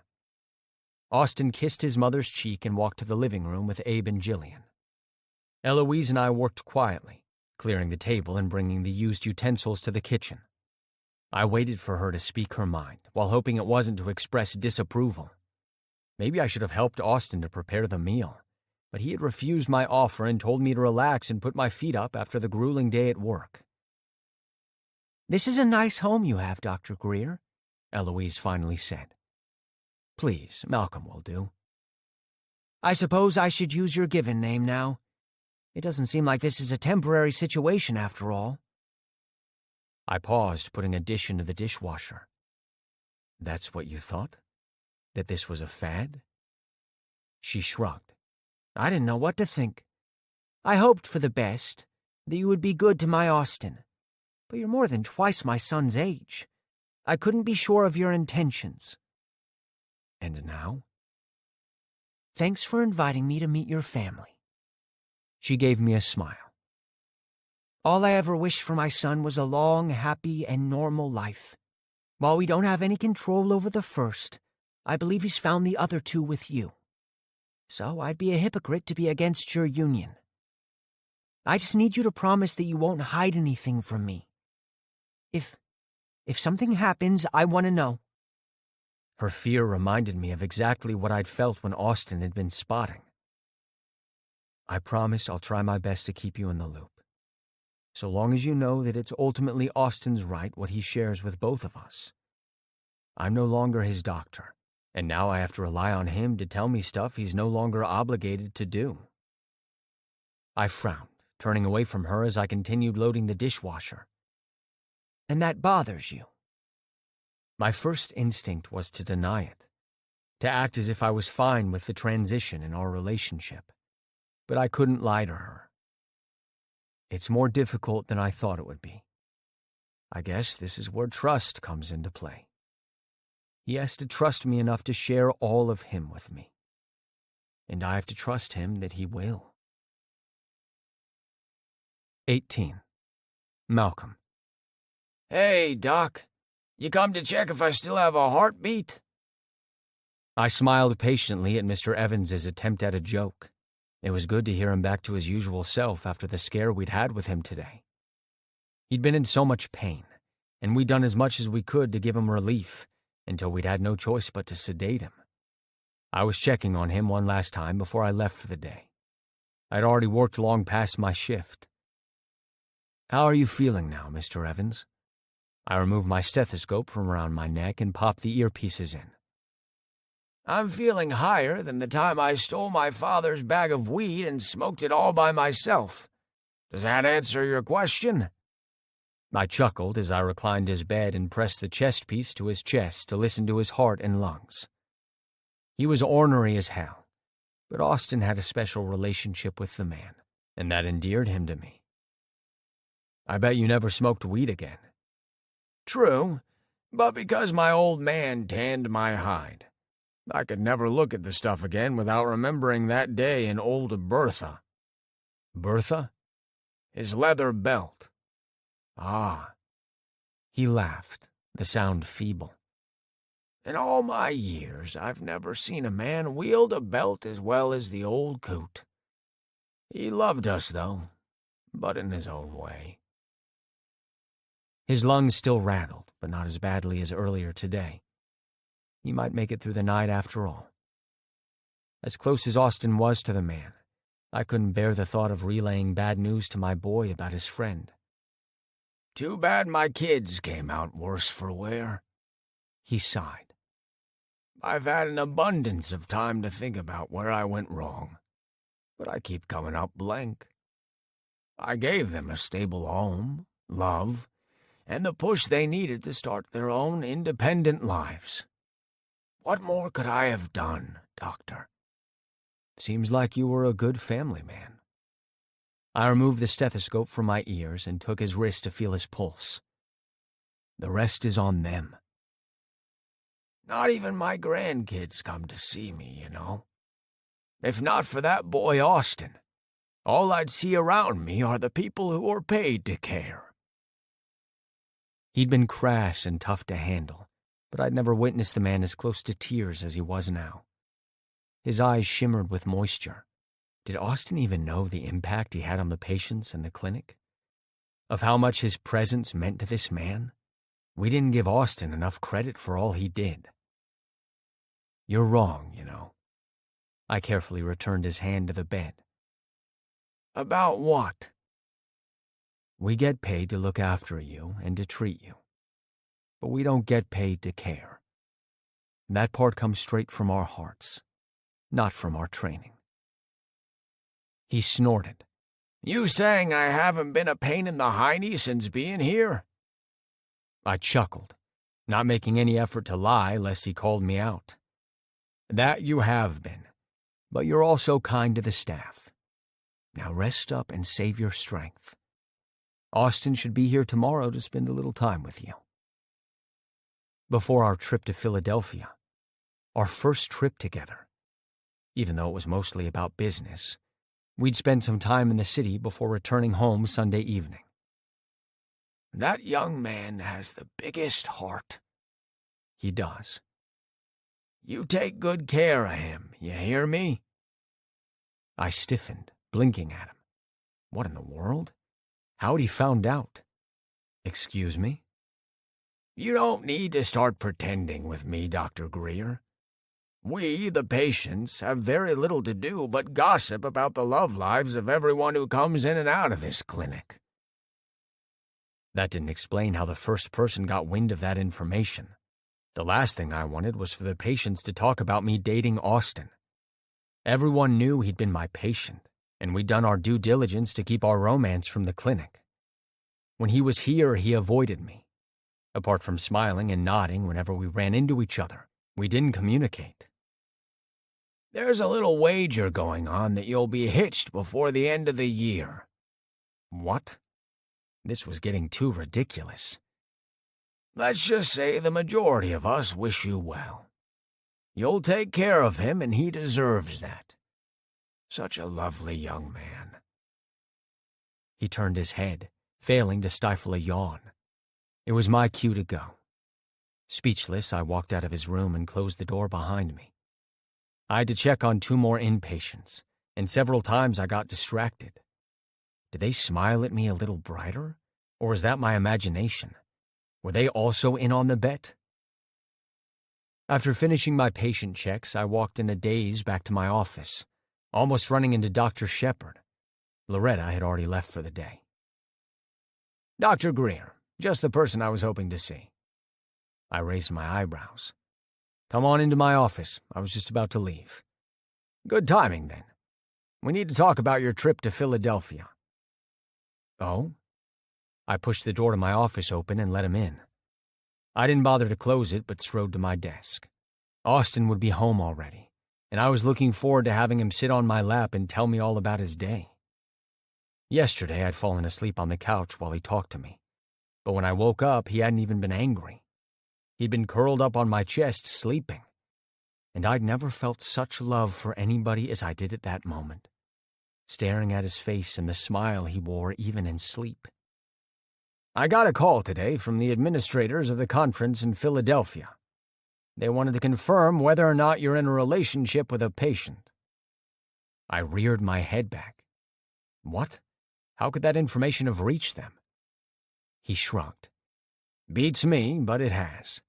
And I couldn't lie to them, Greer. I'm not seeing a patient of mine. Dr. Jacobs is his oncologist. Which I did point out, but that doesn't change the fact that he was your patient at the beginning of your relationship. But I did the right thing. Not many people will care about that. You know that sleeping with your patient is a big no-no, Greer. You knew that, and you still took the risk. I couldn't argue that. So what now? They're allowing you to recuse yourself from the panel. They can't expect me to do that. I earned my spot on that panel.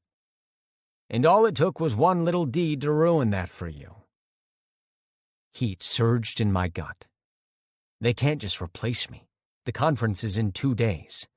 Which I pointed out, but they'd rather have your spot empty. I curled my hands into fists. This is bullshit. Shepard ran his fingers through his salt and pepper hair. I can't say I blame them, Greer.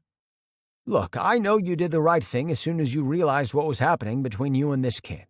But to have you on that panel when people know you're in a relationship with him would make a joke out of the entire conference. Some people feel very strongly about the situation you are in. For the greater good of the conference, I hope you don't challenge this decision. Sit this one out. Tomorrow it'll be someone else with a lawsuit on their hands so big that the fraternity will forget about your error. But I hadn't erred. I hadn't made a mistake when I decided to get involved with Austin. Next year, when the conference was held again, I would still be in the same position, dating a man who was not only years younger than me, but also an ex-patient of mine. What then? Naturally, they can't stop you from being at the conference altogether, Shepard said. But if I were you, I'd let it slide for this year until the talk died down, then move on from there. Who knows? Maybe you'll be seeing someone else by then. Shepard walked out without waiting for my response. If he had, I would have told him this wasn't a temporary fixation. I was in love with Austin Villiers, and I had no intention of letting the young man out of my life. Not now and not ever. If that meant I wasn't welcomed on a panel of my profession, even though I was more than qualified, then so be it. I'd made my bed, knowing exactly what I'd signed up for, and now I lay in it willingly. Austin was worth it. That evening, when I entered the house, my shoulders were way too tense for my talk with Shepard. I followed the sound of the television into the living room. I halted and stared at Austin, who was sleeping on the couch, a throw up to his chin. He was way more than worth it. Concerned that something was wrong, I put down my laptop on the coffee table and walked over to him. Kneeling by the couch, I stroked his cheek gently. "Austin, baby?" His eyelashes fluttered open, then closed. He smiled, the sight of it melting my heart. "Malcolm, you're home." "Yeah, I just got in. Are you okay?" Out of habit, I circled his wrist and felt his pulse. Before I could get a read on him, Austin jerked his hand free. "Stop that, I'm fine. I just had a long day at work and wanted to take a nap so I wouldn't be so tired when you got home." "Oh." I got to my feet, propped him up, sat, and placed his head into my lap. He turned over so his face was pressed into my stomach. "Is it time yet for us to have sex again?" he asked. "Yeah, but I'm not in the mood right now." He peered up at me. "Why? What's wrong?"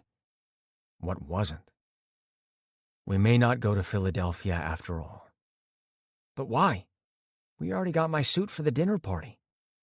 I brushed his thin eyebrow with my thumb. "It doesn't matter why. It would probably have bored you, by the way, so no great hardship at all." "Except I was looking forward to taking a trip with you and to being your arm candy." Despite the hollow in my chest, I smiled. "You can be my arm candy anytime. We can have a date here. I'll take you to a fancy restaurant so you can wear your suit for me. What do you say?" His brows furrowed and he frowned hard. "That sounds good, but I still want to know why we're no longer going to Philadelphia." Stubborn boy. He was never going to let it go. The organizers of the conference decided they didn't want me on their panel after all. "What?" Austin jumped out of my lap and sat on the couch beside me. "But why?" I tore my eyes away from him, unable to tell him the reason. He was smart enough to eventually figure it out. "It doesn't matter." "Stop saying that. Obviously it matters, or they wouldn't have felt the need to remove you from the panel. I just don't get why. Everyone knows you're a damn good... Oh my God, it's me. It's because of me, isn't it?" "No, it's not you and everything to do with them. They don't see that I did the right thing in not hiding our relationship, but referring you to another oncologist. What more do they want from me?" "To stop seeing me? Do you want to do that?" He raised his hand to touch me, but let it fall into his lap, his face going pale. "Everything will be back to normal." With a groan, I hauled him over my lap to straddle me. I framed his face with my hands. "Nothing can ever be the same again after you've been in my life. I won't trade you for respectability's sake." He placed a hand at the side of my neck. "Are you sure? It'd hurt, but I don't want to ruin your career." "You won't. This is just a little test that we knew was bound to happen anyway. It won't break us. Promise." "I'm so afraid of losing you." He rubbed his thumb over my Adam's apple when I swallowed. "You've taught me so much, brought me so much happiness. And I'm not done with calling you Daddy yet. I'm just getting the hang of it. There's so much more that you promised me. And I'll live up to every single promise, I swear." I pulled his head down to mine, and his mouth met mine greedily. I released his face to shift us so he was more comfortably straddling me. The heat that blazed between us, always raging with the slightest touch, wouldn't be extinguished. I groaned, a guttural sound that tore from my soul at the idea of letting him go. Never. Not my sweet, precious boy. 19. Austin. My heart squeezed painfully for Malcolm. I was enraged on his behalf that they wanted him to vacate his spot on the panel because of me. What was so wrong about our love? I might have been his patient, but we'd done the right thing. To have walked away from this would have been madness, but a part of me was filled with frustration. I let it all out the only way I knew. Malcolm's mouth was insistent on mine. The tension in his body came out a little rough as his lips ground into mine in a bruising kiss. Up until this moment, he'd always treated me like fine china. Seeing him this way, with all his passion unbridled, was way too much to bear. "I want you so bad. I tore my lips away from his, grabbing fistfuls of his shirt and pulling it out of his pants. He kissed the side of my face, my cheek, and my neck. I closed my eyes, gasping as I unbuttoned his shirt with trembling hands. "You're so damn sweet, Austin. How can I ever let you go?" "You won't, Daddy." His breath hitched. "Promise me you will never let me go." "I swear it. I don't care what other people think, but I can't live without this. Without you." I finally slipped the last button from the hole and spread the flaps of his shirt to either side, then peppered kisses over his collarbone. I kissed across his chest and licked at his nipple. Before I could get latched on properly, Malcolm pulled my head back. "Upstairs, now." A shiver ran down my spine at his quiet order. I scrambled off his lap to obey him and ran ahead of him toward the stairs. "Be naked by the time I catch up with you." "Yes, Daddy." I stripped off my clothes on the way to the bedroom, leaving articles scattered on the floor, and dove onto the bed naked. I fluffed the pillows behind my head and sprawled onto my back with my feet planted firmly on the mattress and my legs apart. The door creaked as Malcolm entered. The week of no penetrative sex was up, and I needed him something fierce. Sure, we'd had sex in the past week, but with him sucking me off and me returning the favor. And as satisfying as that had been, now I needed him deep inside my ass. "Ah, little lamb, how beautiful you are, all eager for Daddy." "Yes." I licked my lips, watching him without shame as he stripped off his shirt. Unlike me leaving everything on the ground, he took the shirt over to the chair in the room and draped it over the back. His belt was next, followed by his pants. He must have taken off his shoes downstairs because he only had his socks on. A whimper escaped me when Malcolm removed his boxers, revealing his thick, erect cock. No wonder he'd left me bruised the first time we had sex. "See something you like, boy?" "Everything, Daddy." The words slipped off my tongue, no longer foreign but intimate and private, something for just us. He smiled as he approached the bed. "Come here and show Daddy how much you like to suck his cock." I got down on my hands and knees and crawled over to him, hiding my grin at the way his nostrils flared. Though not an expert in seduction, I knew enough. Malcolm wanted me, and the slightest reaction from me turned him on. Stopping at the edge of the bed where he stood, I buried my face in Malcolm's groin and inhaled deeply.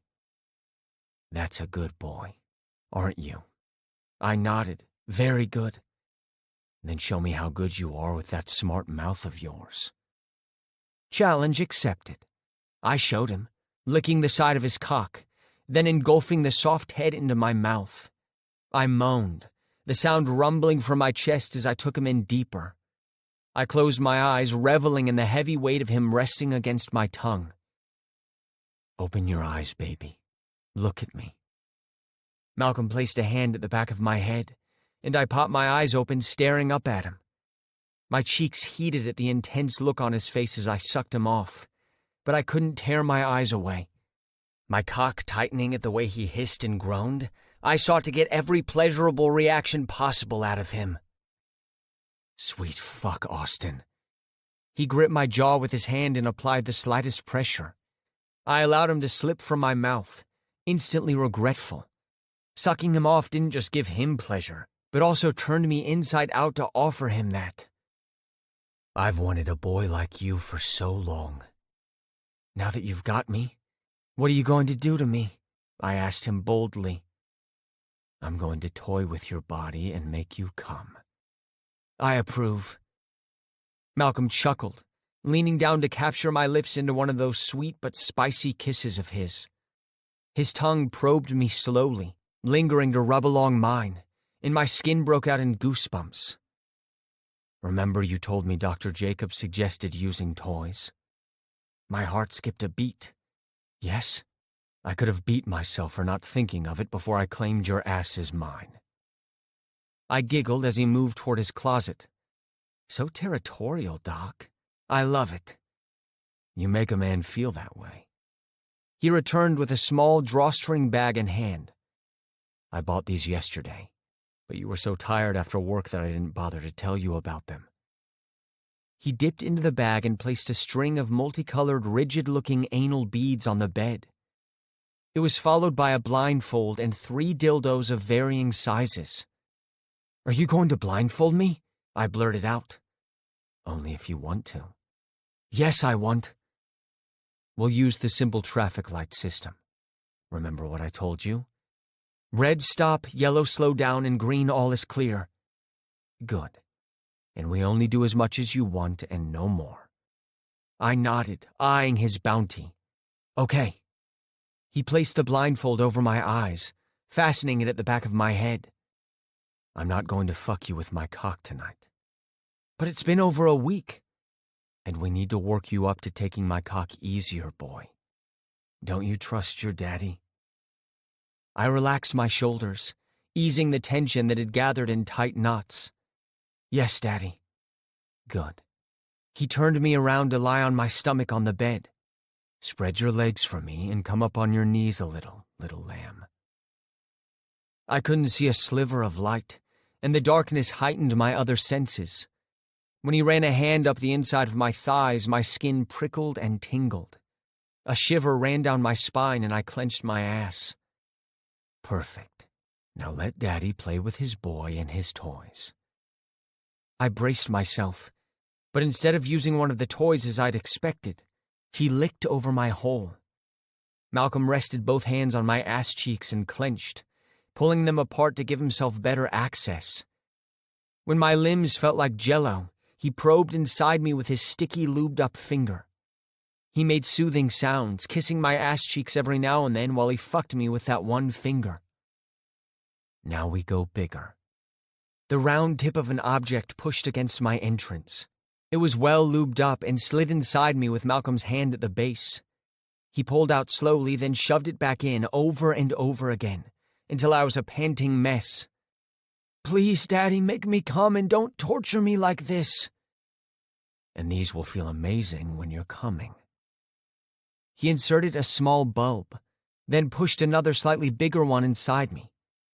Instead of pulling them out, Malcolm left them in with the other end hanging out and kissed along my taint all the way to my balls. "Daddy," I moaned, "feels so good." Each time I clenched my ass, the bead shifted, shooting sparks through my body. Malcolm didn't make things easier by nipping at my sack. He pulled my cock back and sucked the tip into his mouth. I gritted my teeth, trying to hold out. Gotta prolong it. A cry tore from my lips. My cock and balls tightened. Malcolm pulled on the string, the beads popping out, and seconds later I spurted. "Oh my God!" Waves after waves of pleasure crashed over me, drowning me. It was beautifully frightening. I collapsed onto the bed, no longer able to support myself on my hands and knees. Fuck. One of Malcolm's hands remained on my ass as I desperately sucked in air and tried to calm my pounding heart. Sparkles zapped through me, morphing into flutters. I'd never felt so alive. The squelch of the slip and slide of a hand was loud in the room. Malcolm was jacking off. "Ugh," he grunted. The head of his cock rested against my rim, just the tip pressing inside as he came. Malcolm's body came down hard on me, but briefly, as he rolled to the side, pulling me back against his chest to spoon me. He peeled off the blindfold and threw it onto the bed somewhere. Time passed between us in silence. Words would have been trivial since they would pale in comparison to what I just experienced with him. Malcolm feathered kisses over my shoulder until I sagged bonelessly against his body. I let out a sigh, reaching for his hand. I brought it up to my lips and kissed the back of it. These hands had cared for my weak, once dying body. They'd brought me to life in so many ways. "Comfy?" Malcolm asked. He chuckled. "Is that a yes?" "You know it is. I've never been this happy before, Malcolm." He nuzzled my neck. "Now you stop calling me Dr. Greer." I shifted onto my back, and he propped an elbow on the bed with his head in his hand and peered down at me. Without breaking our gaze, he wedged one of his legs between mine. Maybe not indefinitely, but you're definitely Malcolm more than Dr. Greer now. Yeah? What has changed? I brushed a lock of hair from his forehead. He needed a trim, but I loved it a little bit on the longer side. Dr. Greer was the fantasy that was way out of reach. I cupped his cheek. I've stopped believing and wanting the fantasy because I have something better. The real thing with you. He leaned forward and touched his lips to mine in a soft whisper of a kiss, then rubbed his nose against mine. Let's go to Philadelphia. I blinked at his sudden change in topics. But what about the panel? They can recommend that I no longer present myself, but they can't remove me from the panel. I'm not going to let them think they've won, and that I'm ashamed of what we have together. Plus, we've already paid for the airplane tickets and the hotel. That's what you want? He ran a hand down my hips and my thigh. I want to be able to hold my head high while I am with my peers. I have nothing to be ashamed of with you. I smiled up at him, stroking the line of his jaw. How about you go on your own? It'll be less intense that way. He frowned at me. You don't want to come anymore? Look, I know you want to show the world that we're together, and that's not going to change. But we can go together next year after we've become stale news. But I wanted you to be a part of this. And I don't want your moment to be eclipsed by talk about our relationship. I reached up to kiss his chin. I'll still be here when you come back, Mal. With a groan, he buried his head into the crook of my neck. I hate this. Me too. But on a side note, you'll owe me a trip. 20. Malcolm. I folded the newspaper, placed it on top of the island, and made my way upstairs, coffee cup in hand. I had to be at the airport in a couple of hours, and the whole situation left me feeling strange. I didn't want to go without Austin, but he'd made it clear that he didn't want me to miss out on the opportunity to network with other professionals in my field. The conference only happened once per year. If he was truly happy to see me go, though, why was he still in bed? Granted, we'd been up most of the night, and he wasn't a morning person, but unease dug in my gut. Austin? The bed was empty, the sheet rumpled with damp patches. It looked like he'd been sweating a lot. Austin? I called out more forcefully. My first thought was to barge into the bathroom and find out what was wrong, but I held back. You in there? Yeah, give me a sec. I put the cup of coffee on the night table, no longer interested in the drink, then paced in front of the connecting bathroom door. Finally, the lock turned and he appeared. He looked pale, and his eyes drooped, but he smiled at me. Are you ready to go? I slept longer than I planned to. I cupped his chin, frowning as I scanned his features. You're not feeling well. It's just a tummy ache. I'll be fine. Why didn't you call me? There was no time before I threw up everything I ate last night. A niggling memory poked around at the back of my mind. Did you get sick last night as well? I thought I felt you get up, but assumed you went to pee. Yeah, but only once. And now again.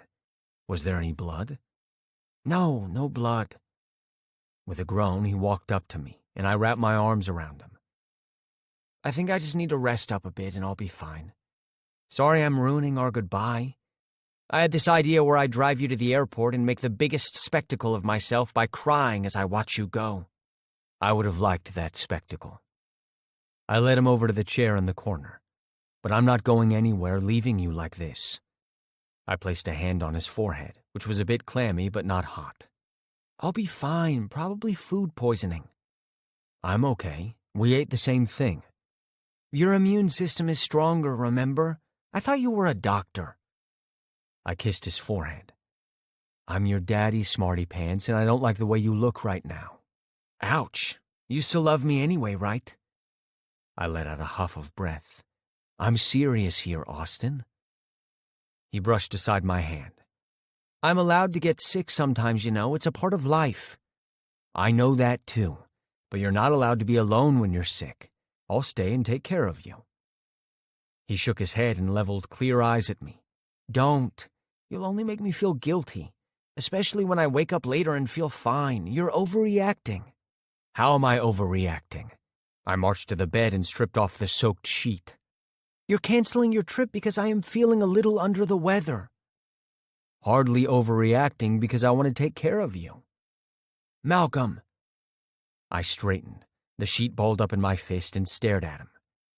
I love that you want to take care of me, I do. It's sweet and it makes me feel loved. But right now you need to be at the airport. I'll go back to bed and sleep some more. If I'm not feeling better, I'll go to my mom's. She's off today, so I won't be alone. I'm supposed to be here with you. I'm a big boy. I know all the emergency numbers. Was I overreacting? For a hot minute, all I could see was Austin, weak and in pain, holding on to life for all he was worth. Tell me the truth, I said. Why don't you want me to take care of you? You always push me away when something is wrong with you. He lowered his eyes to the floor. Oh, I'd hit a nerve. He gripped the arms of the chair and propelled himself to his feet. He was still so thin, my precious darling boy. He stepped up to me and removed the sheet from my hand, dropped it to the bed, then took my hand in his. I'm sorry. I didn't mean for you to be frustrated. Will you tell me what's going on with you? I feel like you keep a part of yourself from me. He squeezed my hand, closed his eyes, and breathed out deeply. You know how you have a hard time separating the doctor from the man whenever I don't feel well? Yes. It's similar for me. I love when you take care of me, I do. But it's also scary to let you be in charge because I'm worried I'll feel weak and helpless like I did before when I was going through treatments. I had to rely on others to do everything for me, and I don't want to feel that way again. Understanding dawned on me. I pulled him down to sit on the bed beside me. Baby, me taking care of you has nothing to do with you not being able to do it yourself. It's completely different from when you were ill. This time you're freely giving me the chance to do for you what I know you can do yourself. It just brings me immense pleasure to take care of you. Do you understand? You didn't have to feel that you needed to hold back for fear of losing complete control. You determine how much you give, and it's your power to give all. I can't take what you don't give. His eyes widened, a look of wonder crossing his features. I've never thought of it like that before. Am I failing badly at being your boy? You're not failing. You are learning, just as I have to learn as well. I may have had partners in the past with whom I explored this kind of relationship, but not from the perspective of what we have. It's a learning curve for both of us, and we will both grow in this relationship. No mishap is a failure, only a realization of what we may have to work on. He groaned. And I obviously need to work on my communication with you. And trust. I trust you. You trusted me as a doctor with your health, but you don't trust me as a partner where your health is concerned. He placed a hand on my jaw. You too, you know. You need to trust when I say I am fine and there's nothing to worry about. I'll sleep it off.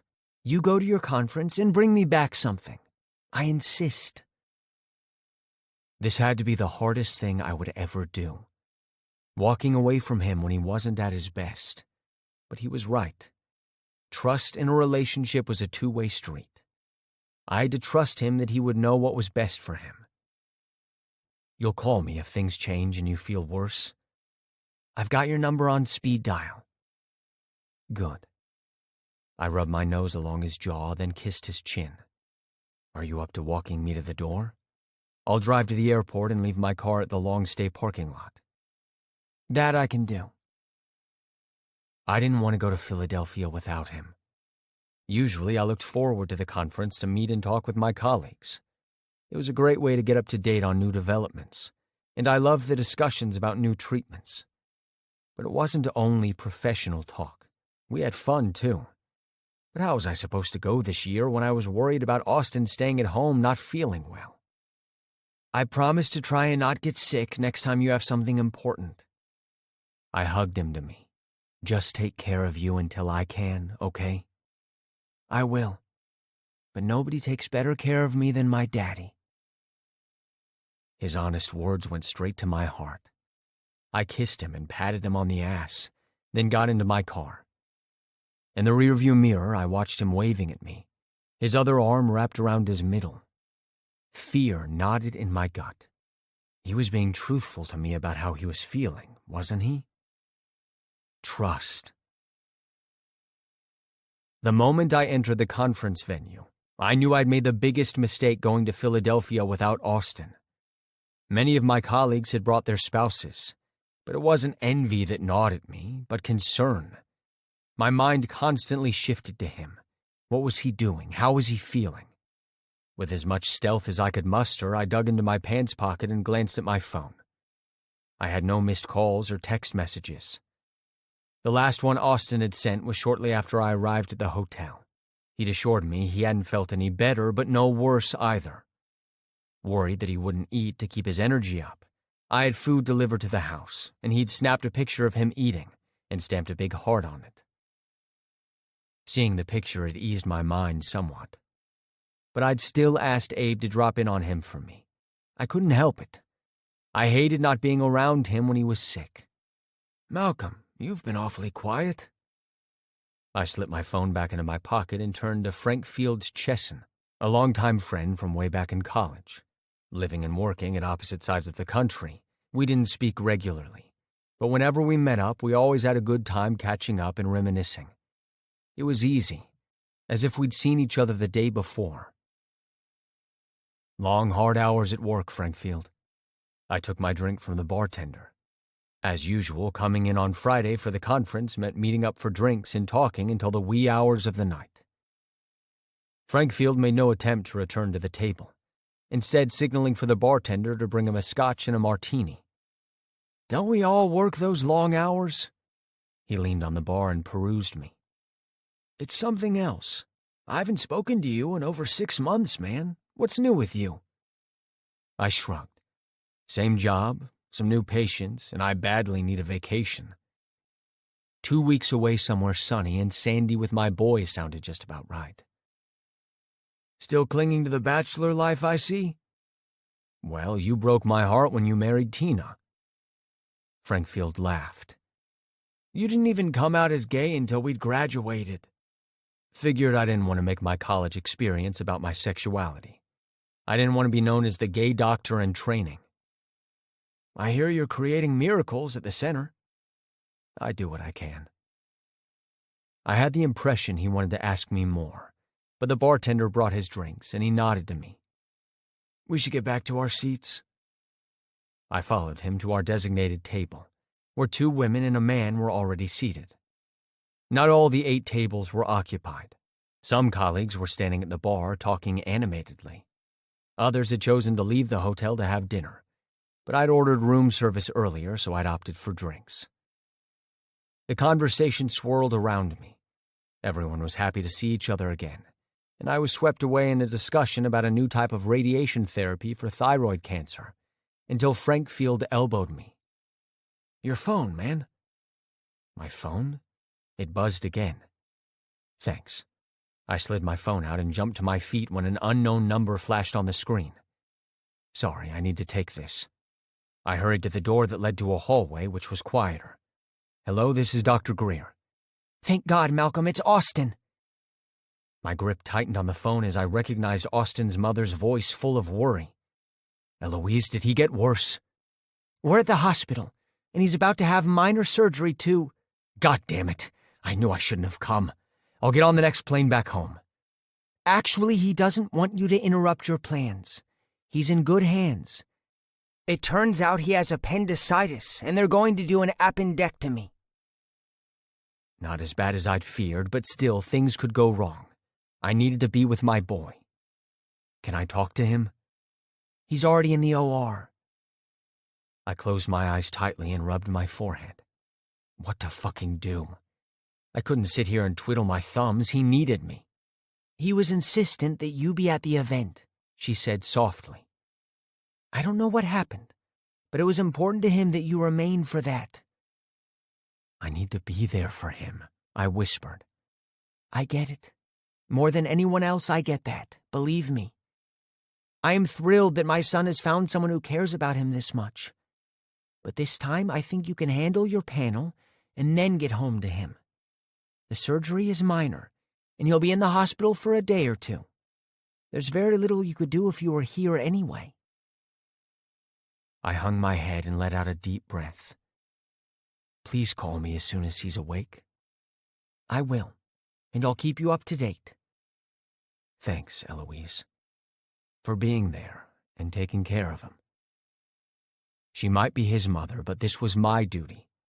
I was supposed to be there to hold his hand when he woke up.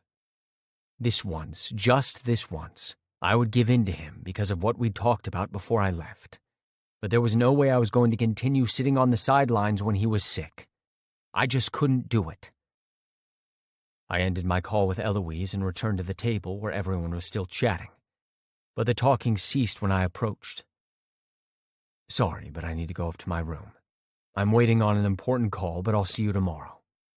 Although I wished I wasn't. After saying goodnight, I marched out, and I was just outside the restaurant when a hand tapped my shoulder. Everything okay, Malcolm? And don't give me that bullshit about long hours of work. Back ramrod straight, I turned to Frankfield. It's like I said, I have a call I'm expecting.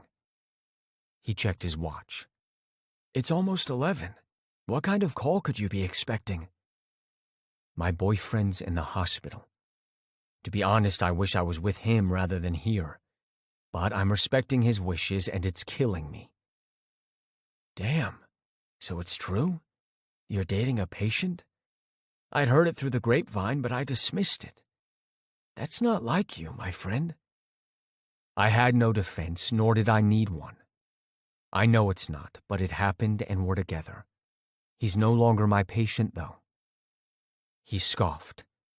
Like that's going to make any difference how the fraternity perceives you? At this point, I don't really give a damn. I have more important things to worry about. Good night, Frankfield. I'll see you on the panel. That cursed panel where I didn't really want to be after all. But now I had to show up to make a point. I was not ashamed of my relationship with my former patient. 21. Austin. Where is he, Mom? My words came out in a whiny tone, but I didn't care. I was done pretending. I needed my Dr. Greer, Malcolm, Daddy. I wanted all three wrapped in one. And I'd been a fool letting him go to that conference when I wasn't feeling my best. He hadn't even wanted to go, but I'd begged him because I didn't want to be the needy boyfriend. Now here I was, minus my appendix, but with a heart full of regret. If only he had been here when I opened my eyes after the emergency surgery. He's on his way, dear. Mom kissed my forehead, and I appreciated it, but it was different from Malcolm's tender kisses.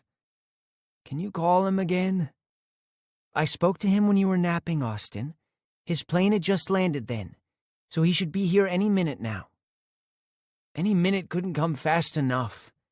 I suppressed the anxiety gnawing in my gut and smiled at Mom. Thanks for being here for me, Mom.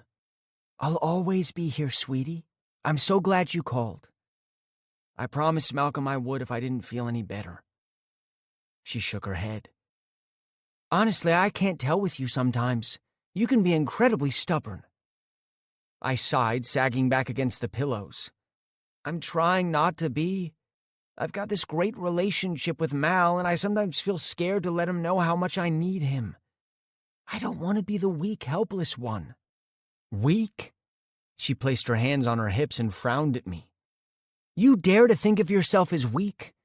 You've been through so many chemotherapies, tests, and treatments. I thought I lost you a few times, Austin, but you always held on and you made it. I look at you and I see a strong man, a survivor. And in a relationship, if your partner allows you to be completely weak before them, you're that much stronger for it. Believe me. I smiled and let out a sigh. I love you, Mom. I love you too, Austin. I'm going to step out a bit for some fresh air. Here's your phone.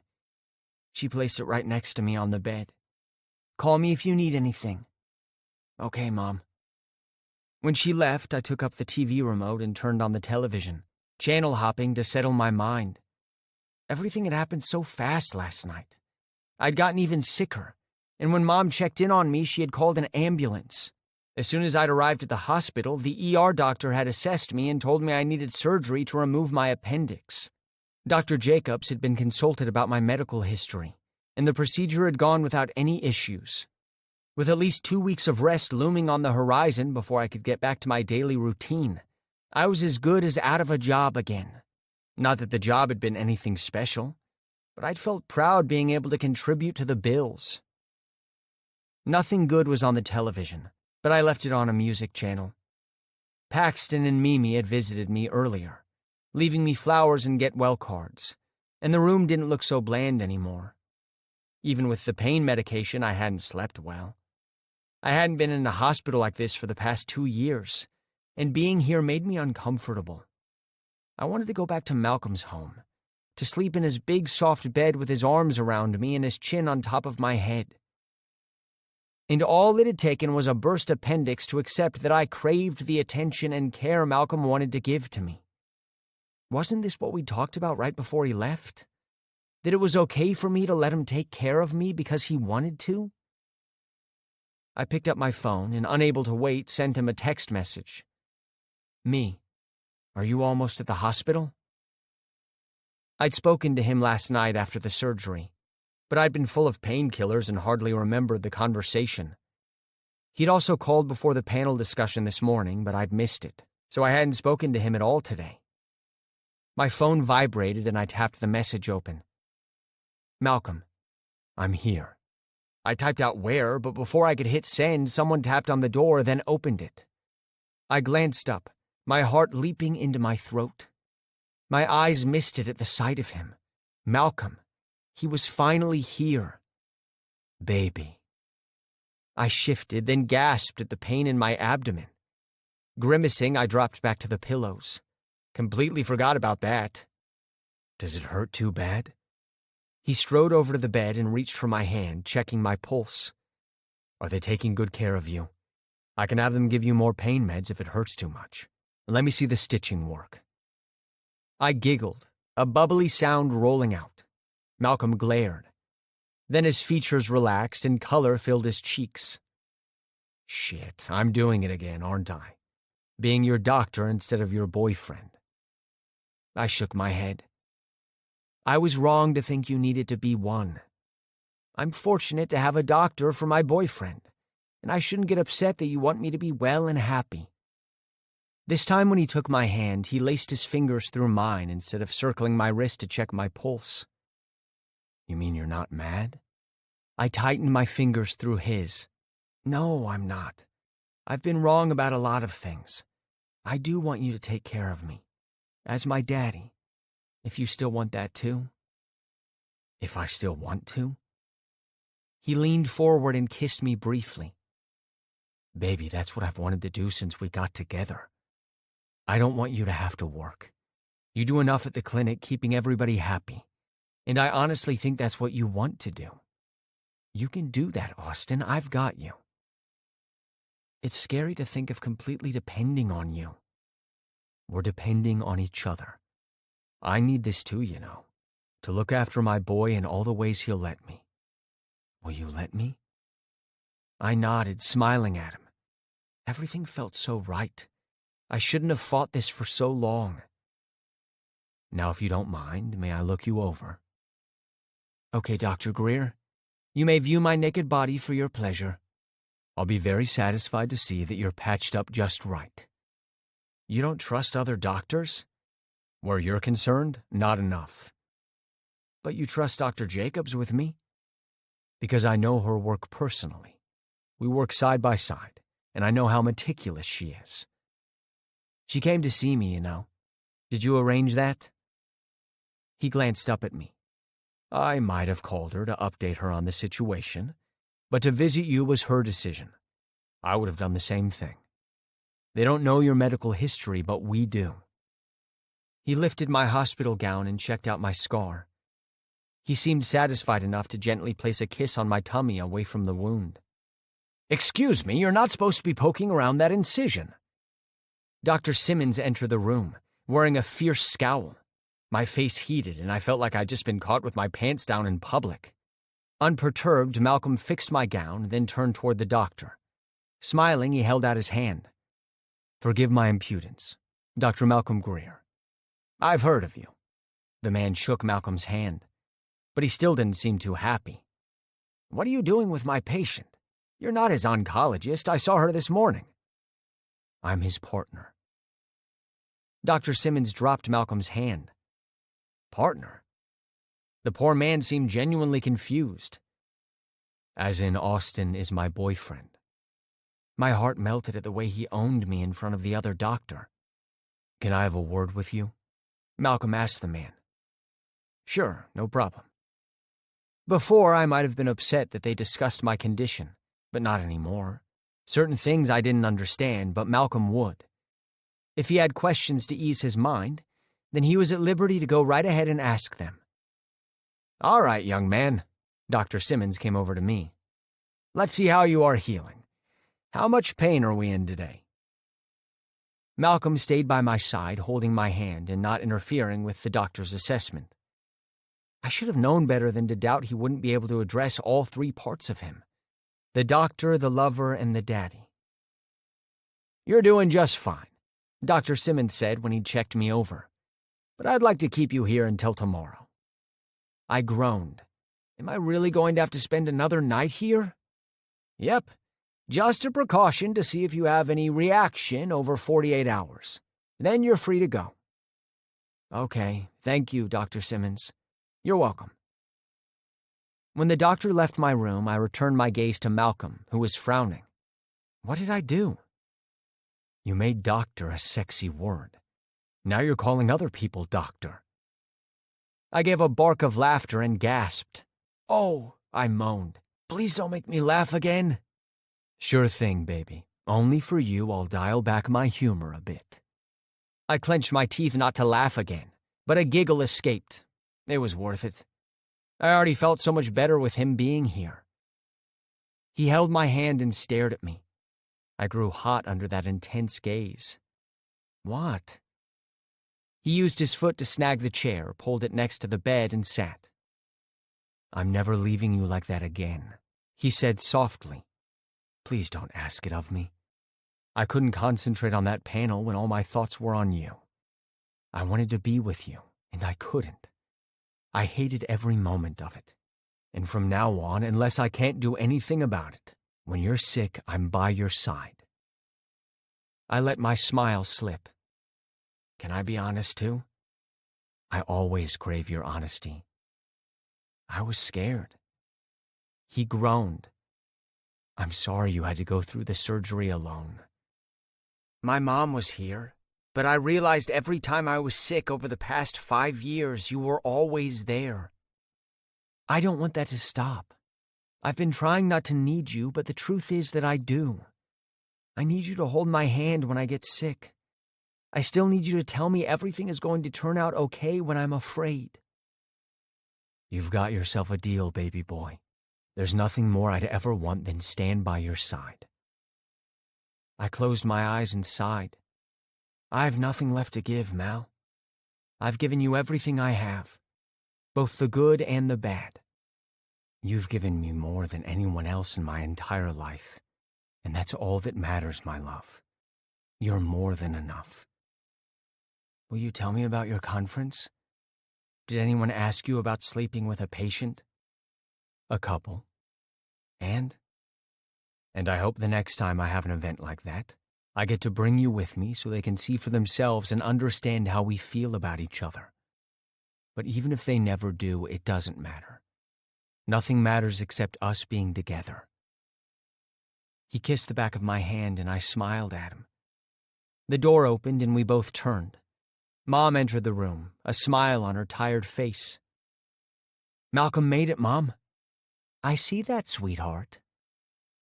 "You should go home and get some rest," I said. Malcolm released my hand and stood. "I agree.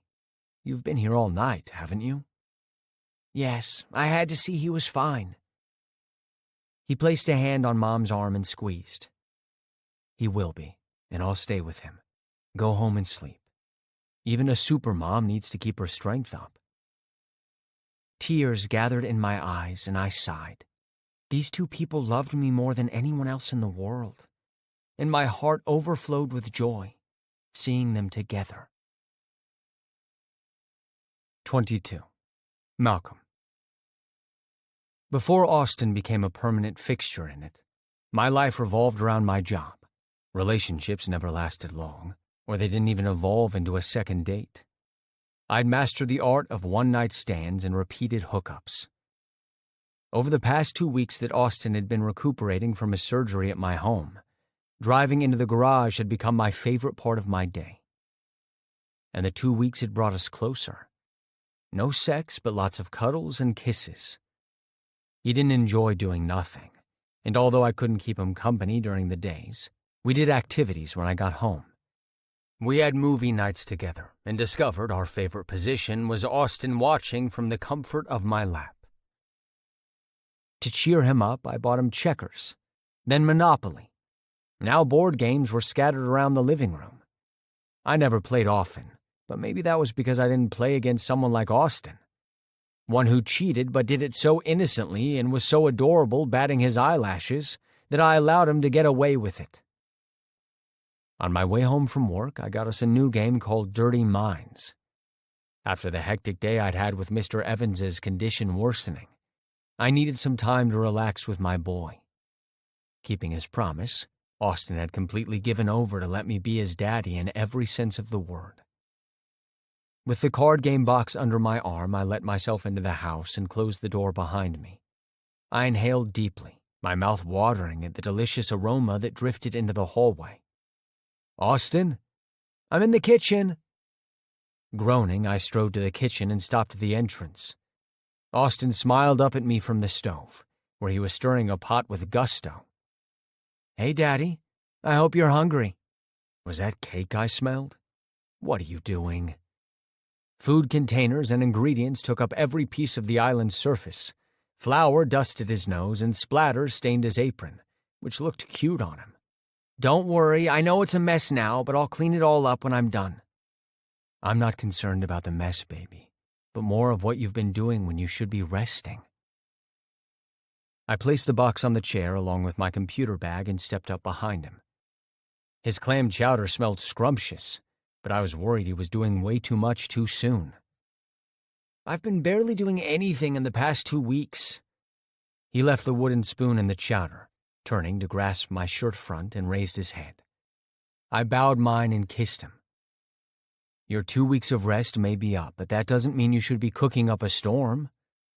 "With all due respect, Mal, you're not my doc. My doc told me I can go back to regular activity." I growled at him. "So convenient for you to choose when you want me to be your doctor and when you want me to be your daddy." He stared up at me with wide eyes. I wasn't fooled by them at all. "I don't know what you're talking about. You're always daddy to me." "What am I going to do with you?" "Hopefully you'll make love to me before the night is over." "You're not ready." He spun me around, placed his hands in the center of my back, and pushed me toward the door. "I've been ready since a week ago. Now go upstairs and take a shower to relax. I already set things out for you in the bathroom. I'll let you know when I'm ready for you." I allowed him to propel me forward. "Just what are you up to?" He sighed. "You've taken care of and entertained me for 2 entire weeks. Can't a boy do the same for his daddy to show his appreciation?" Well, when he put it like that, how could I refuse him? It seemed like he had gone through a lot of trouble for tonight. "All right, but promise me you won't overexert yourself. Cross my heart." When he didn't say the last part, I let out a deep breath. I mounted the stairs and left him to cook. In the bedroom, I ripped off my tie and undressed. I could use a shower to feel more like a man and not someone patients were looking to for miracles. Naked, I trudged to the bathroom, then stopped dead in my tracks. Austin had set candles around the bathtub, which was already filled, and the sweet fragrance of lavender danced in the room. Next to the tub on the floor was an ice bucket with a bottle of wine and a glass. I wanted to rush downstairs and tell Austin that all this wasn't necessary. He didn't need to go through all this trouble to thank me for something I took pleasure in doing. But he'd seemed so pleased at his efforts. What kind of daddy would I be to crush his spirits and complain about what he had so obviously been happy about doing for me? Ungrateful. I poured a glass of wine and settled into the tub. The temperature was just right. Now it made sense why he told me to call him when I was about to leave work. How long had he been planning this? Little by little, the tension eased from my shoulders. When was the last time I'd treated myself to such luxury? I leaned back against the rest and sipped from the glass. The only thing that would make this perfect for me was to have Austin in the water with me. Although his wound had healed sufficiently after 2 weeks, I didn't want the scar immersed in bath water for another week at least. He thought of me as being overly cautious, but he no longer got upset about it. I did what I had to for my peace of mind over his well-being. "How's your bath?" I jolted. I must have dozed off, and blinked my eyes open. Austin was on his knees next to the tub, collecting bubbles from the water, which had gone cold. The sweetest smile hovered on his lips. I think I enjoyed it more than I intended to. I caught his hand and brought it up to my lips. "Thank you. I didn't know how much I needed this." "Yes, you did. You work so hard to keep everyone well, but you don't do the same for yourself." "Lucky thing I have you, then." "Yes, we can worry about each other." His smile widened into a full-blown grin. "But I'm curious about something." "What?" I had a feeling I was going to regret asking. "Are you shriveled up everywhere?" "Minx, see for yourself." I stood, the water cascading off my body. I fisted my cock and stroked. The way he watched me with nostrils flaring sent blood rushing to my cock. "Nope, not shriveled up at all." He grabbed one of the big blue fluffy towels from the counter beneath the sink. "Wash off and let me dry you." He watched me the whole time I rinsed the suds off me. When I was done, he held the towel out, and I stepped into his embrace. His hands trembled as he rubbed the towel over my chest, under my arms, and over my back. The soft fabric passed over my butt and hips. At the juncture of my thighs, he paused.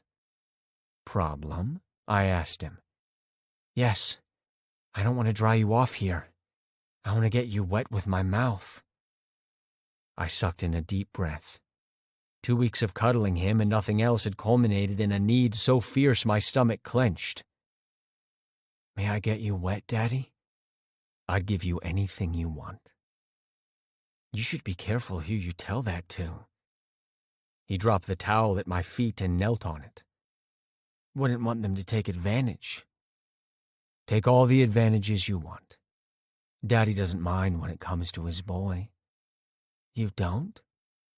He grasped my balls and tugged on them gently. "No, I don't." "Good, because I want to take all the liberties." He swiped his tongue over the length of my cock, driving all thoughts from my mind. I love the way you feel on my tongue. To think that before you, I had no idea what a cock felt like in my mouth." "And now?" "I can't imagine my life without this, without you." His soft lips covered the head of my dick. Ever so slowly he sucked me into his mouth, his head bobbing. I hissed at the slip and slide of those firm lips, tightening around me while he pumped my balls with his hands. "Good God, baby. If you want me inside you, you need to let go. I'm so close." Reluctantly, he released me. I grasped the hem of his shirt, and as he raised his arms, tugged it over his head. It ended up in the hamper, as did his pants and underwear. When he was naked, I went down on my knees and kissed the last of his many battle scars. I trailed up his stomach until I was standing, then lifted him in my arms, planting my lips on his. "Slow and deep," I said as I carried him to my bedroom. "I don't care how you fuck me, just do it, Daddy." So eager. Always. It's been way too long. I placed him on his back on the bed and grabbed the lube from the bedside table. On your side. As he curled up on his side, I got behind him in the spooning position. He tilted his head back to kiss me while I lubed my fingers and circled his rim. Slowly, I fucked him deep with 2 fingers, still so tiny. He wouldn't be for long, though, when my cock was inside him. There's only one thing I like better than your fingers. My tongue. Yeah, I spoke too soon. I mean 2 things. I chuckled and kissed his neck, nudging my cock against his hole. Open up for Daddy. You're so big. You know how to stroke a man's ego. I grunted as I slipped inside him and didn't stop until I was buried as far as the position allowed. Austin dropped his head back against my chest, pants escaping his lips. Why does it feel so good? I pulled out gently and pushed back in, my stomach fluttering at his cry. Because the man you love is buried deep inside you, and it doesn't get any closer than that physically. I closed my eyes and clenched my teeth. Even slowly rocking into him, I was barely holding on. It felt too good to be inside him. Think of something else, anything that will distract you from how amazing he feels. Useless. I couldn't think of anything else when I was inside him. I reached around, grasped his cock, and stroked him to the rhythm of my cock sliding in and out of him. His moans grew louder, and he pushed his hips back into my thrusts. His seed spilling over my hand broke the dam, and my orgasm barreled through me. Burying my face into his neck, I stopped holding back and let him have everything. I love when you do that. He let out a contented purr. Do what? Come inside me? Good to know. I'll do it more often. He giggled and pushed at my arm, which was around him. We need to get to dinner before all my plans are ruined. I lifted my arm for him to get out. Was this a part of your plan? Ooh, yeah. He walked bare-assed to the bathroom, and with a sigh, I followed him. After sex, I prefer to spend the rest of the night in bed with him, but he'd made dinner, and I was hungry. We washed off quickly in the shower, me fingering him to get most of the cum out. He enjoyed me doing that a little bit too much, but we eventually made it back to the bedroom. As he rifled through the drawers for something to wear, I pulled on my underwear. He might not take me seriously if we talked about this with my dick flopping between my legs. I'm going to need to get a few more things from the apartment. He took out a pair of jeans. How about we grab everything of yours and bring them here? I can't use everything all at once, silly, he said. I meant permanently, Austin. But that would mean... Austin spun around, his eyes wide. Are you asking me to move in with you? I could say it makes sense, since you spend most of your time here. But the truth is that I'd love for you to move in with me. I... He gave a little shake of his head and my heart sank. Had I read more into where we were in our relationship? It's okay, I get it. We're moving fast and... No, it's not that. He pressed a tiny fist against my chest. I want to so much, I promise. It's just... What about my mom? She'll be all alone. Ah, his mother. I let out a whoosh of air. But you've been spending so much time here anyway, and she works odd hours. You barely see each other as it is. I know, but she's done so much for me, you know? She's given up a lot, a chance at a normal life, and to move my stuff is so final. I understood what he meant, too well to continue pushing him. I'd seen how close they were, how his mother had stayed by his side while he went through chemotherapy, the way taking care of a sick child had drained her physically and emotionally. She'd cried on my shoulder because she had no one else, but then had smiled at her son through her tears. If he didn't want to leave her now, I could respect that. I could shove my feelings aside. I understand. It was just a suggestion, I'll play it by ear for a bit before I break it to her. How about that? I took his hand in mine. Whenever you feel it is the right time, I'll wait for you. Now you promised me dinner, so please deliver. Someone gave me an appetite. 23.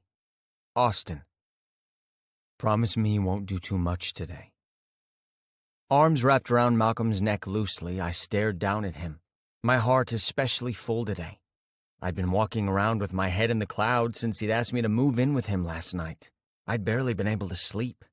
I'd wanted so badly to tell him yes, but guilt gnawed at me. How could I leave my mother alone? I was the only person she had. But still, I wanted to move in with Malcolm. Did that make me a horrible son? Ungrateful for everything Mom had done for me? I'll try not to. That's not the answer I want to hear. Okay, Daddy. I won't do much today. I'll visit with my mom a bit. She's off today, so I want to take her for lunch and maybe a bit of shopping. Sounds fun. He placed me back onto my feet but didn't release me. Like he didn't have to go to work and we weren't standing in the driveway in full view of anyone who walked by. I haven't been shopping in a while. More wigs? I already ordered a couple online. I frowned at him. You don't mind that I wear them sometimes, do you? Of course not. I love you wearing them, and I love you not wearing them. I don't think you need them, but this isn't about me. It's about what makes you feel comfortable and confident. Thank you. He kissed my right brow. Do you need money? I stiffened in his arms, heat rising in my cheeks. I wasn't exactly broke, but I had to watch how much I spent, especially now that I'd lost my job because of my surgery and the 2 weeks I'd needed to recuperate. I hadn't tried looking for another job since. Maybe that made me lazy or something, but Malcolm had said I didn't need to work if I didn't want to. Besides, he told me that me visiting patients might not get me paid, but it was invaluable, and I was looking forward to spending more time at the clinic. Did we need to discuss this? I croaked out. He smiled gently at me. I told you I was going to take care of you, didn't I? Yes, but this is money you worked hard for. Wouldn't you say you worked hard for some of it last night? He winked at me and I laughed, the awkwardness of the situation evaporating. He fished into his pocket for his wallet. I want to share every part of my life with you, and it's important to me that you don't feel less than me because I give you money. This is nothing compared to what you give me. Nothing. I didn't even look at the bills he handed me, but shoved them into the pocket of my shorts, a bit embarrassed, even though I knew his words were meant to put my mind at ease. I'm not sure if I'll ever be used to this. Sure you will. But if it makes you feel better, I can have a bank account set up especially for you. That way you can buy whatever you need without having to ask me. Okay. I took a deep breath, went up on my tiptoes and kissed his cheek. Thank you, Daddy. The smile he beamed at me left me feeling like I'd done something right. And I had. I'd pleased him. You're welcome, baby. He hugged me. Maybe ask me for things every now and then. I'd like that. To know you'll be comfortable enough to come to your daddy and ask him for what you need. I'll try. Good. And we need to talk about getting you a car so you can go places when I'm not around. But that's a discussion we'll have later. A car? You want to buy me a car? I'll see you later. Malcolm kissed me swiftly, then got into his car. I stood staring after the vehicle long after he was gone. How was this my life right now? I'd fallen in love with a doctor who felt the same way about me. After my first relationship had ended and my mother's rotten one with my dad, I was lucky to have found a man who was so kind and thoughtful. I headed for our apartment close to midday, the time she was usually up after working a night shift at the hospital, intent on taking her out for lunch. As I let myself in, nervous vibrations set off in my stomach. Should I tell her about Malcolm's offer? But if I did, she would help me to pack and move while suppressing the truth of how she felt about it. Mom, I called. Everything was way too quiet. Mom, are you here? I checked the kitchen and living room, then went to her bedroom and knocked softly in case she was still sleeping. When I didn't get any response, I slowly turned the handle and poked my head in. But she wasn't there either. Her bed was made, which was unusual. She normally straightened it out only just before going to bed. Maybe she'd worked a double shift? I shook my head. That didn't make any sense either. She would have been home by now, even if she had worked overtime. Back in the kitchen, I put a Pop-Tart into the toaster. It just popped when my phone rang. Bert. I hadn't spoken to him in a while, only texted him a few times. Hey, Bert, what's up? Do you want to hang? I laughed. Is that how Mimi taught you how to make conversation? There you go, breaking my heart. Don't be silly, I'd love to hang out with you, but I'm at my mom's right now. I dropped in to take her out for lunch. Dropped in? Let me guess, you spend most of your time with your doctor lover? Yeah, he took care of me while I was recovering. How's that going, by the way? You didn't send me a picture of your new scar. Because that's gross. But I am fine now. Everybody can stop worrying. We're family. We're allowed to worry. Speaking of family, I removed the Pop-Tart from the toaster and returned to the table. My mom's not here. I was just about to call her to find out where she is. If she's not free for lunch like I'd thought, I can come over and keep you company. Cool, let me know. Will do. I hung up and dug into the sugary goodness while I called my mom. Huh. It rang out in the apartment. What was going on with her? She never went anywhere without her phone. Since she wasn't home, I might as well go to the clinic. In my bedroom, I grabbed some more clothes to take with me to Malcolm's. Bang! I jumped, my heart pounding in my chest. What the hell was that? It sounded like a door slamming into a wall. I tiptoed to the door of my bedroom, poked my head around, and almost dropped the clothes in my arms. Ken, our neighbor, and the man I thought suited her if she was ever interested in a relationship, had my mother pushed up against the wall with her legs wrapped around his waist. Her dress lay in a heap on the floor, and the straps of her bra were halfway down her arms. Ken's shirt was unbuttoned, and the ends of his belt dangled at his side. They were kissing each other so intensely they didn't even notice the front door was still wide open. Mom! Damn it, why did I say anything? I should have retreated to my bedroom, waited for them to go to Mom's bedroom, then snuck out. My mom squealed. Austin! Oh my God, Austin! I'm sorry. I spun around to give them privacy. I'm so sorry, I had no idea. No, it's not your fault. Clothes rustled and I hastened away. I'll be in my room. Pretend I wasn't here. I couldn't get out of there fast enough. I leaned against the door and rubbed a hand down my face. Oh God, why hadn't I called her to let her know I was coming? But then I wouldn't have found out about her relationship with Ken. Was it a relationship? My heart rate increased. If so, this changed everything. Knuckles tapped softly on the door, and I sprang away. Austin, may I come in? Yes, of course. Mom entered the bedroom, her face flushed. I'm sorry you had to see that. What? Why? I mean, I could have done without seeing certain parts, but it's your apartment and your love life. This isn't the way I wanted you to find out. I frowned, a pang of pain stabbing me now that she mentioned it. Why didn't you tell me about this, especially after I talked to you about Malcolm? She clasped her hands to her chest. I don't know. I guess I wasn't sure how you would react or how to navigate the relationship. I've always put you first, and it's always been just us. How do I now handle having a man in my life? Is it serious then? She nodded. Yes, it is. We've been closer since you've been seeing Dr. Greer and out of the house more. My stomach clenched, bile threatening to rise. I plopped down on my bed. I always knew I was interfering with your life, keeping you back from having a social life and being happy. But hearing you say that now just makes me feel awful. Oh, no, baby. She came up to me and took my face in her hands. I am a mother, and I will never not fight with you. I made the choice to focus my entire life on you, and work and getting you well. Was it hard? Yes. Were there days I would smile at you then cry when you were resting? Yes. Because I lived in constant fear while you were sick. You had only me.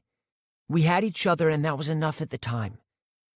But we both have new opportunities now. You have a wonderful man who would do anything for you, and that's all a mother can want for her son. Someone who will love him and care for him when he grows into his own. Sure, it's taken you a bit longer than others because you never had a normal adolescent life, but it's happening.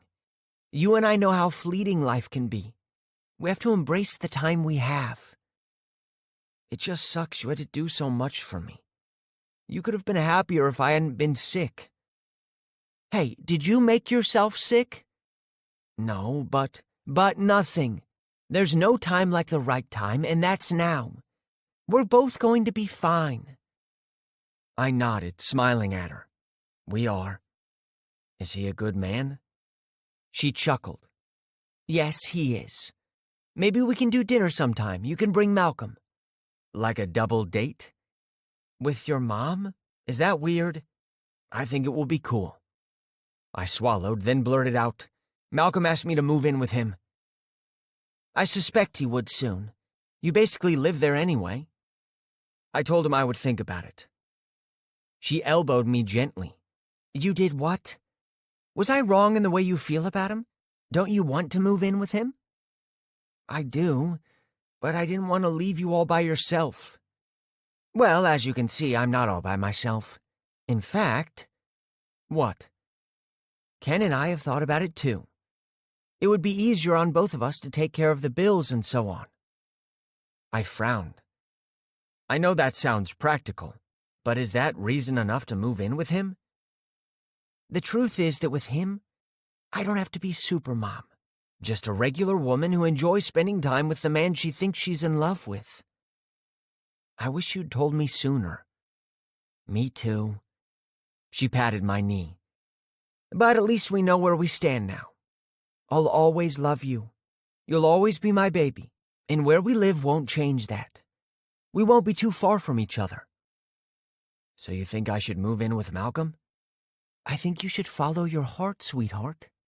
I'm about to follow mine. 24. Austin. After Mom and I had our little talk, I felt we were both in a better place because of it. My guilt that she had spent so many years taking care of me and putting her life on hold had lessened. I could move in with Malcolm now that she wasn't left alone, but had also found love. After the years of agony we'd both been through due to my illness, it seemed fate had finally decided to smile down at us both. We went for lunch as I'd planned. Then we hit the mall where I blew most of the money Malcolm had given me. And he'd given me a lot. Instead of being ashamed to spend it, I embraced his kindness. He loved taking care of me, and this was me giving him the chance to do so. After shopping, Mom drove me to Malcolm's house, where I shucked all the shopping bags in our bedroom. Then she gave me a lift to the clinic. I would visit with Mr. Evans and hopefully run into Malcolm.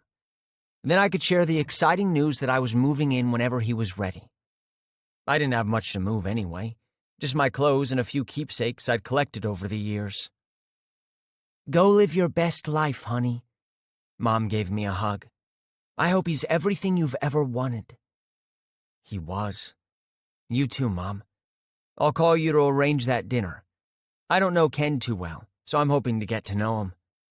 He'll like that. Bye, dear. I slipped out of the car and waved as she drove off. I skipped up the steps, smiling at how light and airy the world felt, greeted the security guard and retrieved my visitor's pass. Suppressing my desire to go straight to Malcolm's office and tell him the good news, I turned in the direction of the C4 wing instead. Hello, Dr. Jacobs. I smiled at the woman talking with another doctor I didn't know by name. Austin. The smile around her lips was strained, and she had dark shadows under her eyes. Where are you headed today? I'm going to check on Mr. Evans, I said, then nodded at the doctor beside her. Hello. Have you spoken to Dr. Greer in the last half an hour? She asked. I glanced from the unknown doctor to Dr. Jacobs. I haven't. Why, is something wrong? You should see him before you go to the C4 wing. Heat rose into my cheeks. She wasn't being too subtle about my connection with Malcolm.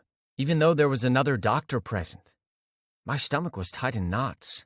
I wasn't supposed to talk about our relationship. Were they revoking my privileges because we were dating? Why else would she urge me to speak with Malcolm before I could see one of the patients? I won't disturb Mr. Evans if he's sleeping, I told her. I just want to peek in on him. I haven't been able to see him because I've been recuperating, and he doesn't get many visitors. I left out the part where he told me I was more of a grandson to him than any of his biological ones, nor how bad I felt for not being able to visit him in the past 2 weeks I'd been cooped up indoors. I'd put some extra peppermint candy in my pockets for him, though. Those should make up for my absence. Dr. Cohen, if you could excuse me for a moment. She nodded at the doctor and gestured for me to move ahead of her. When we were out of earshot, she stopped walking. I was hoping Dr. Greer would break the news to you himself, because I know how close you were to Mr. Evans. Were? I sucked in a deep breath, my head light. Mr. Evans passed away an hour ago, Austin. I'm so sorry. Oh my God. I blinked at the tears that rushed into my eyes. He can't be gone. I didn't get to say goodbye to him. Dr. Greer was with him to the end. No amount of blinking could keep the tears at bay. They streamed over my cheeks. I brought candy for him. I'm sure he would have appreciated them. He knew how much you cared for him. And in the end, he went peacefully. Sadness washed over me. It didn't matter how much I'd known it was inevitable.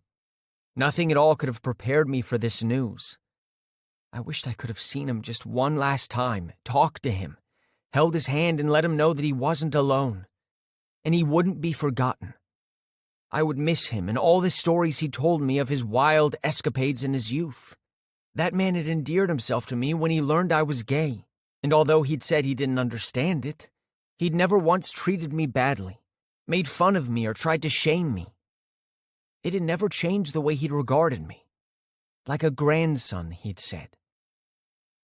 I felt only slightly better at the knowledge that Malcolm had been with him. Oh God, Malcolm. How was he taking Mr. Evans's death? Will you be okay? Dr. Jacobs asked. Yes. I sniffled and swiped at my eyes. I just need a moment to process. We all do. It's never easy to lose a patient, especially when they've been here for as long as Mr. Evans has been with us. He will be greatly missed. I nodded at her, and she gave me a smile of encouragement, then returned to her colleague. Drying my eyes with the back of my hands, I went in search of Malcolm. I didn't care we'd agreed on not seeing each other in the clinic to avoid the gossip mill. This was different. He'd lost a patient he had been treating for a long time. I couldn't fathom what he went through, but I wanted to be there for him. Austin. Loretta didn't greet me with her usual smile. How are you? I heard about your appendectomy. I'm all better now. How are you? I've had better days, she said, observing me keenly. You know? I nodded, my eyes filling up again. Yes, I just heard. I was going to visit him when Dr. Jacobs told me. I know he would have loved seeing you before he passed. I sighed, swallowing back the lump in my throat. Is Dr. Greer in his office? He's doing his rounds. She checked her watch. He should be back in a few. If he was almost finished, it meant he hadn't given himself time to process Mr. Evans's death. He'd gone right back to his other patients. Can I stay in his office until he gets back, please? Sure thing, honey. She nodded at the door. Go right ahead. I'll page him to let him know you are here. Thank you. You're welcome, sweetie. I'm so glad he now has you in his life. That man never stops working. So dedicated to caring for his patients, but he doesn't know when to take a break. I smiled weakly at her. I appreciate that. And I knew how dedicated Malcolm was. He'd been the same with me when I was under his care. He'd gone way above and beyond his call of duty. In Malcolm's office, I sat with my feet pulled up in the chair. Poor Mr. Evans. Had his son even visited him again before he passed? I doubted it. I wept softly into my hands. When the door opened, I raised my head. His eyes were weary, full of concern when he saw me. "Oh, baby, I'm sorry." I scrambled out of the chair and ran to him. He wrapped me in his arms, rubbing my back. "I'm sorry you had to find out from someone else. I didn't want to tell you over the phone. I was going to tell you as soon as I got home. I didn't get to say goodbye." He brought me over to his chair, sat and pulled me onto his lap. I slung an arm around his neck and held him tightly to me. "He wanted me to thank you." Sniffling, I pulled back a little. "He did?" "Yes. He said he'd lived a full life, and you shouldn't be sad for him." "If only I'd been here earlier." He wiped my cheeks with his thumbs. "If I hadn't shopped for as long as I did, then I would have made it in time." "No, baby, don't do that to yourself, okay? No one knows when." We tried to give him as much time as possible, but it just ran out for him. Getting a hold of myself, I took a deep, shuddering breath and nodded. Cupping his cheeks, I rubbed the lines bracketing his lips. "What about you?" "What about me?" "You just lost a patient." He dropped his eyes. "I lose patients often, Austin." "But that doesn't mean it gets any easier, does it?" "No, it doesn't." His words came out hoarse. He closed his eyes tightly shut, but a tear snuck out nonetheless. "Sometimes I feel like I lose more than I save." "Oh, Malcolm."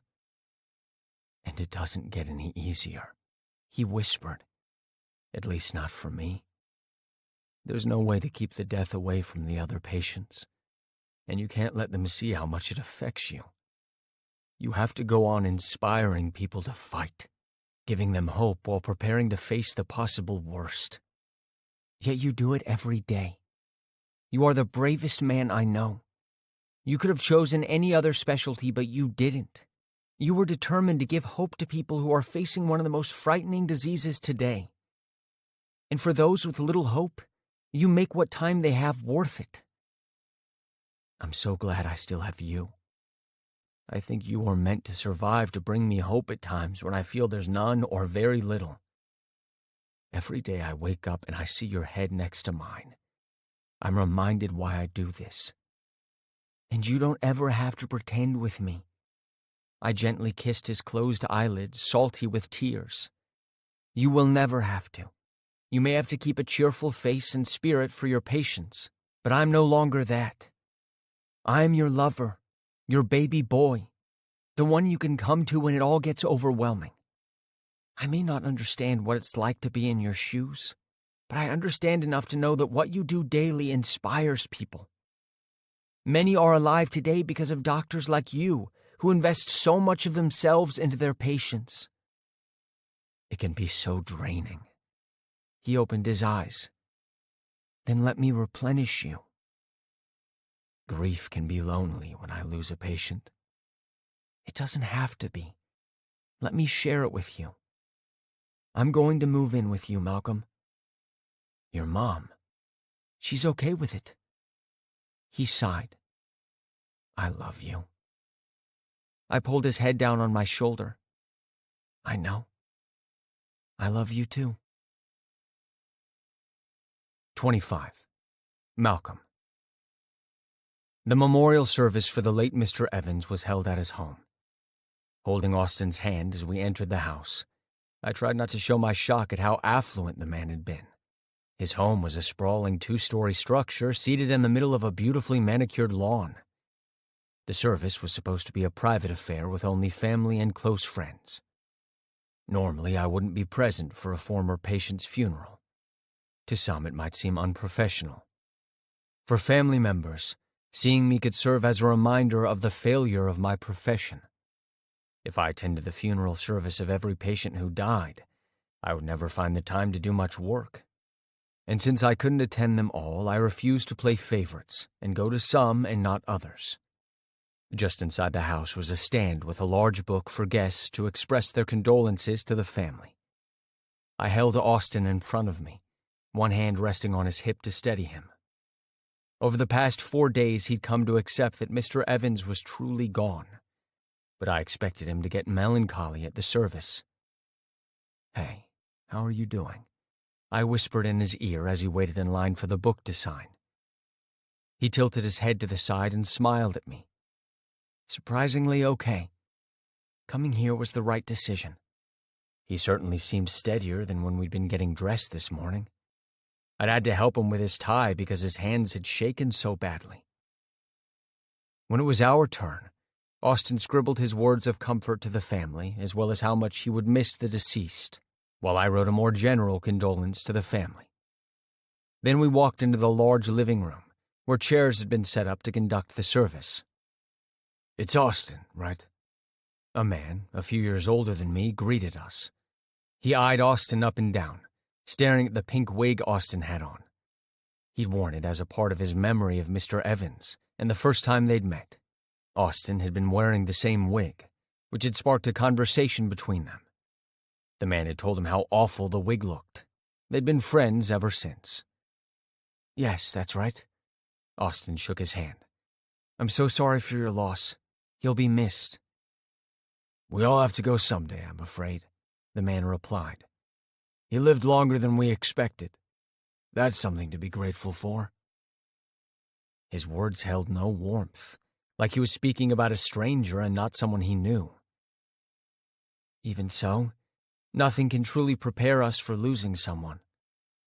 Austin slipped his right hand through mine. "Malcolm, this is Mr. Evans' son, Caleb. We ran into each other at the center." Ah, so this was the man who had visited his father only once to get his lawyer to update his will before he passed. He hadn't even shown up at the center to collect his father's belongings, nor the death certificate. His lawyer had been the one to communicate with the center on behalf of the family. "It's a pity we never had an opportunity to meet before this." I shook the man's hand firmly. I squelched the other words I wanted to say to him, but I didn't know their story enough to comment on the way he treated his father. Mr. Evans hadn't been the easiest person, but witnessing the kindness he had shown Austin, I couldn't believe the man hadn't treated his family the same. "Someone had to take care of the family business once Dad fell ill." He gave me a tight smile. "Have a seat. You're one of the last guests to arrive, so we'll begin shortly." We didn't know anyone else at the funeral, so I led Austin to the first two chairs I found next to each other. At the front was a small podium with a blown-up photograph of Mr. Evans when he was younger. He'd been a handsome man. Austin shifted beside me, and I reached for his hand and held it in mine. "You've got your speech?" I asked. He patted his breast pocket. "Got it right here." "Good." Austin had been surprised when the lawyer had contacted us and advised that Mr. Evans had left strict instructions about how he wished to be buried. He'd taken care of everything from the urn to hold his ashes to the people he wanted to attend. I figured I'd made the list because he considered us a package deal. His instructions included that he wanted Austin to share a tribute during the service. I told Austin he didn't have to if he didn't feel comfortable, but he wanted to fulfill his friend's wishes. All I could do was support him. The service commenced promptly and went by swiftly. Everything was well organized, and before we knew it, Austin was called to give his tribute to the late Grant Evans. "Want me to stand with you?" I asked him. "No, thank you. I can do this." "Yes, you can." He walked toward the podium with more confidence and strength than I'd seen often. Murmurs rose, and I caught snippets but enough to know what the guests were talking about. His hair being loud and disrespectful, and who he was. I had to restrain myself from glaring at those discussing him. It would be over soon. "Hi." Austin's voice came off shaky, and he cleared his throat. "Hello, my name is Austin Villiers, and you don't know me, but we have one thing in common. Our late friend, father, and grandfather, Mr. Evans." He took a deep breath. "I met Mr. Evans at the Hope Cancer Treatment Center, where he lived the last days of his life. You see, I was also once a patient at that center, and I wanted to give back, inspiring those fighters like one very special doctor inspired me." He smiled in my direction, and a few guests swiveled their heads around. I straightened my spine and stared ahead. I remember the very first day I met Mr. Evans. I was wearing the same wig I have on today, as my hair never grew back after my treatments, and I got into the feel of wearing them. He chuckled a little. Mr. Evans took one look at me and told me he didn't know whether to be sorry for me or the mop someone gave me to put on my head. That prompted laughter from the guests. And during the time I had the pleasure of knowing him, his personality never changed. He spoke his mind, but he was never intentionally cruel. He would often remind me he came from a different time. Then he'd wink and tell me tales of how much of a rascal he'd been before Ruthie snagged him. He talked with so much pride about his wife, and I know he missed her terribly. Now he'll be reunited with her, and I can almost hear him saying it's about damn time. Which reminds me, he could swear more than any other man I've known. That's true, someone murmured. Anyway, I'm just here to speak a few words of the brief time that we knew each other. It wasn't nearly long enough, but I learned a lot from him, including how to be brave and how to grab life by the horns and make the most of it. While we grieve, let's seek to remember the little lessons he taught us while he was still with us. Also, on behalf of my partner and one of his doctors, Malcolm Greer, I offer my condolences to the family and friends of Mr. Evans during this difficult time. He hadn't let me see his speech, and I was surprised he'd included me. A surge of pleasure filled me. This was the first time we presented ourselves as a unit to the public, and I liked it. He might have looked confident on the outside, but when he sat down beside me and I took his hand, it was trembling, and I wanted to kiss him so badly but didn't want to create any buzz at Mr. Evans's funeral, so I squeezed his hand for support. You did great. Thank you. After, Caleb read the eulogy, a short and simple recital of the man's life. When the ceremony ended, we were all set to leave like we'd discussed. However, a few family members insisted on thanking us for coming, and Austin especially for his heartfelt words that reminded them of the man they knew. He smiled politely and responded with kindness, but his face showed signs of tension in keeping a positive spin for these people he didn't know. People who now spoke of his friend with high praise, but never visited the man while he was sick. As soon as the conversation faltered, I placed an arm around him. How about we get out of here? Yes, please. I want to spend a quiet evening with you. I kissed his nose and led him from the living room. We'd barely made it to the hallway when Caleb intercepted us. You're leaving so soon? I'm sorry, but he's growing a bit tired, I said. He had surgery a couple of weeks ago. Yet you came. He raised his eyebrows. That's some tribute you gave for a man you barely knew. And showing up for the memorial service even though you aren't at your best. He was a friend, Austin said softly. A friend who died leaving millions. I stepped in front of Austin and glared at the man. Just what are you implying? I don't think I have to imply anything. You can figure it out.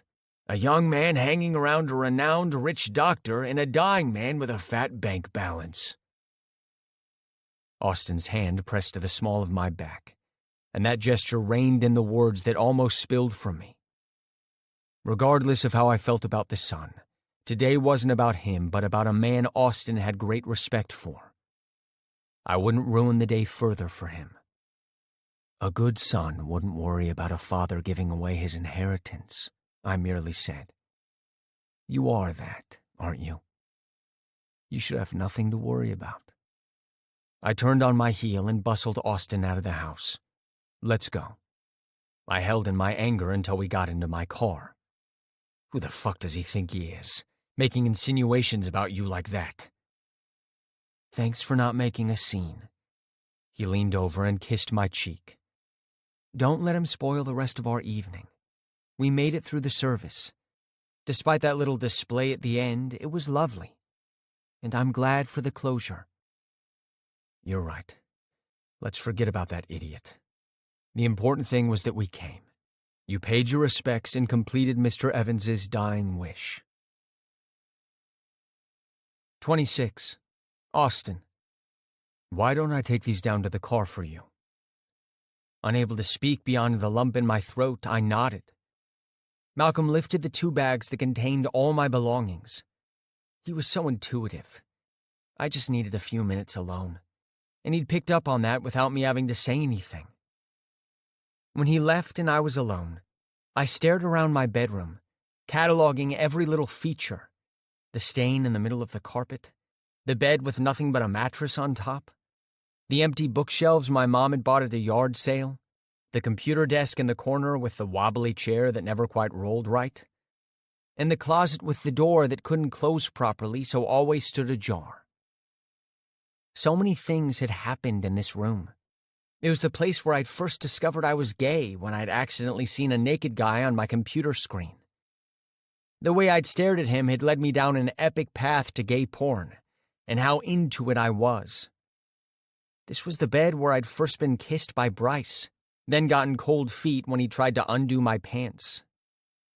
This room had absorbed my anger and my tears, my hopes and my fears. Now I was supposed to leave it all and begin a new chapter of my life? I'd been so excited about the move, but now that it was happening, my stomach knotted with unease. There was no coming back to this. Even if things didn't work out with Malcolm and me, I would never come back to this place. Mom and Ken had already decided they would rent a small house together by the end of the month. "Did you manage to get everything?" Mom entered the room, took one look at my face, and held out her arms to me. I ran into her embrace. Her hugs were different from Malcolm's, but I still needed them. What if I was making the wrong decision, moving too fast? "What's wrong, honey?" "Nothing. Everything. But this is what you want, isn't it?"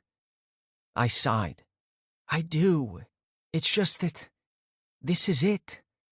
I've lived here for so long, and even though I've been staying at Malcolm's more than here lately, I always knew that this bedroom was waiting for me. I could always come back to it. There's no coming back this time." "Oh, honey, I know it's scary, but big steps usually are. It's okay to be afraid, but don't let fear keep you from pursuing your dreams." "What if I can't make him happy?" "I don't think that's something you have to worry about at all. Just your presence makes that man light up." She smiled at me and stroked my cheek, tears in her eyes. "You're all grown up, son. And now I need you to live. Live in the moment and love like there's no tomorrow." I hope you also take that advice. I'm trying. We have a date on Friday, don't forget. I promise I won't. She kissed my cheek and left me alone. With a sigh, I sat on the bed. The nervous flutter was still there, but something else overshadowed it. Excitement.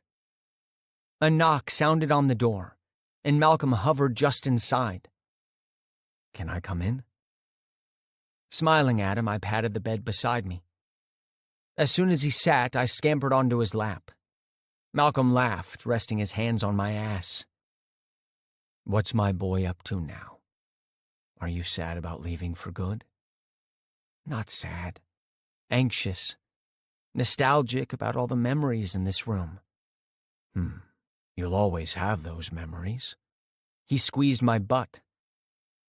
"Do you want to take the furniture? Because we totally can." "It wouldn't fit in your place." "Are you kidding me? We'd make it fit the way we do. In fact, I have enough guest bedrooms you can convert it into a replica of this one.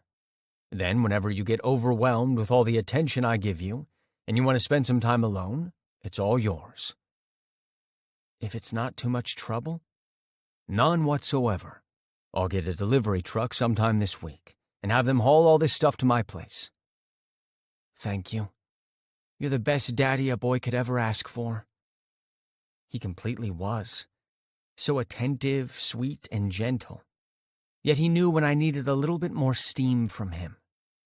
"Let's say goodbye to your mom before I ravish you under her roof." I giggled.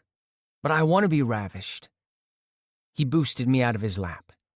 "Then let's go home. First, tell your mom what you want. If she wants to sell, we'll buy it from her. She won't accept that offer. She didn't. Mom was only too pleased for me to take my bedroom furniture with me. She had been planning to sell them anyway, since her new house was already fully furnished. On the way home, we stopped to pick up lunch at a seafood restaurant, but then decided to eat inside. We didn't eat out regularly, and I was happy we now had the time. We didn't talk much, but it felt good being together. We should do this more often, Malcolm said as we walked back to his car. I don't take you out for dinner nearly enough. It's okay. I know you're a busy man. At the car, he hauled me up against him. I don't want to be too busy for you. I wrapped my arms around his neck as he lowered his head. He claimed my lips, and I sighed against him. Insistent, his tongue swept into my mouth, and I ran mine alongside his. When he settled me back on my feet, I swayed against him. You shouldn't kiss me like that in public, I said. Why not? Because you can't do anything about the situation I am now in. Then let's get home. I fiddled with the radio until I found a channel with pop songs. Malcolm groaned and complained about my horrible music choice, and I crooned what I knew of the lyrics and made up the rest all the way home. As soon as he parked in the garage, he switched off the engine and got out. That's enough. I think I promised you ravishment. He opened the car door for me, and I peered up at him wide-eyed. We're not going to get my stuff out of the car? They can last a few more minutes. A few minutes? I squawked. Maybe 20. He tugged me out of the car, shut the door, and all but dragged me inside. I giggled all the way up the stairs. Once inside the bedroom, he kissed me and tugged my shirt over my head. I want you on top, he murmured against my lips. I love the way you ride me. Feeling lazy today? I teased, unbuckling his belt. Very. At my advanced age, I need to rest more. I scoffed at him. No need to play the age card, I'll ride you. I'll ride you so damn good. After much kissing and frantic caressing, we landed on the bed with Malcolm on his back and me between his legs. I sucked him off, always so enthralled by the look on his face. His pants and grunts were all for me. To think I'd never done this before to this man, and now I knew all the pleasure points on his body that made him moan. Malcolm grasped my hips and brought me up to his shoulders to straddle him. With my legs spread on either side of his head, I writhed on his tongue, licking circles around my butthole, then pushing inside me. Daddy, oh fuck! My hips jerked at the tingles that peppered my skin and lit me on fire. He grasped the lube, slicked up his cock, and directed me to sit on him. Facing him, I reached behind me to grab his legs and slowly move up and down his length.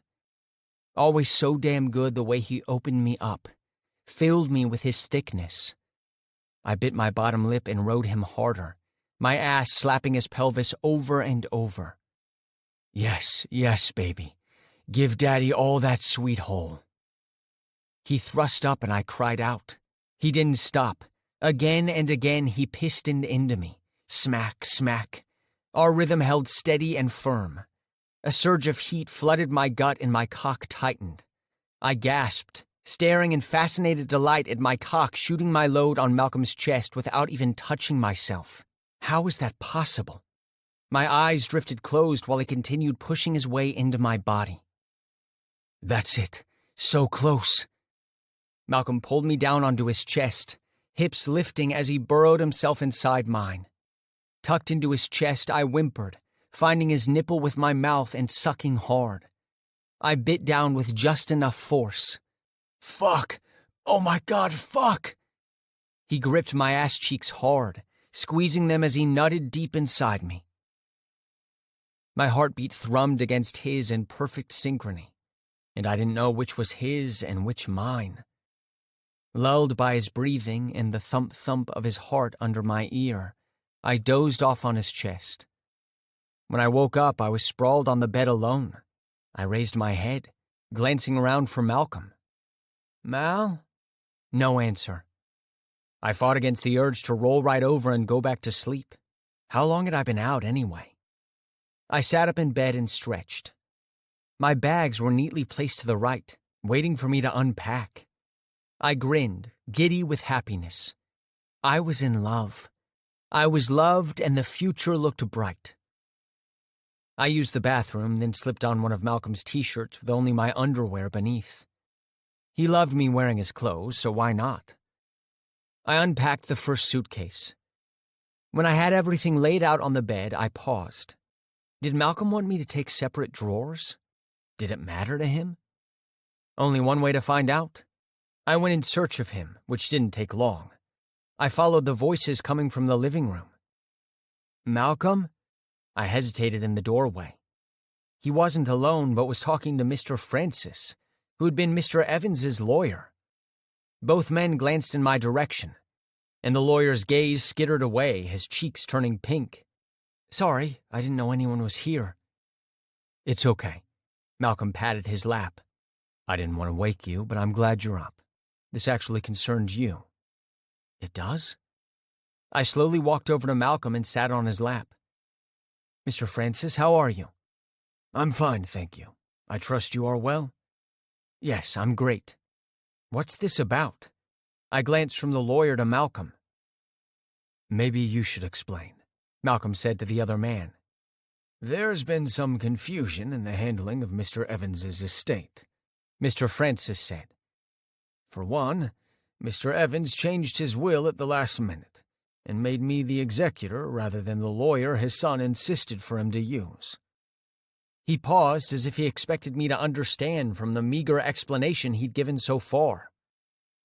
You see, in the previous will, Mr. Evans's son inherits his entire estate, but this testament is more equitable for various family members he wanted to leave a piece of his legacy, and also his friends.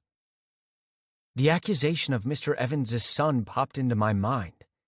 Surely Mr. Evans hadn't written me into his will. He left detailed instructions of how he wants his estate to be divided. He shuffled some papers on his lap. I'll divulge only the information as it pertains to you. He left a significant portion of his wealth to the Hope Cancer Treatment Center. Mr. Greer inherits a yacht with the instructions to take you on an adventure whenever he gets time away from work. And to you, Austin, who he states was like a grandson to him, he's left a third of what's left of his wealth. I gasped, shaking my head. He couldn't have. I assure you that he has. He waved the paper in his hand before me as if I could read anything with his blurry movement. But I'm not family. You're not? Because the way he spoke of you, he considered you the only genuine family member who cared about him. I don't know. It feels wrong to accept such a generous gift. Mr. Francis smiled at me. I believe that is exactly the reason he valued you enough to put you in his will. Can I donate it? It's yours to do with it as you wish. I leaned back into Malcolm's chest. But his kids won't contest it? They can try, but I doubt they will. For one, it would cost them way too much money for the legal fees. It's in their best interest to accept the generous amount they were willed and leave you alone. I was still too stunned to contribute much to the conversation. When he mentioned the amount I would receive, I was flummoxed. I'll be in touch with you. The lawyer rose to his feet. Let me walk you out. Thanks for coming, I managed to say. Malcolm settled me down on the couch and ushered the lawyer out. When Malcolm returned, I couldn't read his expression. Oh God, he wouldn't think like Caleb that I'd wormed my way into Mr. Evans's will, would he? I swear I had no idea about this. I know that, Austin. You do? You're not thinking that Caleb was right? He frowned. Are you kidding me? That man's an ass. There's not a devious bone in your body. How can you be so sure? Because I know you. He took the seat beside me and I shifted back into his lap. I just came downstairs to ask you if you minded me cramming my stuff into the same drawers as yours, or if I should use only the empty ones. I had no idea Mr. Francis was here. The center will only be too happy for the donation, Malcolm said. We've needed to upgrade the rooms on the C4 block for a while, but the board never approves our budget. Now I can start planning. I'll donate whatever I get to the clinic as well. Don't be too hasty. That kind of money can keep you satisfied and happy for a long time. I wrap my arms around his neck. I don't need the money. Just think about it some more before you decide. Regardless of what you choose, I'll always take care of you. All right, but I don't think I'll change my mind. I already have a daddy who takes very good care of me. He kissed me lazily, and I smiled against his lips. What? Nothing. Come on, tell me. I'm just thinking that I'm glad we didn't follow those silly rules about not falling for my doctor. He laughed, pulling me on top of him as he lay on his back on the sofa. For sure, it would have been a tragedy. This concludes To Not Fall for My Doc by Gianni Holmes, narrated by Iggy Toma. Copyright 2021 by Gianni Holmes. This unabridged audiobook is published by arrangement with Gianni Holmes and was produced in the year 2023 by Tantor Media Incorporated, a division of Recorded Books which holds the copyright thereto. Please visit tantor.com for more information on our growing library of unabridged audiobooks.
mattress on top, the empty bookshelves my mom had bought at a yard sale, the computer desk in the corner with the wobbly chair that never quite rolled right, and the closet with the door that couldn't close properly so always stood ajar.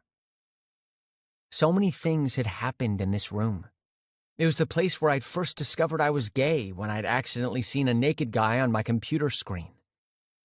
The way I'd stared at him had led me down an epic path to gay porn, and how into it I was.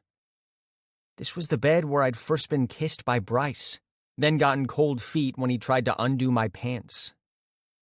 This room had absorbed my anger and my tears, my hopes and my fears. Now I was supposed to leave it all and begin a new chapter of my life?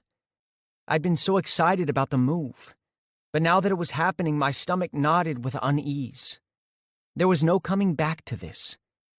Even if things didn't work out with Malcolm and me, I would never come back to this place.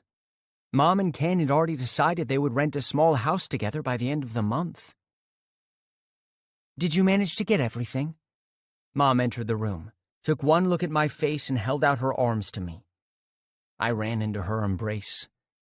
Her hugs were different from Malcolm's, but I still needed them. What if I was making the wrong decision, moving too fast? "What's wrong, honey?" "Nothing. Everything. But this is what you want, isn't it?" I sighed. "I do. It's just that this is it. I've lived here for so long, and even though I've been staying at Malcolm's more than here lately, I always knew that this bedroom was waiting for me. I could always come back to it. There's no coming back this time." "Oh, honey, I know it's scary, but big steps usually are. It's okay to be afraid, but don't let fear keep you from pursuing your dreams." "What if I can't make him happy?" "I don't think that's something you have to worry about at all. Just your presence makes that man light up." She smiled at me and stroked my cheek, tears in her eyes. "You're all grown up, son. And now I need you to live. Live in the moment and love like there's no tomorrow." I hope you also take that advice. I'm trying. We have a date on Friday, don't forget. I promise I won't. She kissed my cheek and left me alone. With a sigh, I sat on the bed.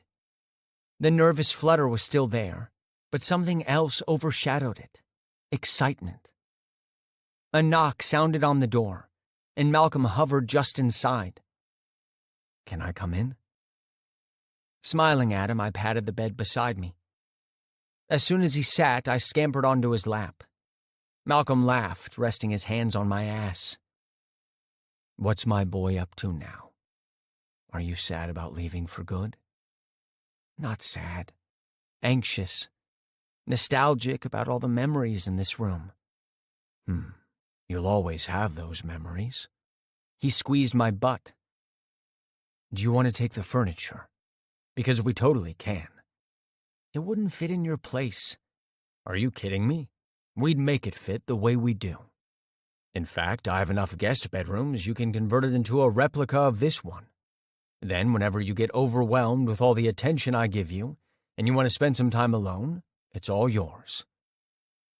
"If it's not too much trouble?" "None whatsoever. I'll get a delivery truck sometime this week, and have them haul all this stuff to my place." "Thank you. You're the best daddy a boy could ever ask for." He completely was.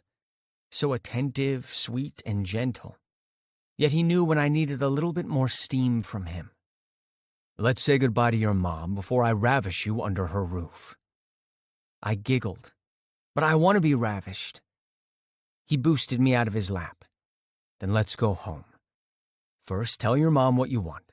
If she wants to sell, we'll buy it from her." "She won't accept that offer." She didn't. Mom was only too pleased for me to take my bedroom furniture with me. She had been planning to sell them anyway, since her new house was already fully furnished. On the way home, we stopped to pick up lunch at a seafood restaurant, but then decided to eat inside. We didn't eat out regularly, and I was happy we now had the time. We didn't talk much, but it felt good being together.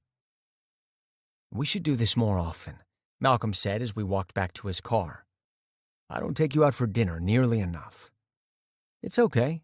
I know you're a busy man." At the car, he hauled me up against him. "I don't want to be too busy for you."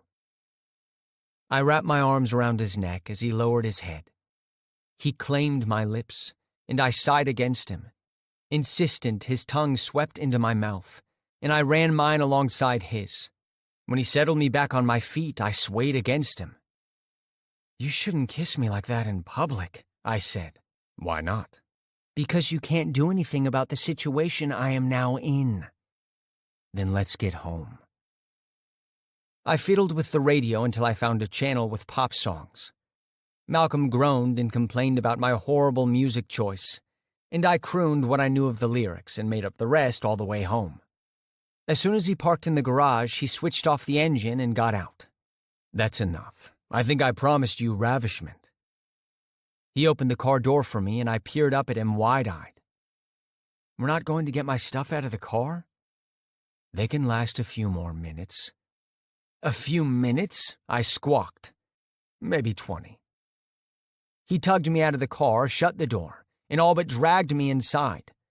I giggled all the way up the stairs. Once inside the bedroom, he kissed me and tugged my shirt over my head. "I want you on top," he murmured against my lips. "I love the way you ride me." "Feeling lazy today?" I teased, unbuckling his belt. "Very. At my advanced age, I need to rest more." I scoffed at him. "No need to play the age card. I'll ride you. I'll ride you so damn good." After much kissing and frantic caressing, we landed on the bed with Malcolm on his back and me between his legs. I sucked him off, always so enthralled by the look on his face. His pants and grunts were all for me. To think I'd never done this before to this man, and now I knew all the pleasure points on his body that made him moan. Malcolm grasped my hips and brought me up to his shoulders to straddle him. With my legs spread on either side of his head, I writhed on his tongue, licking circles around my butthole, then pushing inside me. "Daddy, oh fuck!" My hips jerked at the tingles that peppered my skin and lit me on fire. He grasped the lube, slicked up his cock, and directed me to sit on him. Facing him, I reached behind me to grab his legs and slowly move up and down his length. Always so damn good the way he opened me up, filled me with his thickness. I bit my bottom lip and rode him harder, my ass slapping his pelvis over and over. "Yes, yes, baby. Give Daddy all that sweet hole." He thrust up and I cried out. He didn't stop. Again and again he pistoned into me. Smack, smack. Our rhythm held steady and firm. A surge of heat flooded my gut and my cock tightened. I gasped, staring in fascinated delight at my cock shooting my load on Malcolm's chest without even touching myself. How was that possible? My eyes drifted closed while he continued pushing his way into my body. "That's it. So close." Malcolm pulled me down onto his chest, hips lifting as he burrowed himself inside mine. Tucked into his chest, I whimpered, finding his nipple with my mouth and sucking hard. I bit down with just enough force. "Fuck! Oh my God, fuck!" He gripped my ass cheeks hard, squeezing them as he nutted deep inside me. My heartbeat thrummed against his in perfect synchrony, and I didn't know which was his and which mine. Lulled by his breathing and the thump-thump of his heart under my ear, I dozed off on his chest. When I woke up, I was sprawled on the bed alone. I raised my head, glancing around for Malcolm. "Mal?" No answer. I fought against the urge to roll right over and go back to sleep. How long had I been out anyway? I sat up in bed and stretched. My bags were neatly placed to the right, waiting for me to unpack. I grinned, giddy with happiness. I was in love. I was loved, and the future looked bright. I used the bathroom, then slipped on one of Malcolm's t-shirts with only my underwear beneath. He loved me wearing his clothes, so why not? I unpacked the first suitcase. When I had everything laid out on the bed, I paused. Did Malcolm want me to take separate drawers? Did it matter to him? Only one way to find out. I went in search of him, which didn't take long. I followed the voices coming from the living room. Malcolm? I hesitated in the doorway. He wasn't alone, but was talking to Mr. Francis, who had been Mr. Evans's lawyer. Both men glanced in my direction, and the lawyer's gaze skittered away, his cheeks turning pink. Sorry, I didn't know anyone was here. It's okay. Malcolm patted his lap.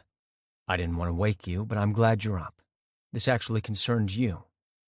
It does? I slowly walked over to Malcolm and sat on his lap. Mr. Francis, how are you? I'm fine, thank you. I trust you are well? Yes, I'm great. What's this about? I glanced from the lawyer to Malcolm. Maybe you should explain, Malcolm said to the other man. There's been some confusion in the handling of Mr. Evans's estate, Mr. Francis said.